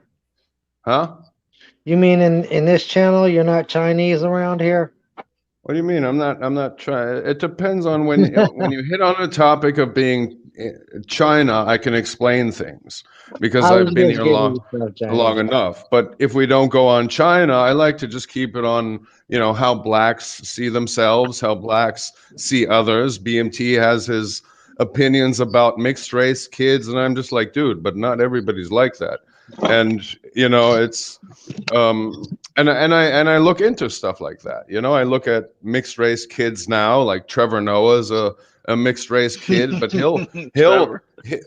he'll not he doesn't stop in front of anything. He'll have a Malaysian busting on Chinese people, or a Malaysian pretending to be. I just watched one of his shows, and it's just like, why is China in Africa? And I'm just like, okay, wait, now this is combining blacks in America who feel like they're African, who with a South African that's mixed race with a German, and it gets so fucked up. I'm just like, it's global. It's not even black anymore. It's just like, God, what did I get myself into here? But I'm just saying, I don't want to blab on here. I'm just taking up the information, and then kind of in that outside sphere of not being in a white community, not being in a black community. I'm just learning, these are the experiences, I guess, that you have that I can listen to and I can learn from. And I hope I can, as a non-national American, as a homeless person, basically, as a stateless, that's basically what I feel like. I feel like I have an American passport, but when I come to America, everybody's like, fuck you. You don't think American. What's this? Communist? Fuck, And I'm just like, oh God, no. All right. So, and I like to have or listen to intellectual conversations, especially Free, Zone Lou, BMT, Super Mike. It gives you a whole lot of a different level than these people that are just like on that other show. What was his Rob Roy boy? Who was just, and I was just like, God, can somebody kick him off? It has no value. No value. Yeah, Anyway. BMT, what's up, man? What's up, information man? How you doing? What's up to you all? Information man, what's up, going brother? on, man? What's up? I'm only going to stay for a little while. I'm not into the panel thing anymore. BMT, let's be honest here, brother. A lot of people come into these spaces and they have a lot to say what's wrong with black people or black society, but yet nobody is willing to say, or oftentimes people don't tell you what they're doing. Me and you, BMT, over the years have done programs about black schools, black babies that are in the crossfire, asking black men on these platforms to support the streams, support the issues that we bring up, particularly as it relates to black males. And many cries were put out there, but many came over in droves in support, as much as they will support the other fuckery that goes on YouTube. So dismiss me with all this talk about what is the problems with the black community when we have brothers that are stand-up brothers trying to ask you for their support when they're pushing a particular cause, and nobody is coming to support that message. So you got to dismiss me with that. When me and you have went through the fire and we've seen what the responses have been, no response. I could do a stream about the best job opportunities for black males, semiconductor microchipping, and I can get little amount of support as I can on other types of streams when it comes to a stream that's about directly for something for black men. We set up here and we cry and whine like little babies because black women got a protection bill. Ha ha ha. I laugh at you. See, the reason why women in general, and particularly black women, tend to get these sort of things, because they do something that we don't do as men. They lobby for their issues. That's why men die and women tend to live longer than us, because they're involved in their health issues. When it comes to cancer, we've got people wearing pink in the NFL representing breast cancer, even though men are the ones that die of cancer more than women. Why? Because women bang the door, hit the drum, and demand for issues to be centered around their health, what have you. While we as men, we sit back, not all of us, but some of us complain about what women are doing. But I have a question for all the men. Where is your lobbying at? Where are men coming together in unison and saying, let's lobby for our health issues? Let's lobby for black boys. Why are black boys not being included in this protection package? Why is it just black girls and black women? Aren't black boys, black young men, the biggest ones that are threatened and killed in this society for a variety of different reasons? Why don't we come together as men and pull our resources to lobby for our issues in this government? Because the reason why women get this thrown at their way, because women, whether you like it or not, do a better job of lobbying for their issues and getting in the faces of these politicians and applying pressure on them, whether you like it or not. Where is the pressure that men should be applying upon politicians? We don't like the child support system. How about you go and lobby, since the government is run mainly by men? Why don't men come together in unison and lobby to change some of these child support laws that are raking us over the coals? Where is the lobby for that? Why are we, if we're complaining about something, then go lobby for your issues. Sitting here on YouTube, talking about it 24/7 and then doing nothing, in the end will lead you to no solutions to this problem, or a different perspective to bring to getting this problem changed. Now, for those of you out there who say, well, what are you doing, Information Man? Well, I'm a member of a black brotherhood that's been around for 115 years, doing the work, out there doing the work, sending young black men to college. I just did a goddamn stream about the fact that it's a myth that there's more black men in prison than there are in college. Did I get 100 people on the stream listening to that? Even though people will get up here on YouTube and talk about, oh, black women are getting this. Where were you at, black men, to come over and to support that type of stream, where I'm setting out giving you the numbers showing that there are more black young men in college than there are in prison? We got 4.1 million, 1.4 million black young men in colleges, while we got 840,000 in prison. So I did that stream to promote the fact that we are doing things. We are elevating ourselves. Okay. Now, when you bring up statistics about black people being married at 30%, it's true. 2019, only 30% of African Americans were married, compared to 48% of Americans. Half of that is 50% of African Americans have never been married, compared to 34% of Americans. But when you bring up statistics, you should not be derelict in letting and not giving all the information, because this is what they came up with. After viewing the available data, we can see that although fewer black women are now married, more black women than black men have been married at least once in their life. Okay, this is because a higher percentage of black women are divorced and widowed. We forget about black men that have been killed. Black women that also go widowed. It ain't always because it was just a breakup. Black women that have gone widowed because black men have died. We gotta deal with our health, because we are dying of prostate cancer, all these different issues that we need to tackle. And we're dying because we don't do enough to lobby for even our health issues. And then we're dying and leaving our women, when we are married to them, widowed. Okay, more black women than black men have been married at least once. This is because higher percentage of black women are divorced or widowed than men. Also, in 2019, just under half or 48% of black women had never been married, which is up from 44% in 2008 and 42.7% in 2005. Now, those statistics go way back to the early 2000s. I'm sure in 2022 is still a low percentage.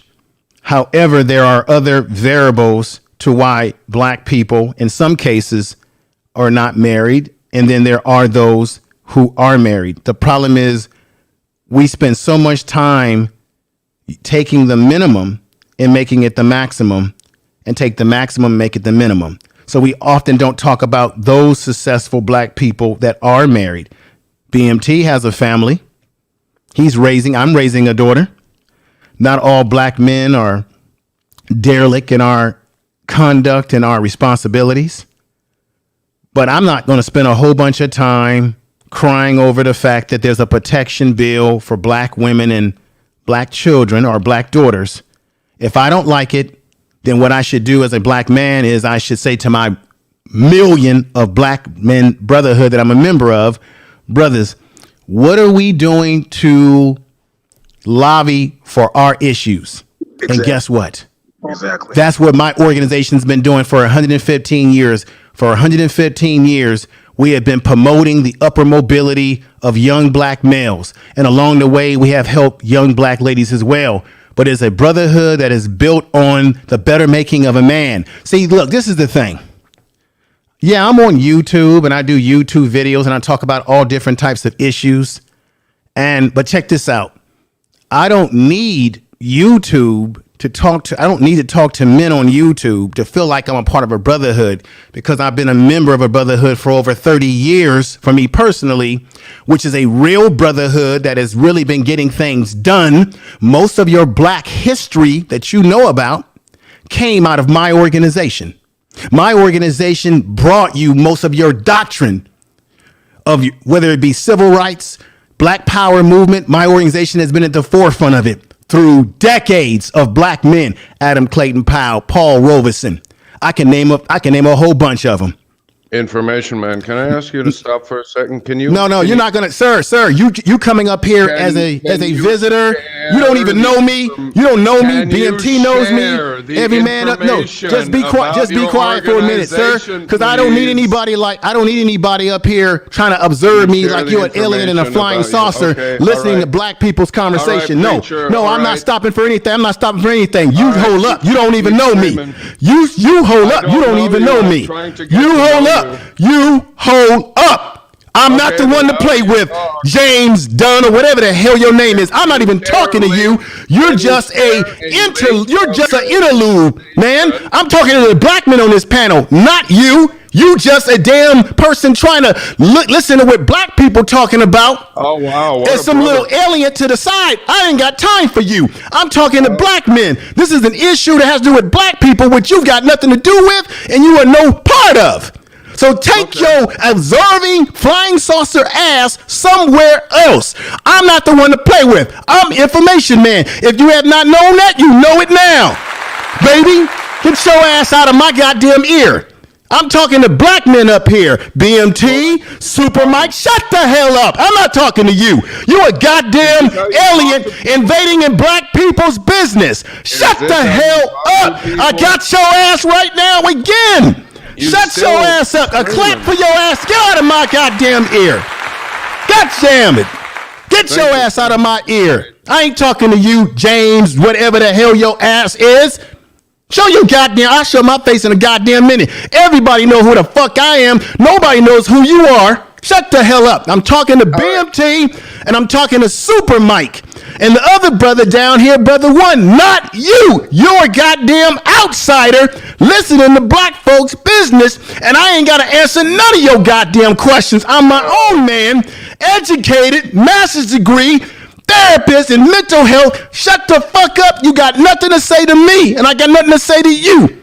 Now, like I said, BMT and Super Mike, we got to get out of this bullshit where we sitting up here listening to people whining about what black women have gotten when we as men, if we are real men, should get out there and get it for our damn selves and stop worrying about what women got when you know that women are already a protective group in America. So therefore, they're going to get these little trinkets. And Free Zone was right when he said, just because someone wants to give you something doesn't mean that it's really what you need. I would agree with the young brother when he said that. I totally agree with that point, because you never know what slick shit the government has for you. But at the same time, as black men, we have to set forth our destiny. We have to define our image and who we are and what we want to be, and not sit back and say, well, they got this. Well, damn it, get up, join an organization, organize the men in your community, organize brothers on YouTube, and change what you don't like. Other than that, you're just crying in the wind. Get something done, stop talking about it, and get it done. Simple as that. Super Mike, you're a family man. You know exactly what I'm talking about. BMT, you're a family man. You know what I'm talking about, because you brothers are already doing it. Right? Right. That's right. I'm with you. So, and the reason why I came off nasty to James Dunn, because I don't like people who are outside of our race who come over here talking that, well, I'm just going to observe. White folks have been observing us for all these goddamn years. If they don't know what our situations are, bullshit. You've been observing us for over 4 fucking goddamn years, 400 damn years, 500 goddamn years we've been in this goddamn country. Y'all been observing and sitting back, observing our circumstances for decades of all of this observe. I don't need you to observe me. I'm not a goddamn animal in a zoo to be observed like I'm some damn laboratory experiment. When you said those words, I knew exactly what that bullshit was already. Exactly. All right. Yeah, I did, Mr. Skeletor. BMT. I'm about to get ready to get off. I know your little James Dunn will be happy when I get off, and I don't give a damn. I'm getting off the panel. Y'all take care. Happy holidays to you, brothers, man. Happy holidays. But at the same, and remember, if you're not happy with the results of what we're getting, then go out and organize black men and get the shit for yourself. No, like I said, listen, I'm not mad at it. Like, again, I have daughters, I have women in my family. Some have men, some don't have men. I know, Exile, you have children. Yes, you know, sir. I know, so for a lot of men that come from that this is in front of us, that's why I said, outside of YouTube, if we were to ask the dominant black society to turn down this bill or this study or anything that would give any type of protection, we're not going to turn it away. We're just not. Exile's not going to turn it away. Mike's not going to turn it away. I'm damn sure not going to turn it away. Y'all already know my mindset. I'm just not. I'm going to be like, oh shit, okay, let's roll, pull the trigger. Now, to some who say, oh yeah, like, why do they need it? I would ask the same thing to all the other people. Why did police need an immunity card? Nobody questioned the police on that for years. Let me say something real quick, BMT, to your asshole that's on the panel. You know where my 115-year-old black organization is? Right here in America, founded in 1906, with great historical black men and young men across this country, motherfucker. That's where it is. See, this is what I mean, BMT, when you let these type of outsiders come on to panels and disrespect, while at the same time trying to tell us, right? Hang on, right? Oh no, wait a minute. Just so you know, sucker, we're not only in America, but we're all over the world. We're international and nationally accepted, motherfucker. Ask somebody. Now, we've been around the world 2 times in the left. We're international and we're national. So you thought you was gonna come up with something slick and say, "Oh, you're only in America." No, motherfucker, we're all over the world. Okay, and we're in all steps of life, politics, everything, military. We're in everything. That's what we need to be doing as a black collective. We should be infiltrating all these institutions in this society. We're in all of them, So I got your huckleberry there, James, whatever your goddamn name. If you keep playing around, I'm gonna block your ass out of existence. You make me laugh, man. So don't play with me. I know where you was going with that, but I got your huckleberry on that one. Mm-hmm. Final You thought. caught me. Yeah, I Flat got you, out. sucker. Yeah, I you got you, me. sucker. Keep on observing. Keep on observing. Keep Yeah, observing. You I'm may still learn waiting something. for that link to your organization that's working worldwide Hey, because I'm we all actually know it. We all interested know it. in it. You know what? We I know it. have not only I have a link. We have a website. We Yeah. have members in government, past and present. So what is We it? A have secret organization? we have members like Robert Smith, black billionaire, right? We've come out of schools like Morehouse, Harvard, Yale, all sorts of just share the link. universities, I can all find the sort of these. information on the No. website. Oh well, I can tell you where you can find all the That's information all- about our that's all- organization. that's I'll give all you. I wanted to have. I'll give you one. I'll give you one word. All you got to do is look for the black and old gold, baby. Alpha Phi Alpha Fraternity Incorporated, baby. And you can, when you go look that up, you'll find all you need to know and then some. Until then, when you do your research on the organization, you'll know that we're not a little thing, but we're a fucking huge thing. Simple as that. And in the great words, of one of our greatest members, Dr. Martin Luther King Jr. We coming to Washington for that check, motherfucker. You owe us reparations. Now, BMT, let's get back to real serious talk. BMT, when we did those videos, when we were trying to campaign for people to help this black school in South Carolina where you are, what happened, brother?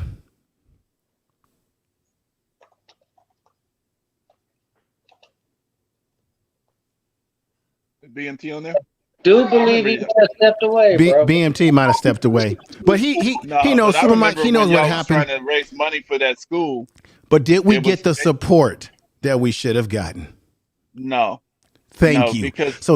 And that's why. Yeah, go ahead, brother. I'm sorry. No, because the thing is, and that's what I was saying, information, man. The thing is, people don't understand when they demonize, they're over there talking about these negative aspects of the community, and then they turn it into words like community and all of this stuff that they say. Right. But they don't understand when they're doing that, they're actually like when people who are out here trying to solve problems, then they would rather laugh at you. Right. You know, and restrict your support. Super Mike, don't get me wrong. Everybody in the chat room, everybody listening, do we have problems? Yes. But do all other ethnic groups have problems? Yes. Yeah. What happens is that, and maybe people are going to say, hey, you're playing the victim here. But the fact of the matter, historically, anything that is negative in the black community gets magnetized in American society.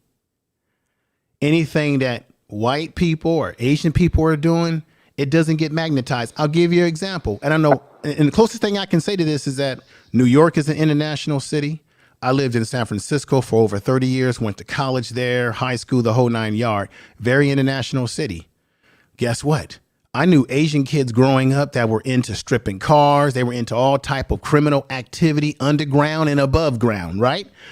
There were Italian kids, all sorts of different race of people who had a little bit of this in their community, if you want to say that.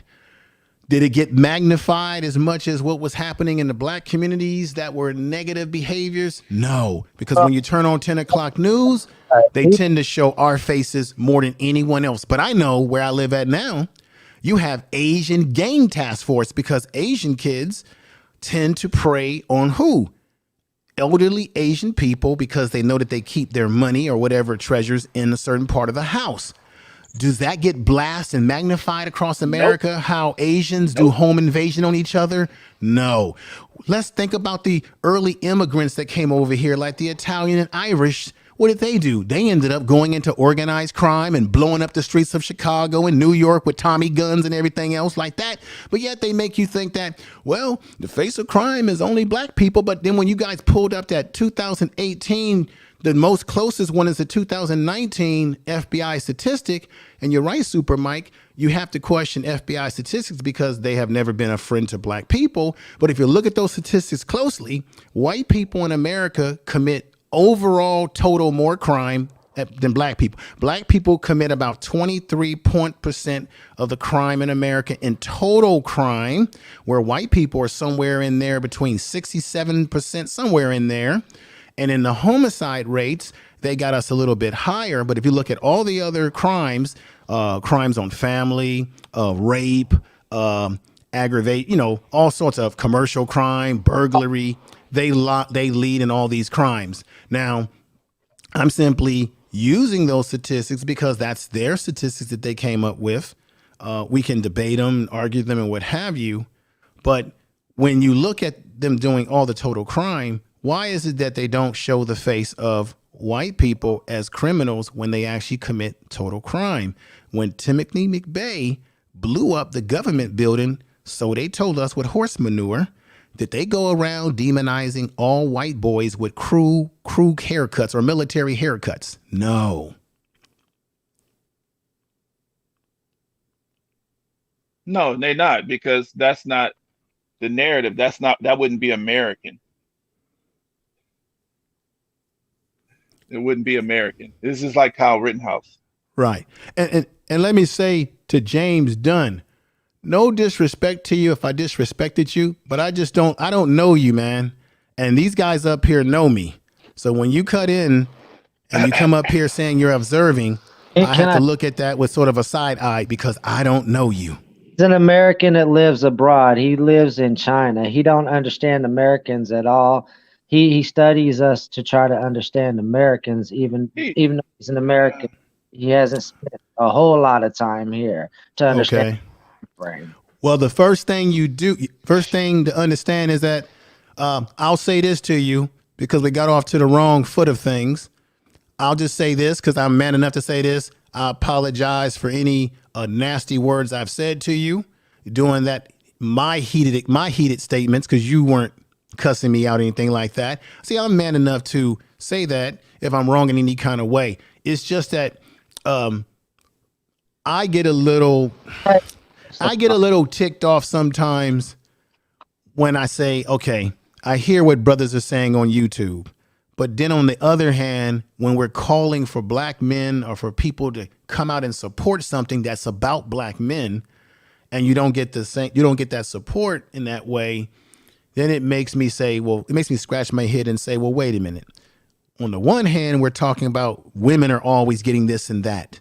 But then when a black man trying to offer something that could basically benefit black men or men in general, we're not advocating enough. And that's when it comes time to put into action. Right. That's what I was trying to get at with them. Can I say something real quick? Go ahead. Alex, I accept your apology, and I'm sorry that I made you feel like I was disrupting you. All I wanted was just more information, the information that you were talking about. If you could just share the website without the whole story, and not specifically for me, because you have an audience here too. There are watchers too. The reason why I didn't talk like I didn't give it like that, because some of these guys, that was my whole point. These guys know me. I've been on many streams with these guys where I've gone into more detail. So when I talk like that, a lot of these guys like BMT and Super Mike, they know what I'm talking about. Yeah, Super Mike knows what I'm talking about because Super Mike is Muslim and he was a part of that Nation of Islam Brotherhood or Brotherhood like that, so he understands a little bit what I'm saying so I don't have to go into details with them. But what I would say to you, all due respect to you, is that you can look at that, or you can look at the Divine Nine, which there are many other black male and female organizations that pretty much sprung from my organization. We were the mother that sprung the other organizations. Now, am I saying that I'm not saying I'm perfect. Are we perfect? No. What I'm saying is it's an example of how when people put their heads together of same like-mindedness, and unity means to work with people of the same like-mindedness, you could get something done in your neck of the woods. Does it mean that we're solving all problems? No, but we're doing something. And that's why I always say to guys, either donate to an organization that's doing something. Like, for example, somebody that I put up in really great esteem, go check him out. And that's Brother George Makem. He has an organization called Urban Nerds Worldwide. Of course, they're stationed in Philadelphia. He's going to spread the organization out to other cities, but he's working with youth. He's getting out there and he's introducing them STEM and science. He has a brother by the name of Marvin who's a scientist. And so he's introducing the kids to science and getting them out of their communities to see other possibilities, mentoring them, educating them. And that's what I mean by creating a solution. Or I know people don't like that word solution, but he's doing something that could have some benefit. Because, you know, I've said that in the past and people will say, oh, it ain't really about a solution. See, this is what I'm saying. The information, man. Now, if you people move the goalpost with the word words solution. Right. All of the words that are good that our community creates, like woke, or like you said, solution, or like it's just good stuff that we might say, it gets demonized. And another thing I'm gonna say is like this, and I'm about to end it off though, but right. I just wanted, for Free Zone's down there, he said that you were racist. And I'm like, let me tell you something. People have to understand, like, if I come, I'm just gonna say something here though. Information Man is who he is. He's unapologetically. We know Info. He did the same thing. Info is like this. So it's like we know what's to deal with. Now, if people, other groups of people coming around within, if I was to go over there to the white side of the conversation or something, let's say if I was to get into their little talking spaces. Okay, a racist may come. I'm not saying that info is, but I'm just saying somebody may come in there and blast me, right? But I'm in their space, right? So but if I'm going to let me say this though, Super Mike. You're right. Yeah, you're right, you got to be able to deal with what's in here. It's not because go ahead. Let me just say this. I don't think as a black person that I could go into other culture space. For example, I can't go into a Chinese space or Latino space or Cuban, Puerto Rican space, Mexican space, or any other racial group and come over there and start saying, well, I just want to observe you guys. I don't think I would be well received. And if I start getting into their conversation when someone is talking that everyone knows, I don't think I would be well received. You know why? Because you don't see that. You don't see black people able to go into other ethnic group space and talk about their women or talk about anything that has to do with that culture and think that we can just get. But black people, we're so inviting to let other people come in and give a contributing statement to our culture like it's no problem. And all I'm saying is that, look, Free Zone has the right to his own opinion, but he ain't got the right to his own facts. He thinks I'm racist. I say that's false because, one, he's using the word out of context. You should call me prejudiced, not racist. Racism equals power. Racism is about power and the ability to execute power against other groups that are under you, that you can control, such as I can keep. So there's nothing I can do to James Dunn. I can't keep James Dunn out of housing, out of a job, out of anything economic, because I'm not in a position in America.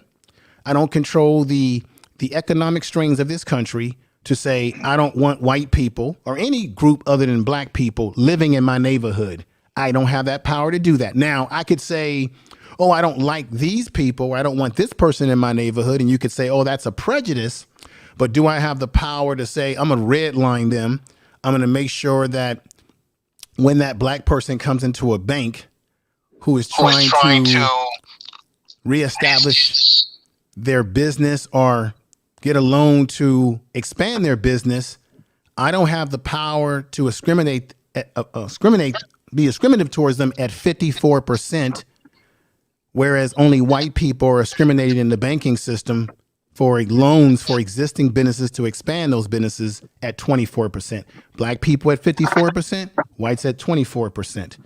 So I don't have that power to keep James or anyone out of that power. Only thing I could say is, oh, I don't like James, right? I could say that. That could be a prejudice, but that's not racism. A lot of times people get on these spaces and they use these words and they don't even know that the words that they're using are not even proper context. So am Yeah. I a racist? Hell no. Is he entitled to his own opinion? Hell yes. Is he entitled to his own facts? Hell to the no. It's just that simple. And if he doesn't agree or care for what I'm saying, guess what? I don't really give a damn. Because this YouTube, for me, it's not about trying to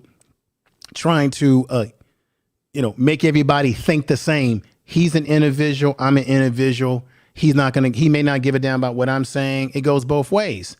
We all are entitled to what we believe, but not always our own facts.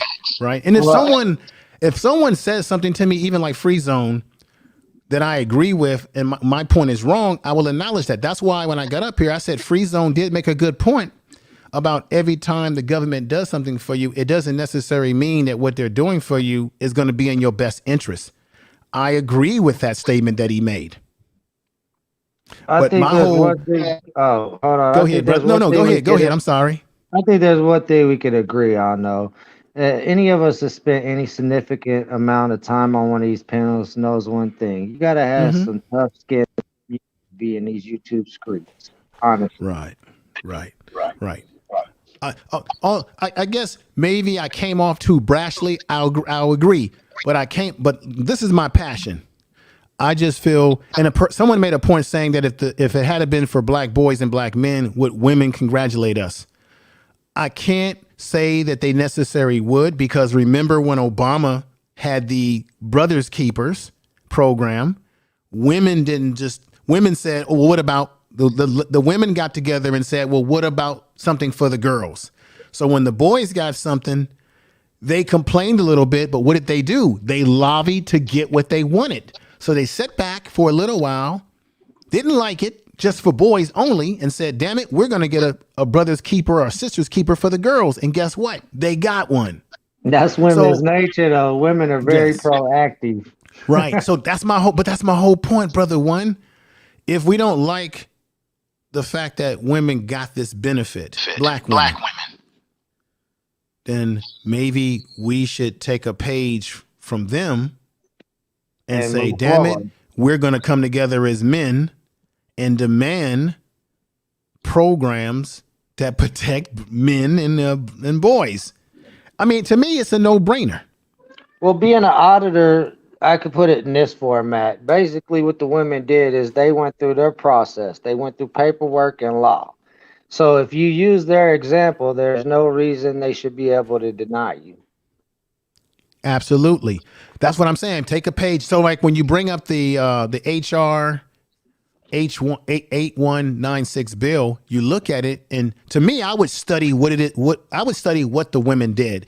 I would spend more time figuring out why they were able to get this bill versus complaining about why did they get the bill. You get what I'm saying? I would be figuring out how did they go about it. Now, I think it was said earlier, it's only a bill. It's not law. It's just a bill right now. It's just something that they threw out there. Just like the reparations bill, that shit has been out there for a minute. They've done nothing with it.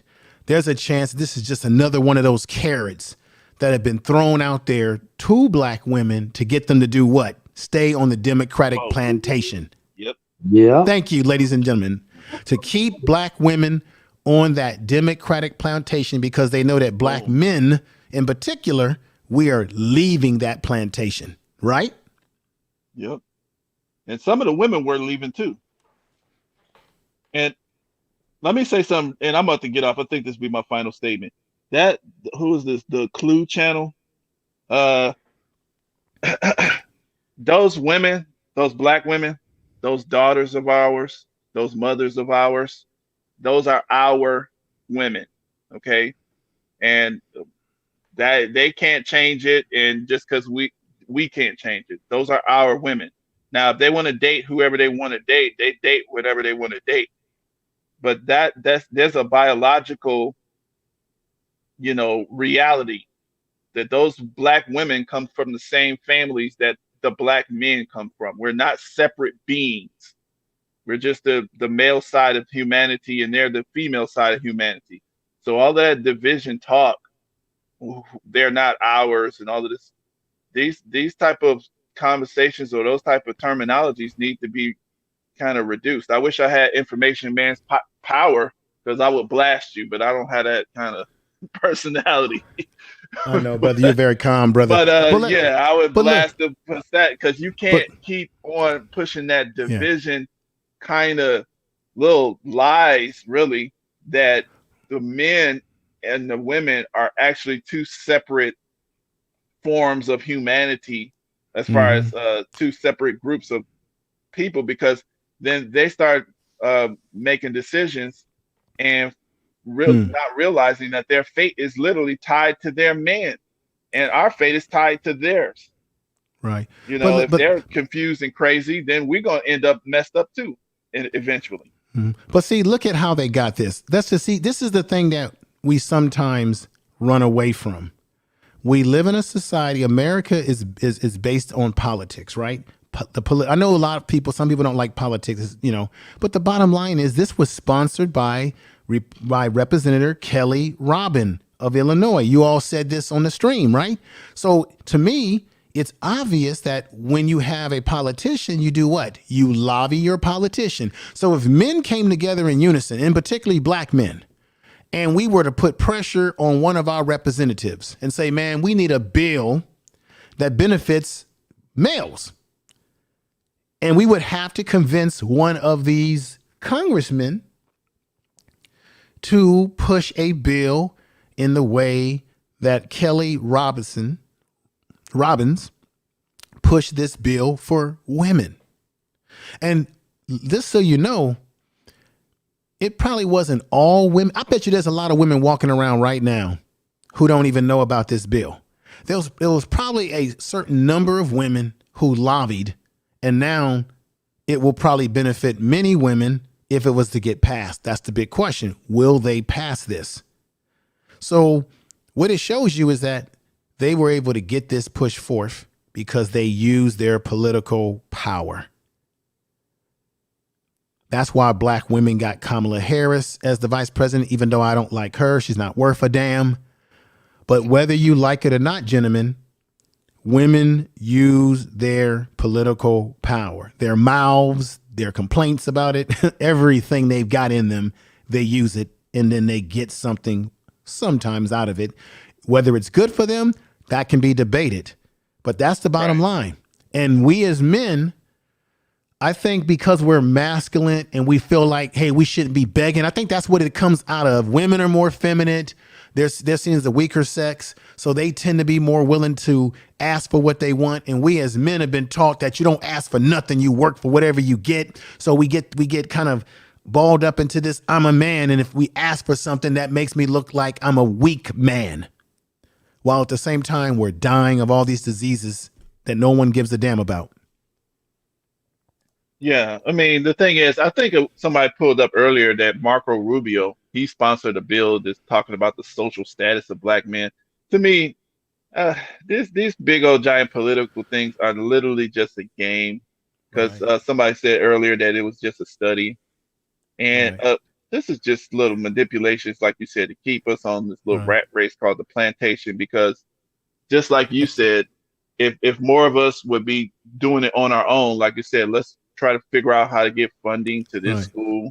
Let's try to figure out how to boost this organization up, how to create more local organizations of people who are willing to step up to the plate to solve some problems in their area. When we start thinking that way, they can't control that. So, and James Dunn has said it right in the chat room. James Dunn said it's nothing but a study. He also said, if you want grants, go look at grants. There are grants, gentlemen, that you can write grants for anything that you want. You'll be surprised how much money you could get if you were to write grants for your particular. And I know when I was in college, we got grant money for programs that I was involved with. And we had brothers that knew how to write grants, and you just be surprised. So, and then Clue says that this could be another form of warfare. But this is the thing. What will the bill do for black women and children? Will it simply protect them? Will it give them jobs? Are they talking about giving them money? Because before we say that it's another welfare program, which was based on giving them money, Is this a program that's going to help their job training? Is it a program to protect them from being, sexually abused? You know what I'm saying? Right. Yeah. I mean, I have like I said, there's no benefits that come to Black women that I feel threatened by it in the least. So, but the Okay, thing is, it's like, yeah, we so it's just talking need to about it. be. Go Go ahead. ahead, brother. I'm sorry. No, no, no. I was just saying we just need to make sure that our young boys get some benefits too, so that way. But the thing is, I'm just like you said, as we're manhoods and stuff like that, we're being men. You know, I Mm-hmm. mean, I think our media presence is because you do a good job. BMT does a good job starting conversations and stuff. Yeah. And so our media presence is vital. So we Right. can't dismiss that. So that's definitely, people don't even understand because we wouldn't even know there's a problem. Right. We get a lot of information from different people around the country in these Mm-hmm. chats, even in the challenges, whether we're arguing or not. Right. That's We true. do actually get information because it makes us think about stuff we wouldn't even thought of. But Right. at the same time, when it comes to the implementation part of the program, of the situation, of whatever we're trying to do, it's like, okay, like you said, now it's maybe we need to start pushing into some sort of group, Right. It says. something that we can kind of work with. Maybe not official group or some formal thing, Right. but something just in the beginning, some sort of association, just something small or whatever that we Mm-hmm. can actually start saying, okay, every year we get together, we do this for this group of people, Right. or we do this for this group of boys. Every year we get together, we do this. We have a Right. media blast for this or that. So let me just read this right here. The task force shares one cover issue involving. So they're looking at Black women and Black girls as it relates to education, economic development, healthcare, justice and civil rights, and housing. The submitted recommendation specifies involves to Congress. And see, think about this. It's a Black female who is the leader of this bill. So you have a Black female. We got to just be honest about this. It's a Black female who's looking at her issues through the eyes of the women that she represents, right? So she can relate as a woman herself. She can relate to whatever the ladies that lobbied her are complaining about. And therefore, the women took advantage of lobbying a female of what? Called unity, which means what? Of like-mindedness, who would go for what they want. And so this is what they're going to get. Now, can we make the argument that Black boys need housing issue? Black boys need economic development. Black boys need policies that develop health care for them and justice and civil rights. Who needs that more than Black boys? Hell yeah. Yeah. But do I expect women and Black women to do the lobbying for us? I expect Black men to be the ones to lay their arms down and say, bam, we are going to lobby for Black boys. Why are we expecting Black women to do that which we should do for ourselves? Would it be great if they promoted us? Certainly there are Black women out there that do support Black men and support our issues. They're out there. But should we as men, if we're going to call ourselves men, should we be waiting on women to lobby for us that which we should lobby for ourselves? Because women are not waiting for men to lobby for them. Right. No, I mean, but you know how men are. We got organizations because actually when we deal in business too, a lot of times we get a secretary to do the paperwork. Yeah, We don't goofy like shit seeing a like bunch that. of tax paperwork and balance sheets and there you go A lot of insurance bullshit. and Right. you know what I'm saying? So it's just like when I think it was Saxford was going to give money to Black women. I understand Oh yeah. why black men in particular feel some kind of way. Don't get me wrong. But at the end of the day, no one should care more about us than we care for ourselves.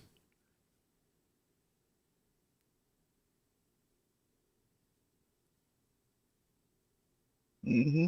So I'll leave you with that. I know I came up here and I mucked up the whole discussion. Nah, man, it's like a 5 hour. I was surprised this thing went this long because usually BMT don't go this long. I had to throw in that goat ranch on y'all. But I'm gonna leave this off for maybe you or I'm hoping you or I tagged you on Twitter too for one thing. But I'll check that. Yeah, for you or BMT or somebody like that or whatever, pick up this topic. You know, Stacey Abrams over there in Georgia trying to be the governor, which I don't really like Stacey Abrams. See, that's the thing. She's number one. And let me hit you with this spin on it though. She's single. She's never been married. No children. Mm-hmm. Okay. Then the lieutenant governor, the woman that's trying to run for a lieutenant governor, she's single, never been married. So you got so you got the governor and the lieutenant governor of Georgia trying to become the leadership. What kind of message, if they were to win, would that be sending a good message to everybody as far as family? So that's one aspect. I don't know. You know, that's just a question. Then I think it was something else that I had. Oh no, did you do a review on the Matrix movie? Well, I'm thinking about doing a stream about it inspired by Professor Black because he kind of broke it down. He said how he broke down the directors and how they sort of phased black characters out of their movies. And that I didn't even notice they originally did not want Lawrence Fishburne to play Morpheus. They didn't even call him. Yeah. And they didn't even call him for this new one. But I'm hearing that the new movie, from all the people, all the geeky people that's out there that watch Marvel stuff and watch these kind of movies, they're saying, and I believe what they're saying because these are people who have channels with millions of people watching them on YouTube who critique this stuff. They said the movie is trash. And I'm inclined to almost believe them, but I have to see it for myself. But these are people that's what they do for a living. They critique these sci-fi movies. Right. Yeah. So I'll be interested in you doing some of that too, because also I might podcast that one. Yeah. Do you have Sophia Stewart? You know who that is? The originator of the Matrix. Yeah, she's the Matrix script, ladies and gentlemen, because the Koklowski brothers or whatever their name is. Watch out for their stealing ski brothers. Yeah, they've been known to make really bad movies. They stole her script. She came up with the original plot of the Matrix or the original concept, and they literally stole the concept from her and never gave her any credit, and she had to take them and sue them in court. Damn shame. And won in 2014. Yeah. But follow her on Twitter. Yeah. I'm going to leave with these unpleasant words, and I think James Doe can agree with what I'm about to say here. The question you have to ask yourself, all gentlemen, in American society, even though men, we have built society, we have made society a better place for women because we built the world that women live in and benefit from. Does the world that we live in give a damn about men? I concur that men in a society, nobody gives a damn about us. No one cares about our mental health problems. Many of us die in silence because we also don't lobby for our own health issues. But really, to be honest with you, I think men are just used as when we're necessary. Yeah. Now, if you're lucky to have a woman that loves you for more than you just being a necessary tool for her, then you're a lucky man, Super Mike or James Doe or BMT. But for the men who don't have that type of love, real love in their life, I think sometimes we're just used as tools in a toolbox. And when some women need us to be the tough guy to protect them, then they call on us. Help me. Someone's at the door. Outside of all those things, are we really cared about in this society? I don't overall believe that we are. And if you're a black man, oh God, you know how far it goes down to the pendulum of the bottom of the totem pole. Yep. Now, It'll what does curl up everybody think somewhere in the about that in the corner. chat room? I know y'all didn't think I was gonna bust that one on you. Y'all probably was saying, oh, Info Man, he's a female sympathizer. No, I see it as it is. Nobody cares about us. Well, that's kind of true. You kind of have to find your own path as a man. There's no woman's going to come and tell me what to do. And what else is there? Black men, white men. Who else is going to tell me stuff? My dad, people have been telling me what I should do all my life. And it's been always the same thing. Do this, do this. Yeah, you'll make money. You'll get rich. You'll get rich. Never what I wanted to do. Well, So let me now ask I'm you, doing what James, I do. what country are you? Where are you from originally? So I'm a U.S. passport holder. I was born in Germany and I'm now living in China. Oh, Germany. Okay. Now, look, I like how y'all get down in Germany. But let me ask you a question. Yeah, please feel free. I'm open. Are the women, how do German men feel about how their women are treating them? Are they engaging in behavior like American women? Or are they sort of more compliant to you as a man? Maybe that's, I know some people ain't gonna like what I just said there. Compliant. You mean, is there a little bit more of a submissive, dominant kind of right? Are they being influenced by the West, as you know what I mean, the West? Well, I've noticed a lot. Let's just one example: shaving your legs. When I was growing up in Germany, that shaving their legs was just swapping over. So back when I was a teenager, girls rampantly hair under their pits, hairy legs, God. because it just wasn't wasn't a thing. So, but in context with that, when I came to China, it also wasn't a thing. And you can see how this American westernizing thing has swapped over from America to Germany to and I'm just saying this because you're all men and you all understand the concept of hairy legs. And yes, I'm an American too, so it's something we can all kind of level out and agree or disagree on. And it swapped over now to China. So now they have all the Chinese models shaving their legs, shaving their armpits, kind of sensitizing to, and with that obviously comes different designs, different this, the whole awareness of woman's sexuality, equality, a lot of that kind of stuff starts mixing into these cultures. So that's just like one aspect of, without specifically going into like what German couples do. It's I think it's usually balanced out. The older generation used to be, woman stays home, there's the house, there's the family, the woman stays home, the grandparents live upstairs, and the husband goes and works. Now with progression of inflation and overpopulation and this and that, there's not enough left for everybody. So a lot of people don't have their own houses, they have apartments. They live in their single family kind of things. Everything's spread out. A lot of immigration, also race mixing, different cultures. I mean, Germany's Immigration full of from where? In Germany? Yeah, I mean, Germany basic. A lot of places. So I mean, it started with like Italy, cheap labor workers. So this is like after the war, And don't you got a lot of Turks in Germany too? A lot of Turks. They brought in a lot of Turks, and the thing is, a lot of Turks. They become what I would consider what Black Americans are. And sorry if this hits a different note. The Turks that moved to Germany were immigrants, labor workers, but they stayed there and worked for 20, 30 years. And after that, they saw Turkey as a vacation place.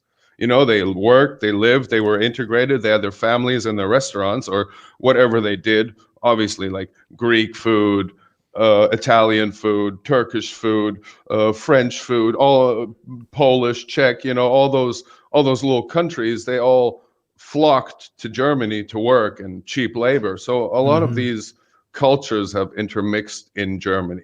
So it's a very interracial, intercultural kind of thing. So Germany's almost at the part where it's losing its identity. But what I was saying with the Black Americans, or if you would say Black African Americans, now to just say, okay, you're Black, you're African descent, and you're in America, so that's the category. If you look at the Turks that are living in Germany now, their children or their children's children, they're German Turks. They are looked differently upon by Turks. Turks will be like, oh, but they're not Turks, they're German Turks. And it's with, and I don't, it's not something I discuss a lot. How do they feel? It's just I guess it's kind of like the same. They're there for vacation, or you see them once a year. Do they when feel come rejected being called a German Turk by their own Turkish people? That's only the way I've seen it from like real Turks versus German Turks. But you see how that works for everybody. But it's kind of like a common thing. Like I think Super Mike was saying, oh, you're Detroit and you're Chicago. Well, fuck your team. We have that. It's that rivalry in every level, ethnicity, sport, color, culture. One thing that you don't realize is Germany has a lot of hip hop. Germany has taken a lot of hip hop, integrated a lot of hip hop, and it's not as much as it used to be, but a lot of those influences are in Europe. You don't see them, but the baggy clothes, the brands, everything that used to be kind of like, this is what I wear, this is my crew, these are the cars that I drive, this is the hip hop that I listen to, this is the story I want to tell you, is very popular. I mean, it's so popular that people wanted to do it too. I want to do this too in my language and, for my people and that kind of music. So anyway, I'm blabbing on. Sorry if you had that's good information or didn't answer your question. You're doing fine. I'm just yeah. Hey, if you want to ask anything else or not. Super Mike, just so you know, BMT left a message in the chat saying that whenever we're ready to shut it down, just let him know because he's at work. I'm about to get off. Good conversation. Yeah, I'm about to get off too. Good points, James Doe. Good points. It just looks like America has this type of culture that spreads into other cultures or countries, and it disrupts the harmony flow of whatever that country originally had going on. It just seems something about American culture, because America teaches you to be an individual, fuck the collective, the whole 9 yard. And everybody wants to they look at all what we sell in America is we sell the music, the image and all of that, and people feed into that, and it disrupts their culture. It's really a shame. I got to be honest. I really think it's a shame, and I've lived here all my life, of course, but I think it's really a shame because you see in our little communities how this American individualism starts to affect the individual communities trying to cultivate the community with the way what the standards are, and it's interrupting youth for doing what they want. The cell phones, everything is changing the dynamics, and as a father, it becomes more and more difficult to guide your kids because your kids are being inundated by all of this garbage that comes from outside of your household. And then when they come into your household, you got to deprogram that if you can. It's so powerful. But great discussion. James Doe, I look forward to talking to you again. Once again, my apologies for going mad dog on you. My apologies.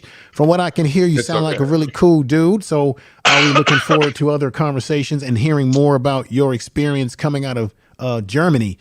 Super Mike, you know what it is, man. It's always good to see you. And peace. And BMT, thank you for letting me come up for about a minute and disrupt the conversation. Take care, Hey man. James, hey, I'm a lead off with one last question for you, James, because that Yeah, was sure. interesting. You're saying that Chinese women used to be like hairy. Yeah, yeah. I mean, there still are. The majority still is, I would say, but Oh, it's really? not like it's not like I'm running down the street in the middle of winter, checking. I'm No, I'm just just saying from this is like it. the models. I'm talking about the models, the television. It's something that wasn't because it's the whole concept of shaving wasn't a thing, because you don't have it. It's not one of your basic necessities. You have a house, you got a covers, you got heating, and then the shaving your genitals or shaving your armpits is not your on the top 100 list of your priorities. Okay, So, and that's what things. I mean, when poverty leaves, a lot of people in poverty just don't shave. I mean, right, I used to never go to the barber. I always have a zip thing, and every time I'm shaving, I'm just like, me, saved money, me, saved right, money. So, and that you have, I mean, it's that easy cut thing. People are just like, Mhm. I got a beard, so I might go to a barber shop and be like, yeah, dude, fix it up, make it look a little bit nice. But on the head, I'm just like, fuck this. I'll do this right. myself. And the barber's like, so you shaved your head? I'm like, yeah, dude. I mean, I can do I'm it. trying to make I you can feel do it bad. myself. I'm not trying to make him feel bad, but I'm an independent man. Yes, I've managed to cook and eat and shave myself for quite some time without anybody Mhm. else's help. Right. But anyway, it's yeah, it is that Westernification. Well, Germany is considered Western too, right? Yeah, and this Yeah. shaving So things it's Western really is was just another word wasn't for like like is like white 25 years ago. European situation. Now it is, Well, yeah, because yeah. it's the Western thing is kind of like the Western powers versus everything else. Like what Africa considers the colonizers, just that America and Australia and England and South Africa, they're kind of, or no, maybe not South Africa, but England, Australia, and the UK are now the new world police of colonizers. And Mhm. it's just kind of like, okay, so all the Australians are just like, ah, fuck. British people are just like, oh, here we go again. And Britain too. I mean, you have a whole bunch of Indian people in Britain that are not Indian. They're Brits. They talk British, they eat British, they shit They think British. Britain, but they have They think they British, have lineage. Their but lineage is India, but yeah, they think exactly, like Britain. exactly. Okay, yeah, that's the But same they're thing. That's they're grand. that's exactly the same situation with us in America. We Yeah, have a yeah, lineage that's different from our socialization. We yeah, think American with the idea of American, like we were told for generations that we were the same, which is just like white American.